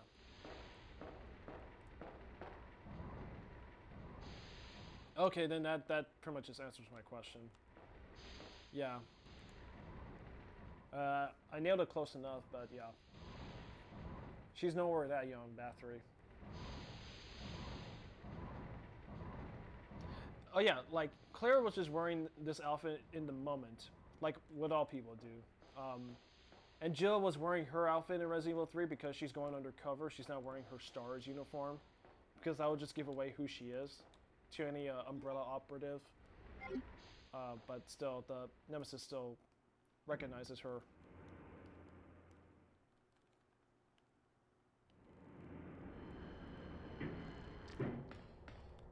Yeah, there's some advanced lickers. These guys are a lot tougher.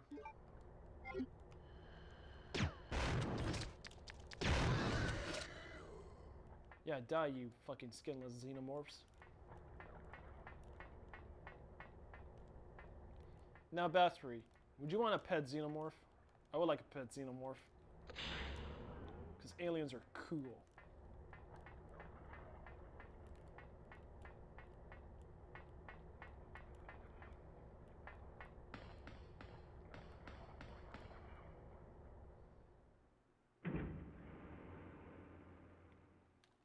And that's the thing I'm kind of worried about with the Resident Evil 3 remake. I don't want them to change Jill's outfit. I kind of don't. Because I like that outfit a lot.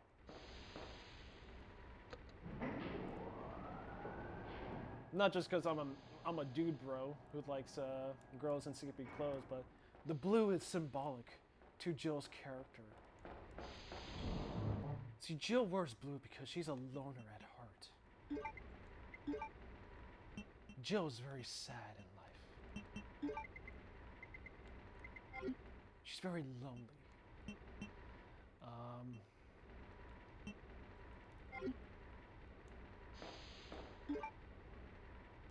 Okay, I'm gonna let go of the acid rounds.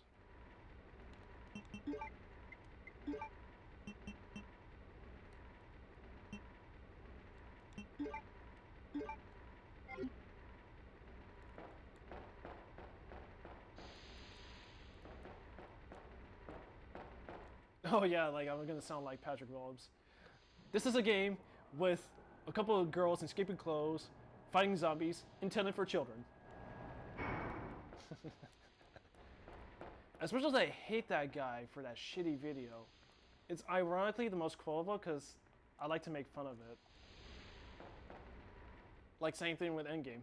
This is a movie about dudes in costumes fighting a blue alien, a purple alien intended for children.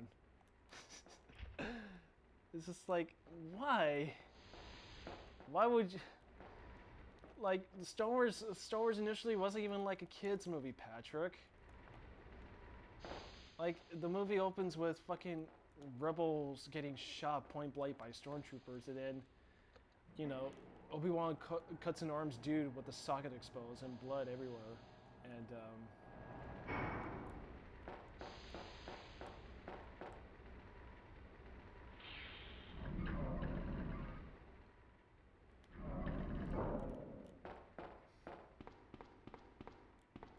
yeah, remember the charred corpses with Luke's aunt and uncle. Yeah, that's intended for children. I hate that shit so much. Like, outside of Patrick Williams, I hate that argument so much that you can't like something because it's a kids movie and that's made for that demographic. Well, okay, yeah, to an extent, but you can make it. You could craft a story and the filmmaking good enough in a kids movie to make it appeal for adults. You can add some edge for adults, but don't make it so tacked on that you're attempting so. You gotta make it at least enjoyable for everybody. That's the problem with Illumination films. They really pander to children. Yeah, there's some naked zombies.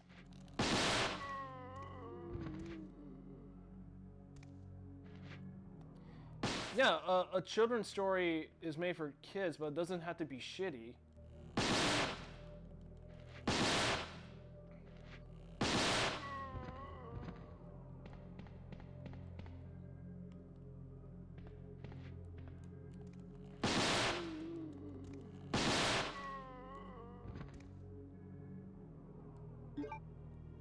That argument's been debunked to death. Like, stop it. Stop it, people.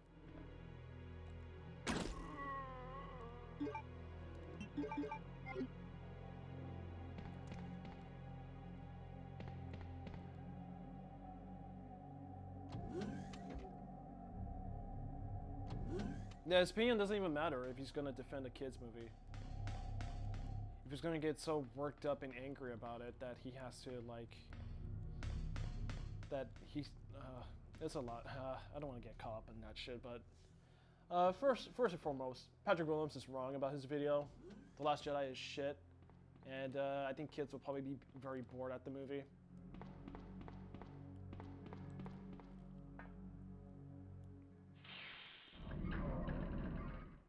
But that's just a stupid fucking argument. And Disney themselves are kind of undermining the animated films that really push Disney to its full prominence with these live action remakes. Like, they have to look down on animation, that they have to, like, re-envision them for live action just to fit a new generation for people who don't like cartoon drawings and shit.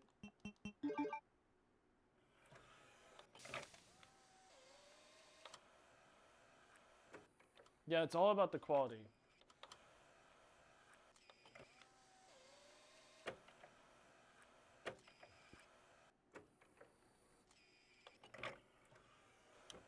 Like the Toy Story films, they're kids' movies, but they're amazing movies. Because Pixar has done a good job. Like, it's very unconventional from, like, the Disney Renaissance stuff that we recognize that John Lasseter and his other writers managed to put in some edge and adult stuff that even parents can identify and enjoy. And, you know, the themes are very adult and mature.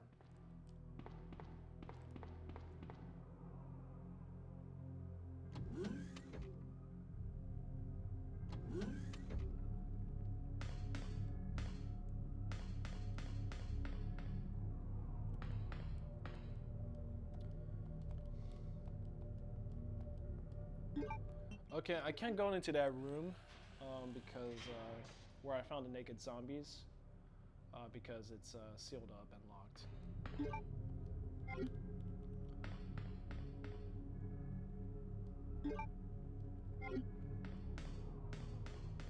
And there's gonna be some plant monsters soon. I remember going to see The Last Jedi with a friend from a university. She was not a Star Wars fan. She told me it was a very meh movie. I think she held till the end because I kept making jokes about it. Like, hell as in what? I'm sorry. I know, like, people who aren't Star Wars fans can find it very mediocre, but, I don't know what you mean by held. Like, did she change her mind? Oh, shit.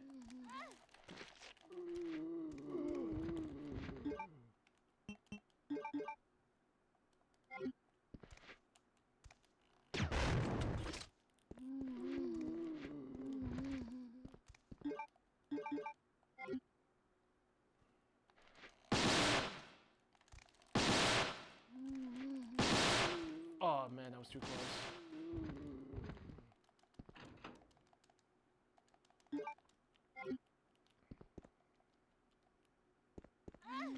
Oh, fuck you.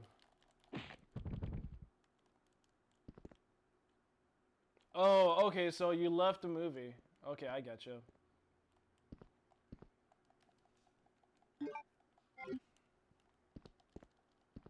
Yeah, I watched The Last Jedi twice, all the way through, because the shadow of my former self did enjoy the movie.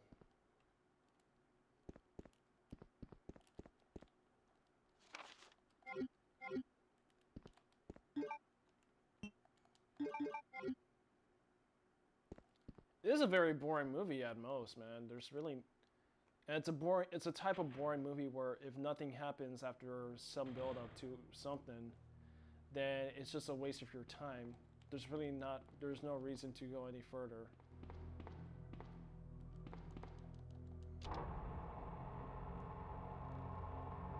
There you are, you pod people. Ah.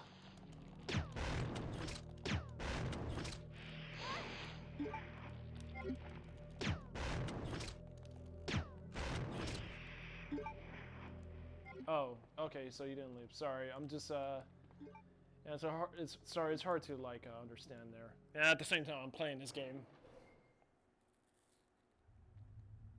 Yeah, it was tough to stomach. Well, I mean, they're not zombies. They're like mutated plant things, which I wish the remake had that. Where the remake, they're just like generic versions of the clickers from The Last of Us, with vines all over them. And here they're just like literal plant creatures.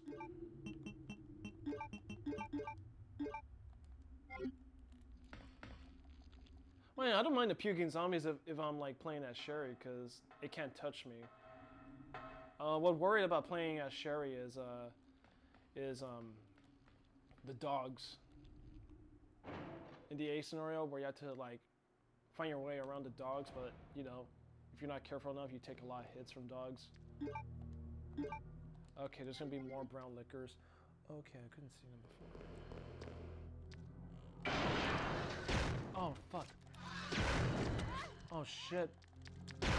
Get away, you fucks. Oh, what?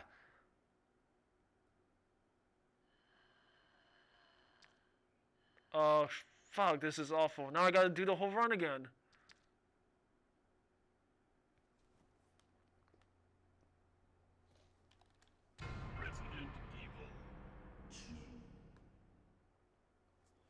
Yeah, Bathory, did you caught that? Please let me know if you caught that, because fucking hell, dude. I'm starting to get frustrated at this shit. Fuck. Yeah, I had to go through Birkin again. Well, I mean, at most, I could just probably, like, walk around and wait for him to jump back, but, you know, it's gonna be an easy boss at this point. I don't have much to worry about. I still have to go. Oh, fuck. Alright, hold on a sec. I'm gonna have to reset the game because I just used a health by accident. I'm sorry, guys. Let me restart it real fast.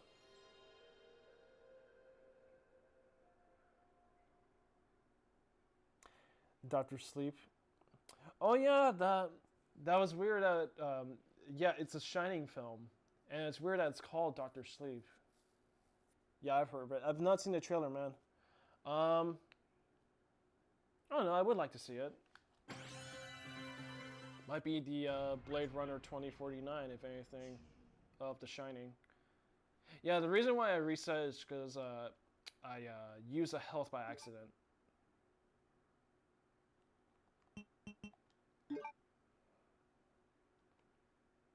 Oh yeah, I'm aware it's a Shining sequel that follows Danny as an adult back at the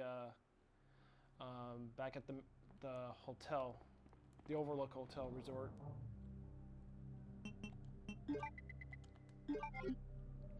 All right, let's do this again. Because of my fucking blunders, I have to like do this whole fight.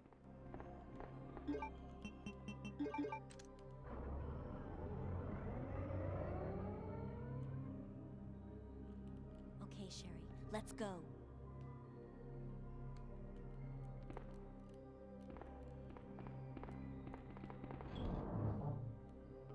I made quicker progress in my Leon walkthrough, but I died more times than fucking Leon.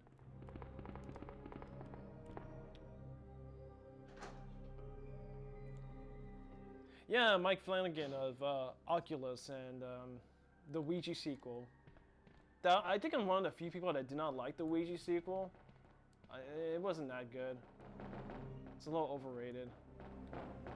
And I'm starting to see that as a pattern is you have the ink ribbons in your inventory. Yes, I know that battery. It's just I don't want to use them often because I am trying to get that A ranking. Yeah, because everyone right, go outside. Because every critic nowadays is a genre horror. They'll just praise a horror sequel or a horror film that's better than its initial output. I guess it's pretty much an apology for the 80s, but I mean, if we're gonna praise mediocrity, then that's not much of an apology. Because in the 80s and 70s, people disliked certain horror movies that are now hailed as masterpieces, like The Thing. Yeah, The Thing, and what other horror films were disliked? Texas Chainsaw Massacre, Psycho.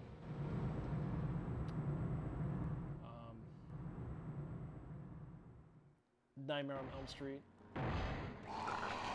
Yeah, there was this weird vitriol from critics who found certain horror films to be tasteless, even though they're extremely well written. Yeah, The Blob.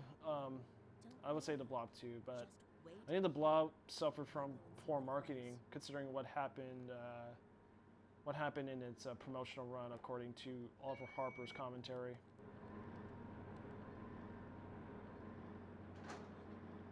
Yeah, like there was this praise for horror films being too tasteless and gratuitous, even though there's a lot more substance than most horror films nowadays. There's a lot to absorb and to analyze. Okay, let's go.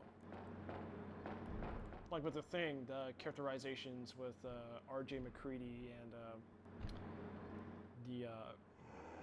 that whole scientist unit in Outpost 31. It's just like, did you people not see the same movie as most people have? Here we go again. Get away from me.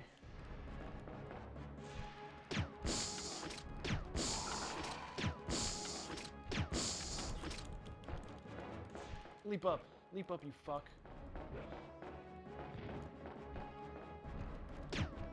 Oops. Oh shit, I should get away.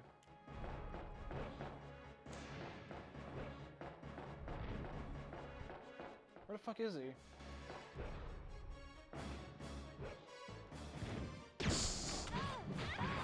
Ooh, bad.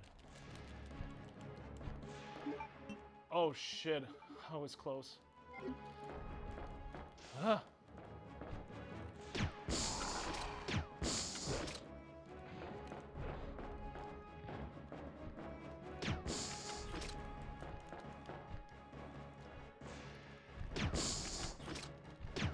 Ah, you fucking prick, man.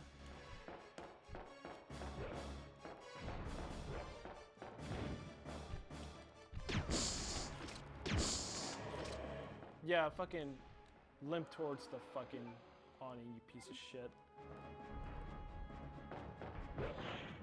Yeah, I have my stuff muted, but my controller vibrates, so at some point during the fight I could tell when he's just leaping up. But at least it's over now.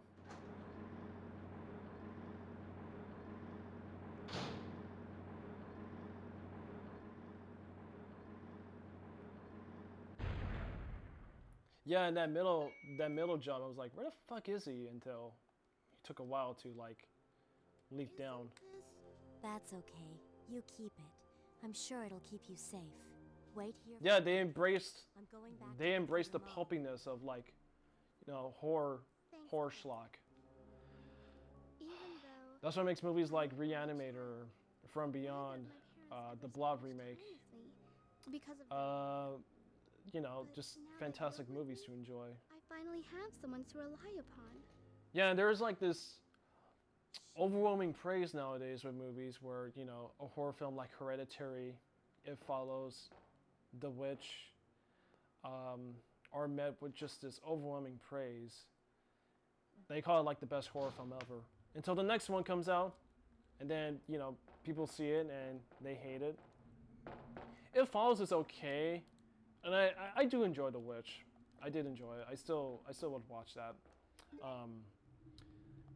Hereditary, I felt I was disappointed by it, mostly because of its third act. It does The Witch again.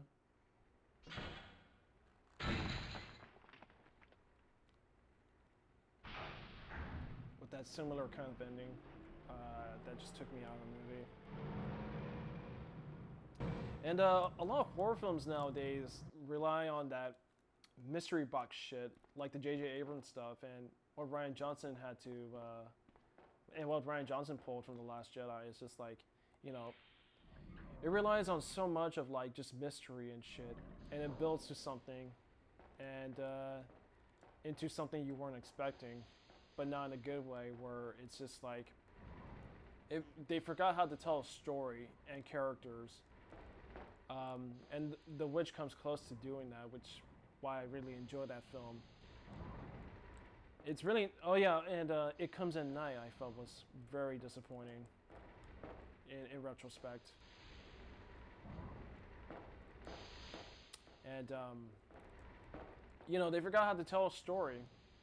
And I don't think Invasion of the Body Snatchers and The Thing and Rosemary's Baby were classics because of their ambiguity. It's because they told stories. They had interesting characters that you could attach to. And that's the remake of Body Snatchers, not the original.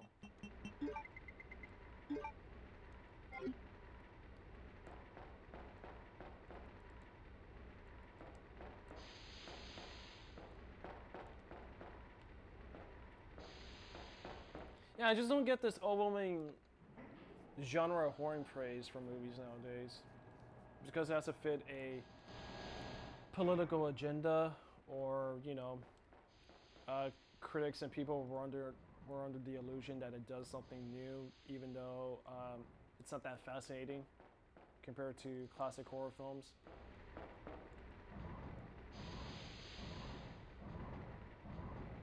Here we go again. I'm gonna have to do this shit.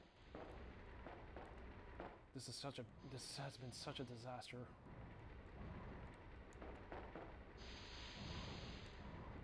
And I'm not even confident how I'm gonna handle Jill Valentine in Resident Evil 3.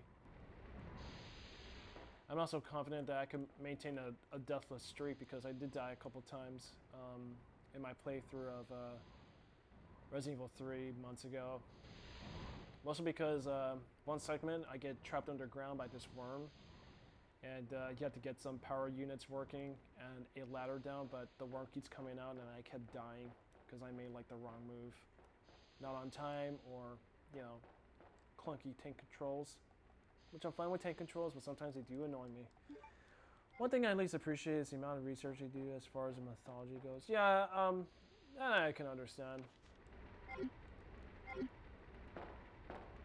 I kind of wish Hereditary was just more grounded, because when it goes to the supernatural route in that third act, I just kind of like it lost for me in a bit. I wish it did more psychological things, more grounded stuff.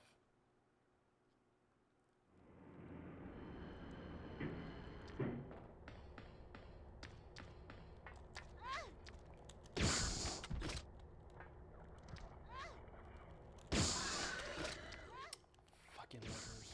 I hate the advanced lickers.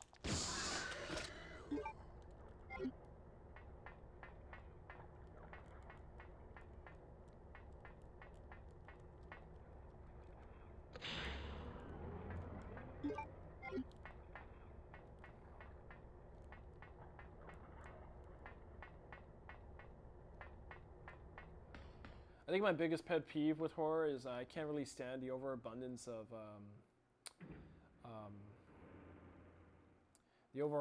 demon possession films, possession stories. It's just like it's done to death.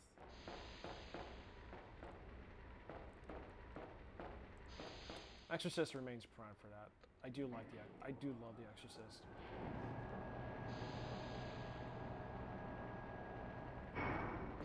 Yeah, because it was so obvious, I didn't really enjoy it that much, Battery. When it head down that route.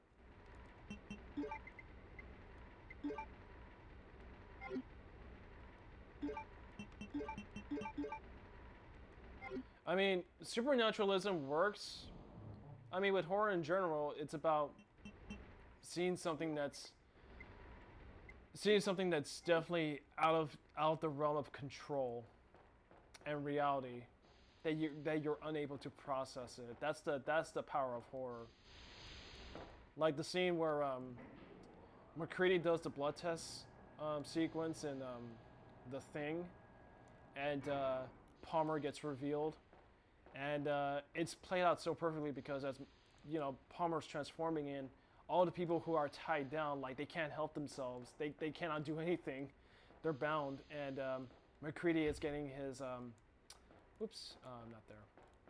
McCready is getting his flamethrower charge, and it just gets to the point where like it's beyond everybody's control, and when he just fucking leaps off into the ceiling, I mean, yeah, there's a sense of supernaturalism, but it's not like, you know, supernaturalism in the sense of like, you know, demons and shit. It's just something out of the realm of reality becomes more terrifying.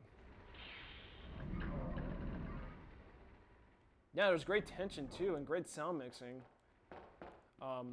With the blood samples getting poked with the exposed heated wiring. It's great. And the dialogue between the characters is still fantastic. Another example is the chest burster scene in Alien, where it's you're assuming like everything's back to normal, while the crew of the Nostromo are having this last meal before they go to sleep, and then John Hurt starts to cough, and they think it's just like, well, maybe he's choking on some food, but then he's suffering from like contusion.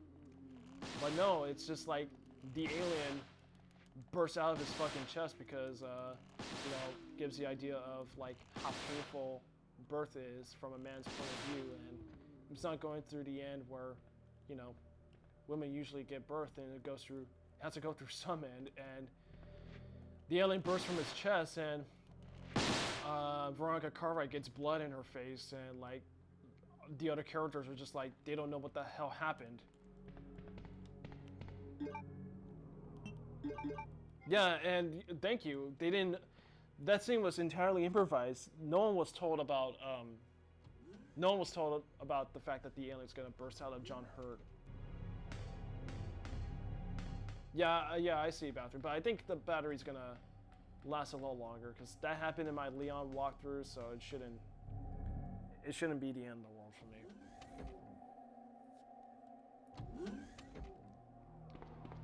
It's a very old PlayStation 3 with a very old controller, so I think over time batteries don't last as long as they should.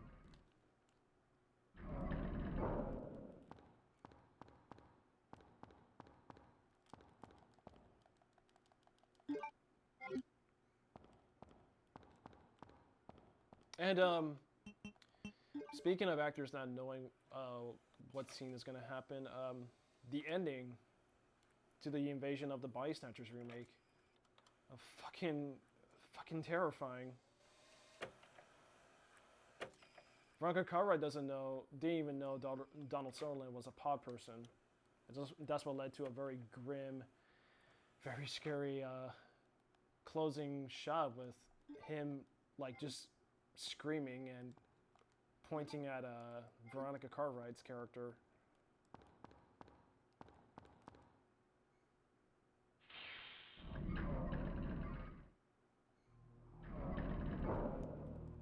Yeah, I've read that, Bathory, and initially, like, one alien without a queen can still be pretty devastating to whatever environment it gets thrown in, because it can still make eggs by using human hosts and bodies to make a nest, and to dissolve human bodies to make eggs. And that was before, like, they came into play with the alien queen. Okay, now I gotta be careful here this time because I do recall the zombies were in that laboratory room.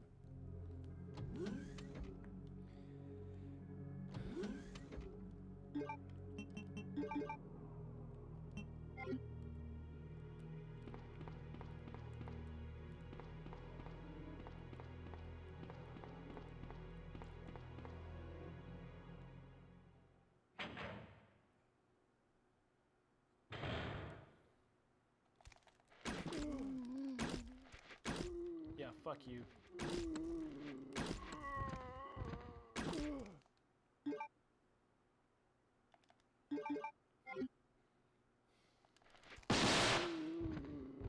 Not bad.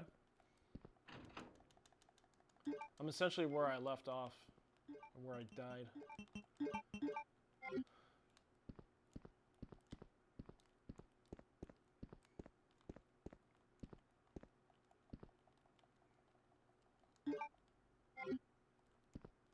Yeah, it was all from Dan O'Bannon's experience in France, where I think he got food poisoning, and it was as he described, like something was inside of him, and that's what led to more ideas that gave birth, no pun intended, to the xenomorph. Oh, Dan O'Bannon, we will miss you, my friend. Okay, I gotta get away from those.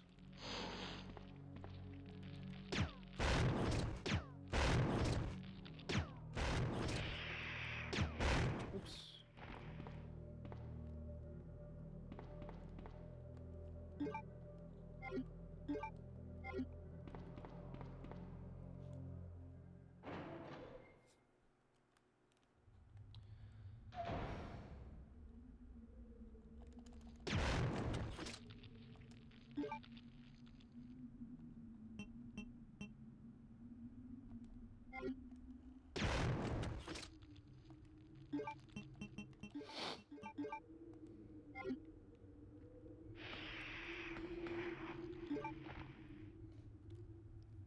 Man, I've been at this for a while, dude. It's gonna be a very long stream. When this is over. I was expecting to be done like around 2:30, but god damn it, dude, I died so many times.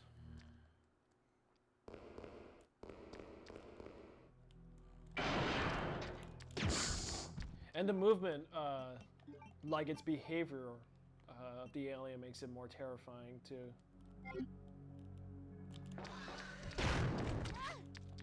Oh shit, I got myself into a corner.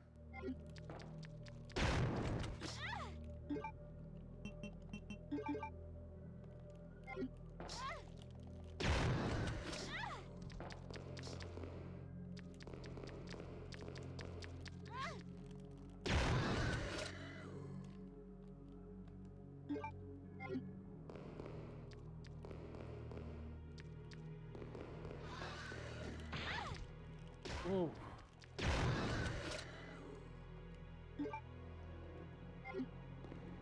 Uh-oh.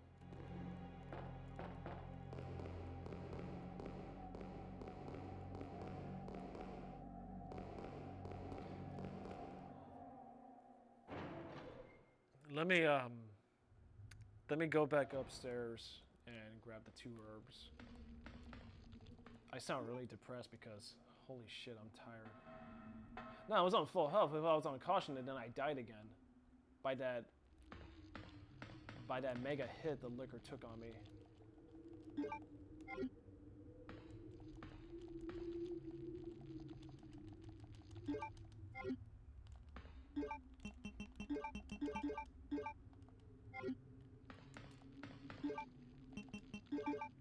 There we go, let's move. Yeah, I know, I nearly dodged a bullet there.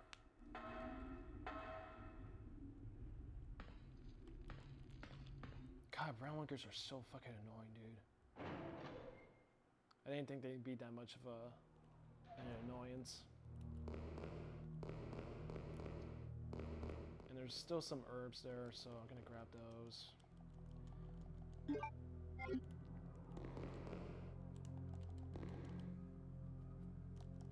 I'm gonna make another 2 herb mix, and there's a red herb in the chemical labs beyond this point. Because I need to get ready for the Mr. X final boss. You keep rushing at them. Well, I mean, I have to battery because one got stuck, so the AI is not gonna move where I need it to be to shoot them. The AI is a little spotty at places. Like, yeah, they're gonna peek around the corner, but they'll literally get stuck in a corner.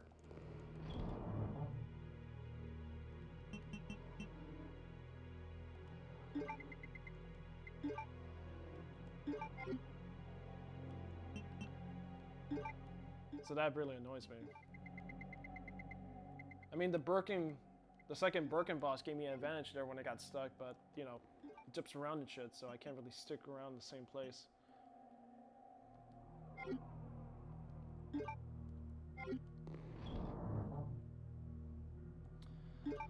I'll leave this here. I won't need it.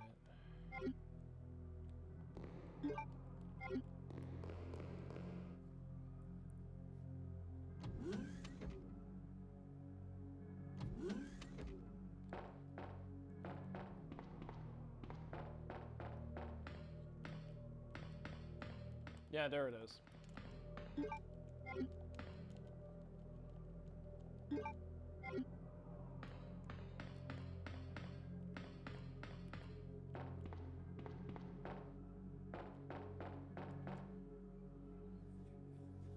I mean, good thing is I got plenty of herbs to survive the final bosses. Because I remember last time I couldn't get past incendiary grenades are doing most of the work. I mean, it may seem that way, Bathory, but they're not as powerful enough as acid rounds. I just used up all my acid rounds, which are like my preferred grenade choices.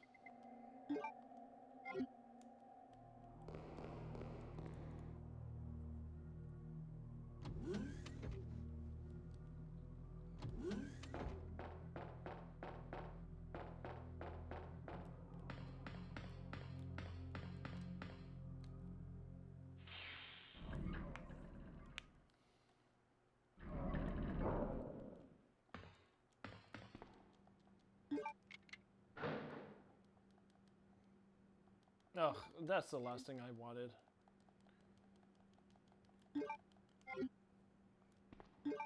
I don't want, I didn't want grenade rounds. I want Man, I was expecting more acid rounds. There's probably going to be some zombies here. Oh, fuck off. Move.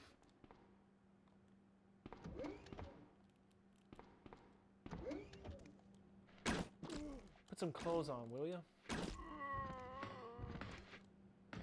Oh shit. Okay, I'm gonna have him come towards me.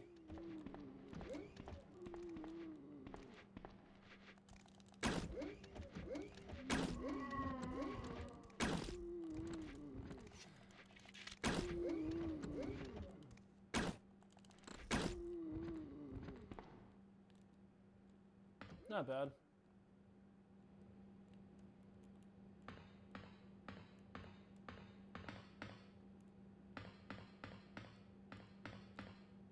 There's always something here I need to fetch. Oh, this might be the elevator key of anything. The power room key, perfect. So that gives me access to where I find Sherry as she's being chased down by Mr. X.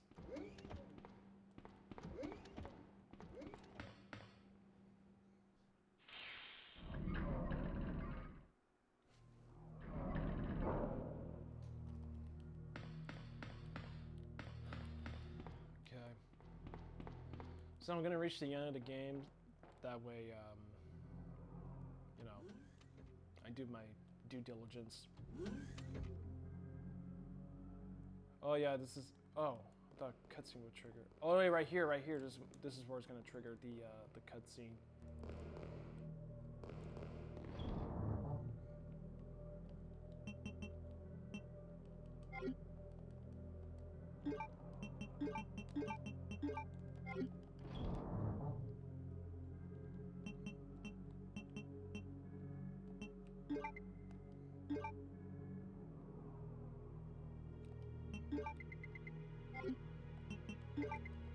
Alright, I'll keep it handy. Alright, let's go. Yeah, and that's gonna come in. Annette! Where's Sherry? But I asked her. Excuse She's me. Never even heard of the G-Virus before. Which room? Tell me.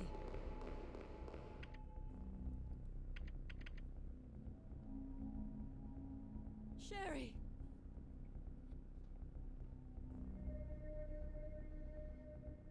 No! Annette! Well, I mean, I had a breakfast. Samples inside the pendant Decent Sherry's breakfast plate. wearing. I ate before this, so I still got some bubbling. I think a liquor's gonna pop out again. I swear to God.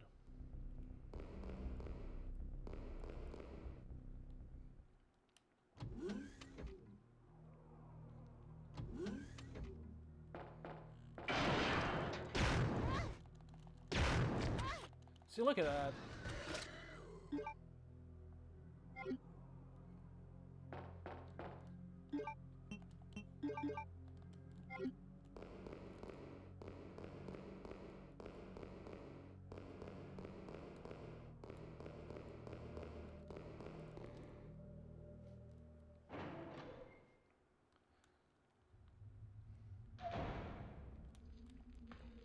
See, it took like, look, Bathory, it took like 3 rounds against a mutated liquor, while it took me like 2 acid rounds to take one down.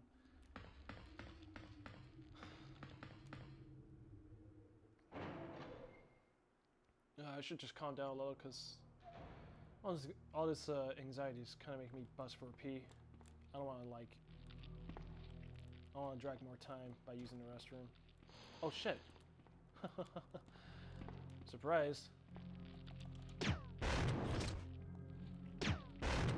I gotcha.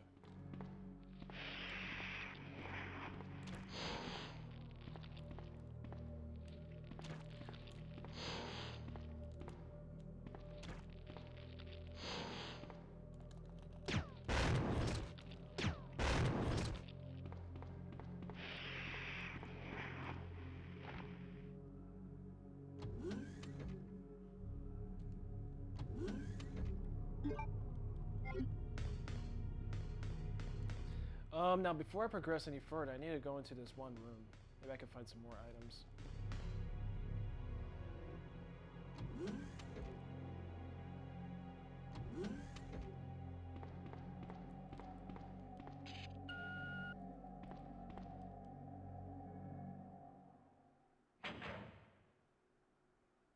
Yeah, like the Ivy monsters in Resident Evil 6 are just like, oh shit, your typical zombie.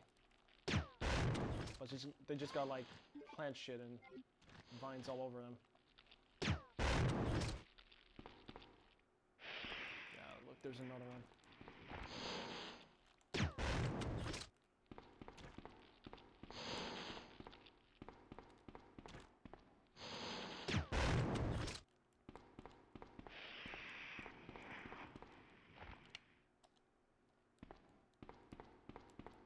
Is there another one? No, I think that's all of them. Thank God. Oh, look. More unnecessary gratuitous grenade rounds. Fucking Christ. Blow me, game. Just blow me.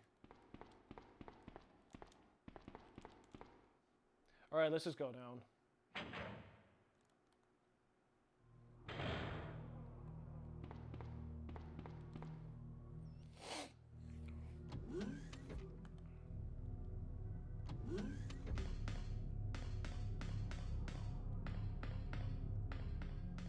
Yeah, I know, the game's a dick, Bathory. Resident Evil has not been nice to me. That's why I died 3 times.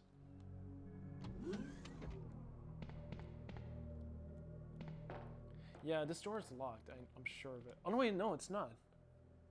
Awesome. Hey, more flame rounds. Thank Christ.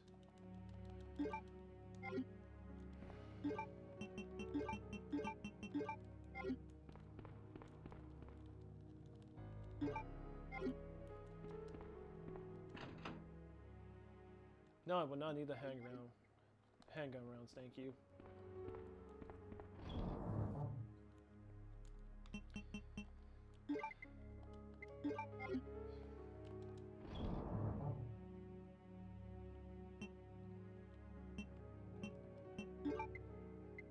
Guess I don't need that.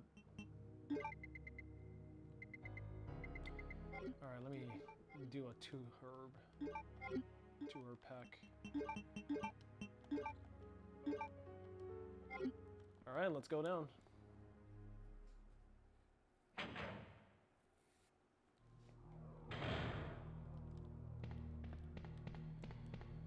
Gotta save the Sherry.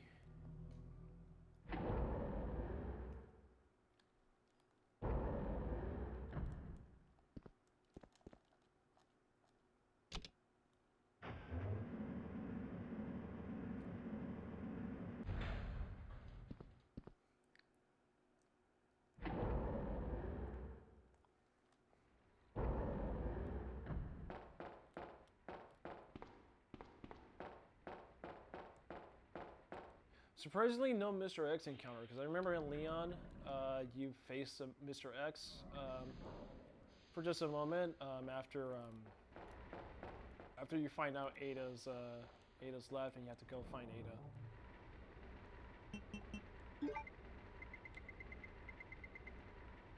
Just checking my inventory here. Yeah, I'm really light on herbs. I gotta be careful.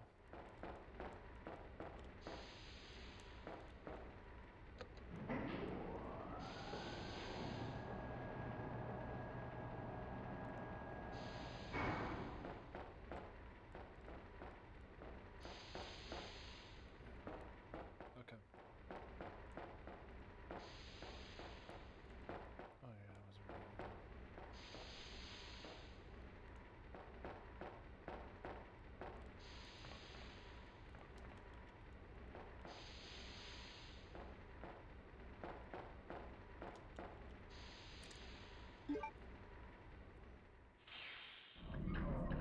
right. The most redundant question ever. Do you want to discard the key? Yes. No. I want to use it as a hood ornament. Fucking Christ. Oh, that's true, Bathory, then. Okay, I can probably save before the final boss.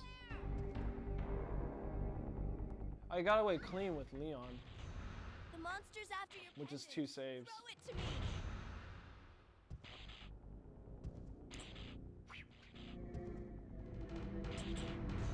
Good girl. Yeah, see, so it's like, it's there as a last resort to find the G virus sample, As since the Hunk team failed after they got killed by Birkin. here. This is what you're looking for, right? Fine. Then go get it. Dumbass. Sucker. Too bad he didn't die in a similar fate like the T-1000. The self-destruct sequence has been activated. Repeat, the self-destruct sequence has been activated. This sequence may not be aborted. All employees proceed to the emergency car at the bottom platform. Yep, the Doomsday Clock now is going full aliens. Oh yeah, there we get the glimpse of the claw coming out of the lava.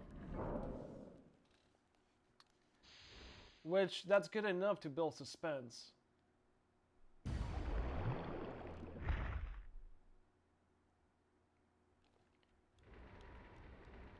That's how you know it's still out there. And not have it just randomly pop out a couple times before the inevitable final boss.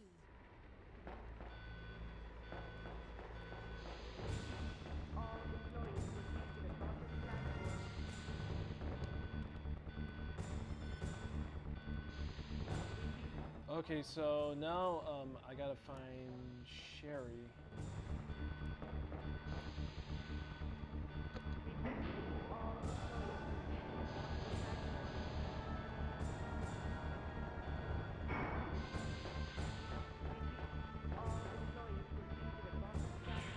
I don't know where she could be at. Probably on my way out. Back to the elevator, hopefully.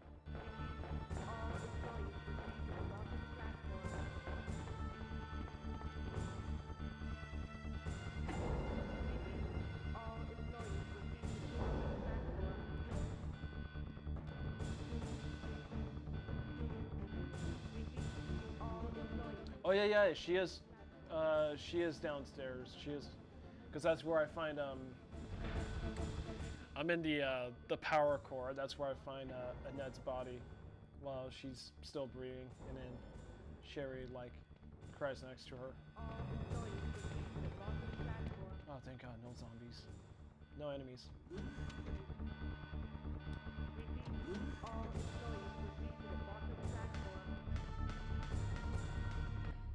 Yeah, there we go.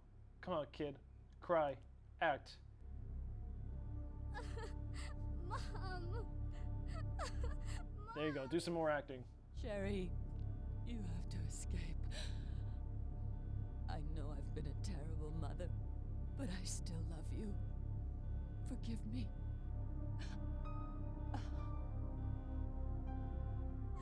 Mom!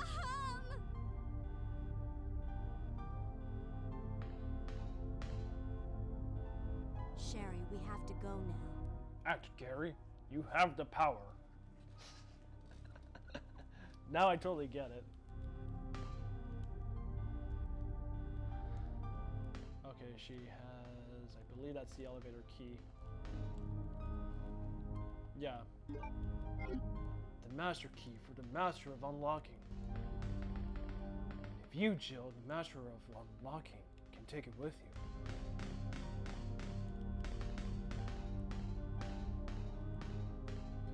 I worry about more of the horrible human being experimenting on kids part of that. Oh, like the remake?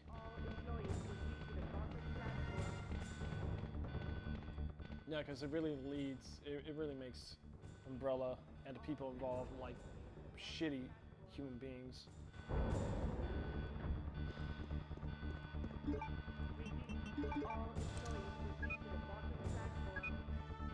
That's what I like about here. Like, it's just a dysfunctional family, and both Annette and William are like, you know, archetypal workaholic parents who neglect their child because of their work.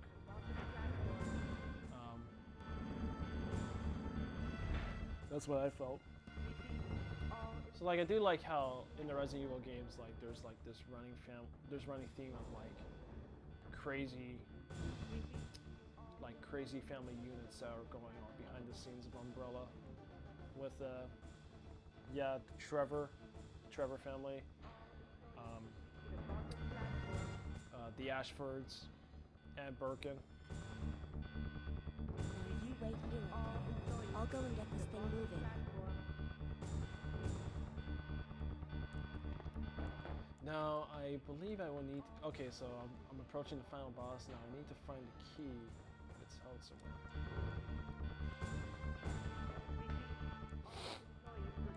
Very ham-fisted. Yeah, it does when you think of the darker picture of Umbrella, but I do like that they do add more agency to Annette, because at least she is trying to kill William this time, now that he becomes a horrible monster. Whereas in the original, I always felt it was stupid that Annette would try to talk to Birkin in his fully transformed stage and then dies. Oh yeah, here it is.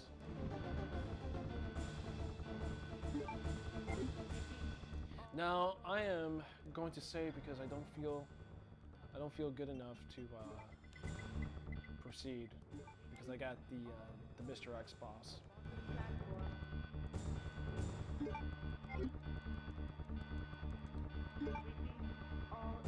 But I am getting close. I'm gonna clock in at 4 hours in this whole stream. But the game at most at 3 hours.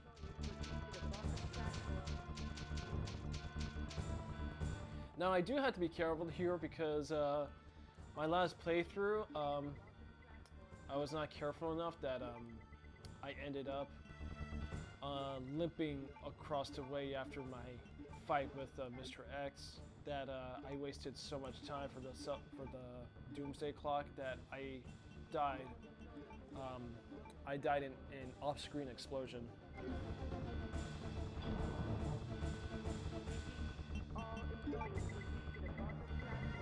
Yeah, of course it's dumb. Like, why would you still try to talk to him when he's already past the point?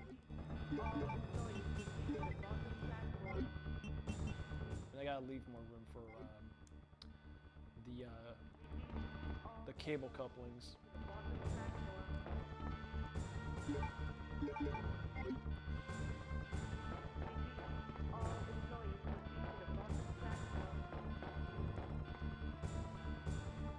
Though I do kind of feel it's, while it leads to some emotional moments with Claire and Sherry in the remake, though it feels like it does feel like out of convenience that Sherry gets suddenly infected with the G virus when she has that argument in that massive room in the sewers while she talks to her mom via intercom. Because they made it fully clear here that she does get infected with the G virus by Birkin himself, though we don't really see it, so it does come off a little contrived in a way. Detonation.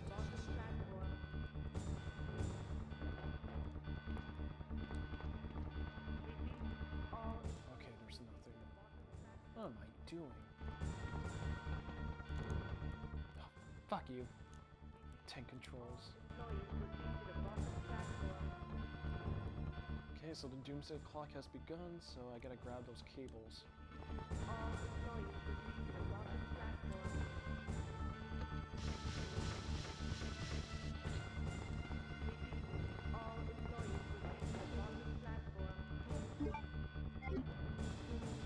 Okay, this is so stupid. I have to grab them each individually. Why can't it be just like a bundle that takes up 2 spaces? Fucking Christ, Capcom.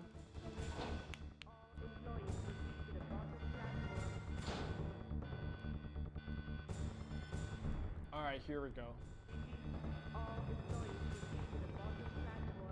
Now, I gotta be careful because he's a lot quicker, so even though when Ada drops the bazooka, the animation to pick it up is very delayed to the point where he can attack me mid-animation. So here we go. Oh!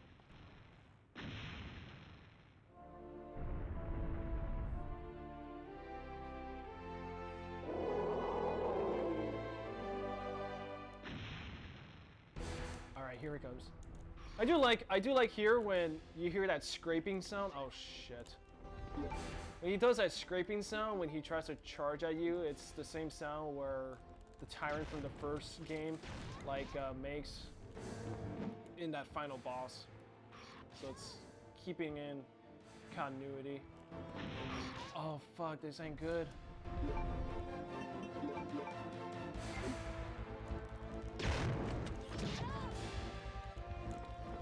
Man, even when I'm far away, he still gets me. Fuck, fuck, fuck. Here, use this. No, it's not. I don't want to see that battery too. It's just, but I'm saying like it feels like out of convenience she gets infected.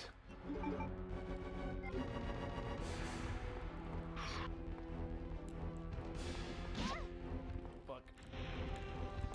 Fuck, pick it up.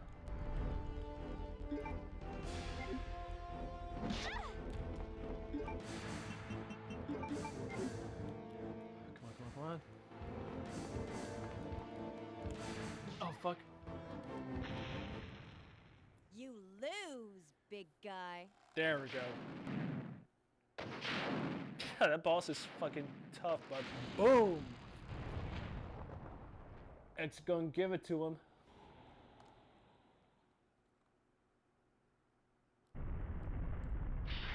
Alright, let's go.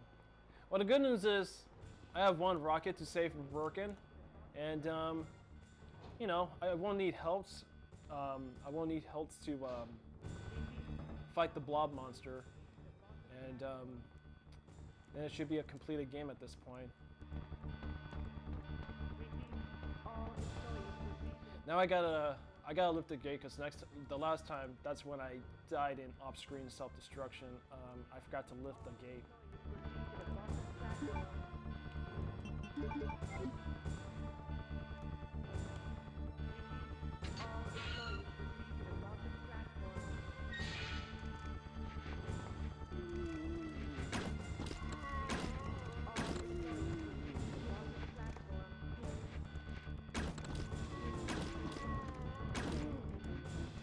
Man, there's a lot of naked zombies. So many naked penises. Fuck it. I'm going all out.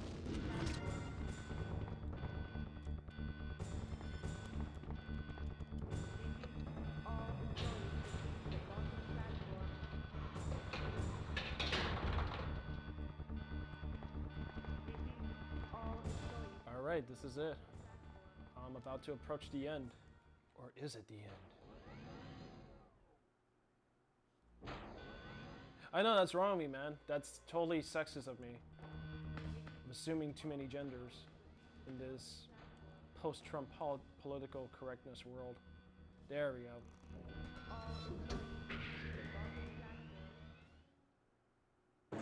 There we are. Alright, now let's keep going. Because I wasted too much time here.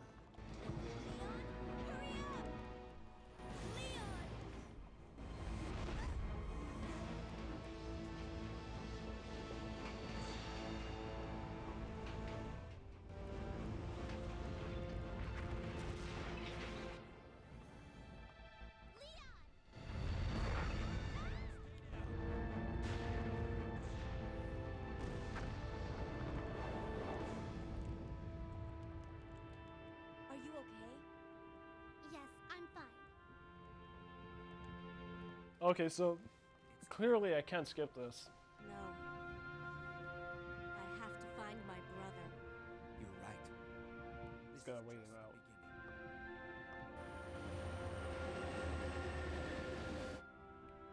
Yeah, I know. I'm on it. God has protected you. It will always be. And I've been getting a lot of like notifications. So I gotta handle that. Sherry. It's been a crazy run. This whole live stream is just like I died so many times. Unnecessary. All right, here we go. This is the final boss. What was that?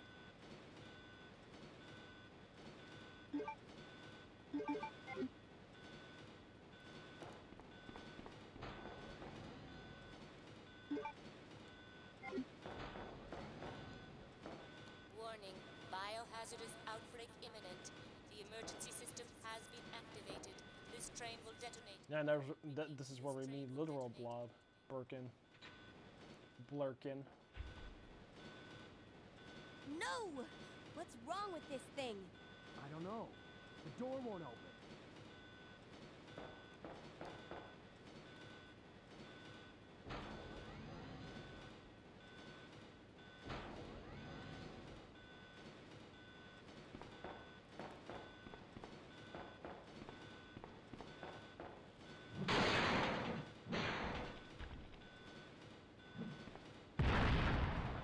Here comes the Alien Queen moment of Resident Evil 2.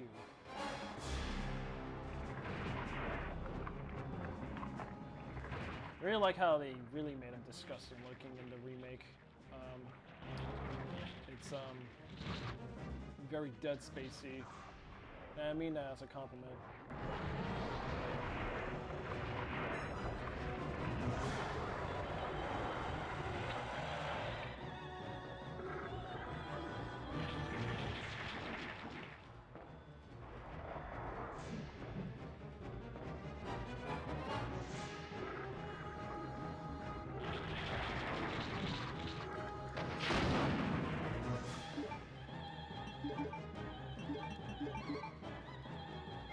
Yeah, I'm gonna use solely just flame rounds because they have better reach.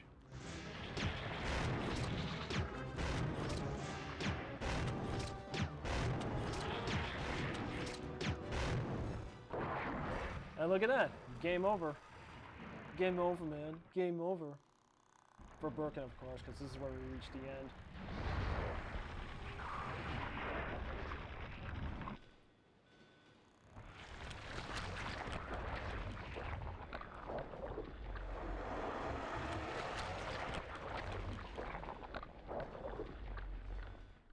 Yeah, it really made him look disgusting and terrifying.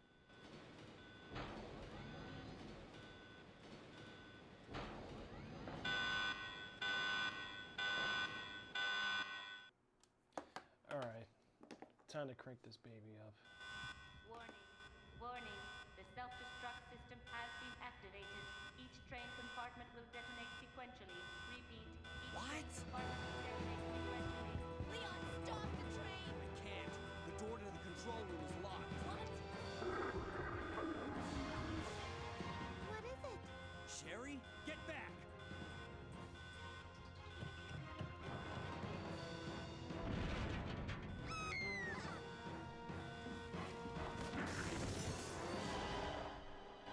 That's what I call ugly.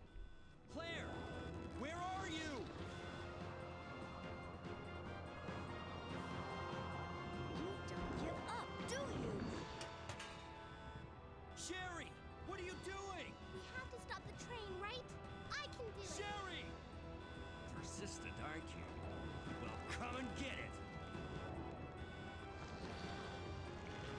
Okay, I apologize for being absent, but I had to text somebody. Which one's the right switch? Maybe this one? Sherry! Claire! Ah! Can't hold on much longer. Push the switch over there! Got it!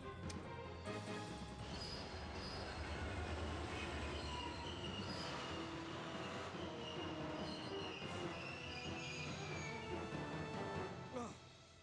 Finally. Are you okay, Sherry? I'm okay. Where's Leon? Leon? Leon! Right here. Leon! You're both safe. Just die. We've got to get out of here. Move it! Go!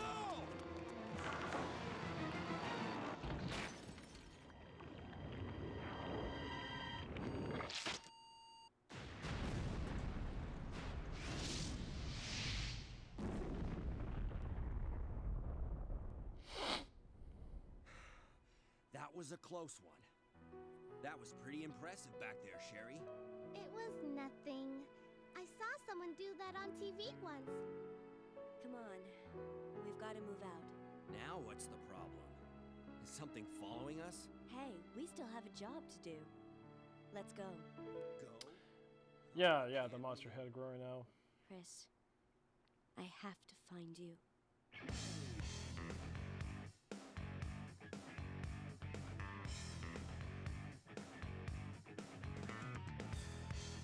Alright, here's another lineup of critics supported by cheesy rock ballad music.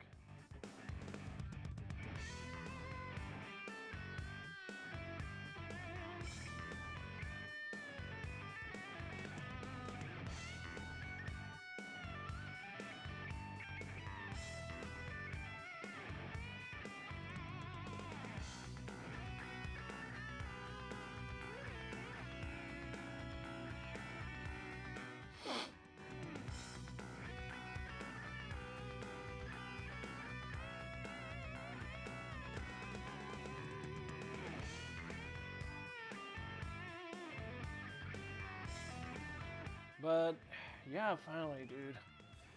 We got to the end, and I'm very happy that I'm actually done playing this game because it started to become less fun for me after my third death. But yeah, 3 times, that's inexcusable.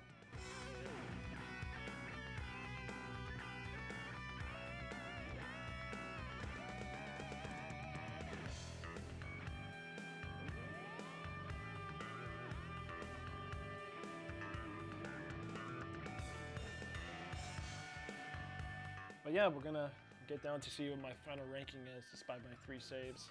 And I'm gonna call it quits until I talk about Toy Story 4.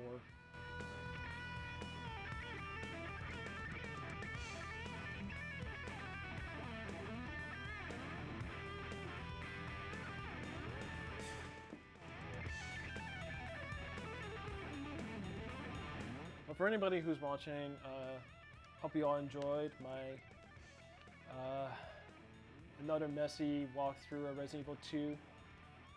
It has been pretty fun to get in touch with everybody. Oh, I already saw a bathroom. I just saw a lot yesterday at a matinee screening. The most I can say is I liked it. I'll talk more into it.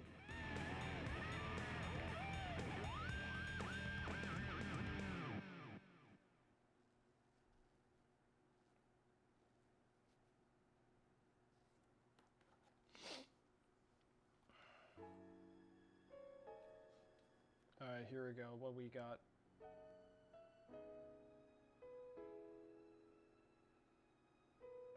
Alright, awesome. Yeah, you're right, Bathory, and yeah, just about 3 hours and 12 minutes.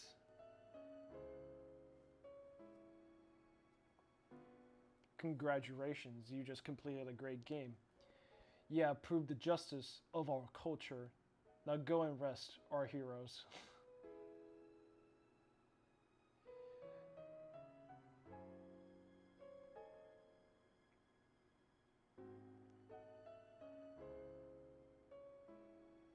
Yeah, I always found her hot in this, in that artwork shot. And I unlocked a new toy. Nice.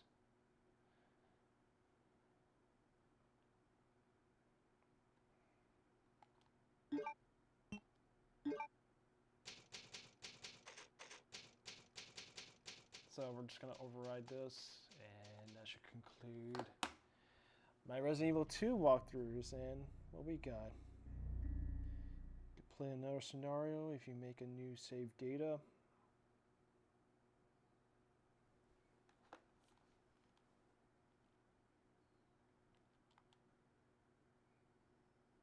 I don't know what that means, but probably won't touch this game for a while because I had my fill.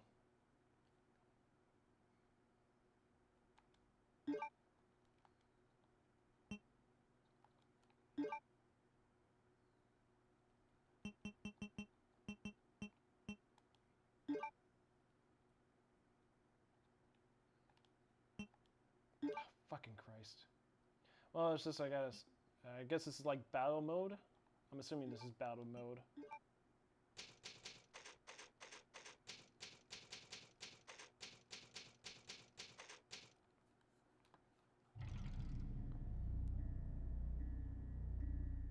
Jesus Christ, more shit. Well, that's good. That's good with my performances. I got more unlocked stuff. So this is already wearing out its welcome.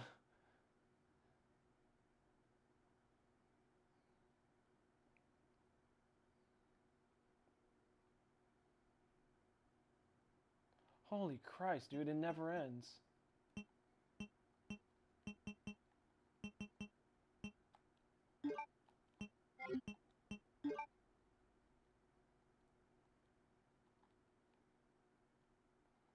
I know this game won't leave me alone, Battery. Like, what the hell? I have to override this over. Ah, fuck it. Let me use this one.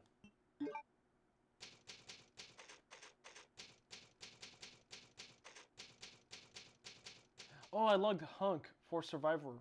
It's a battle round. What the fuck? Would you leave me alone, for Christ's sakes?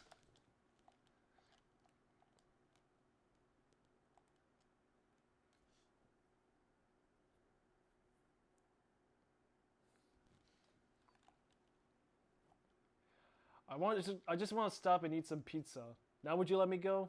Will you leave me in peace? Thank you.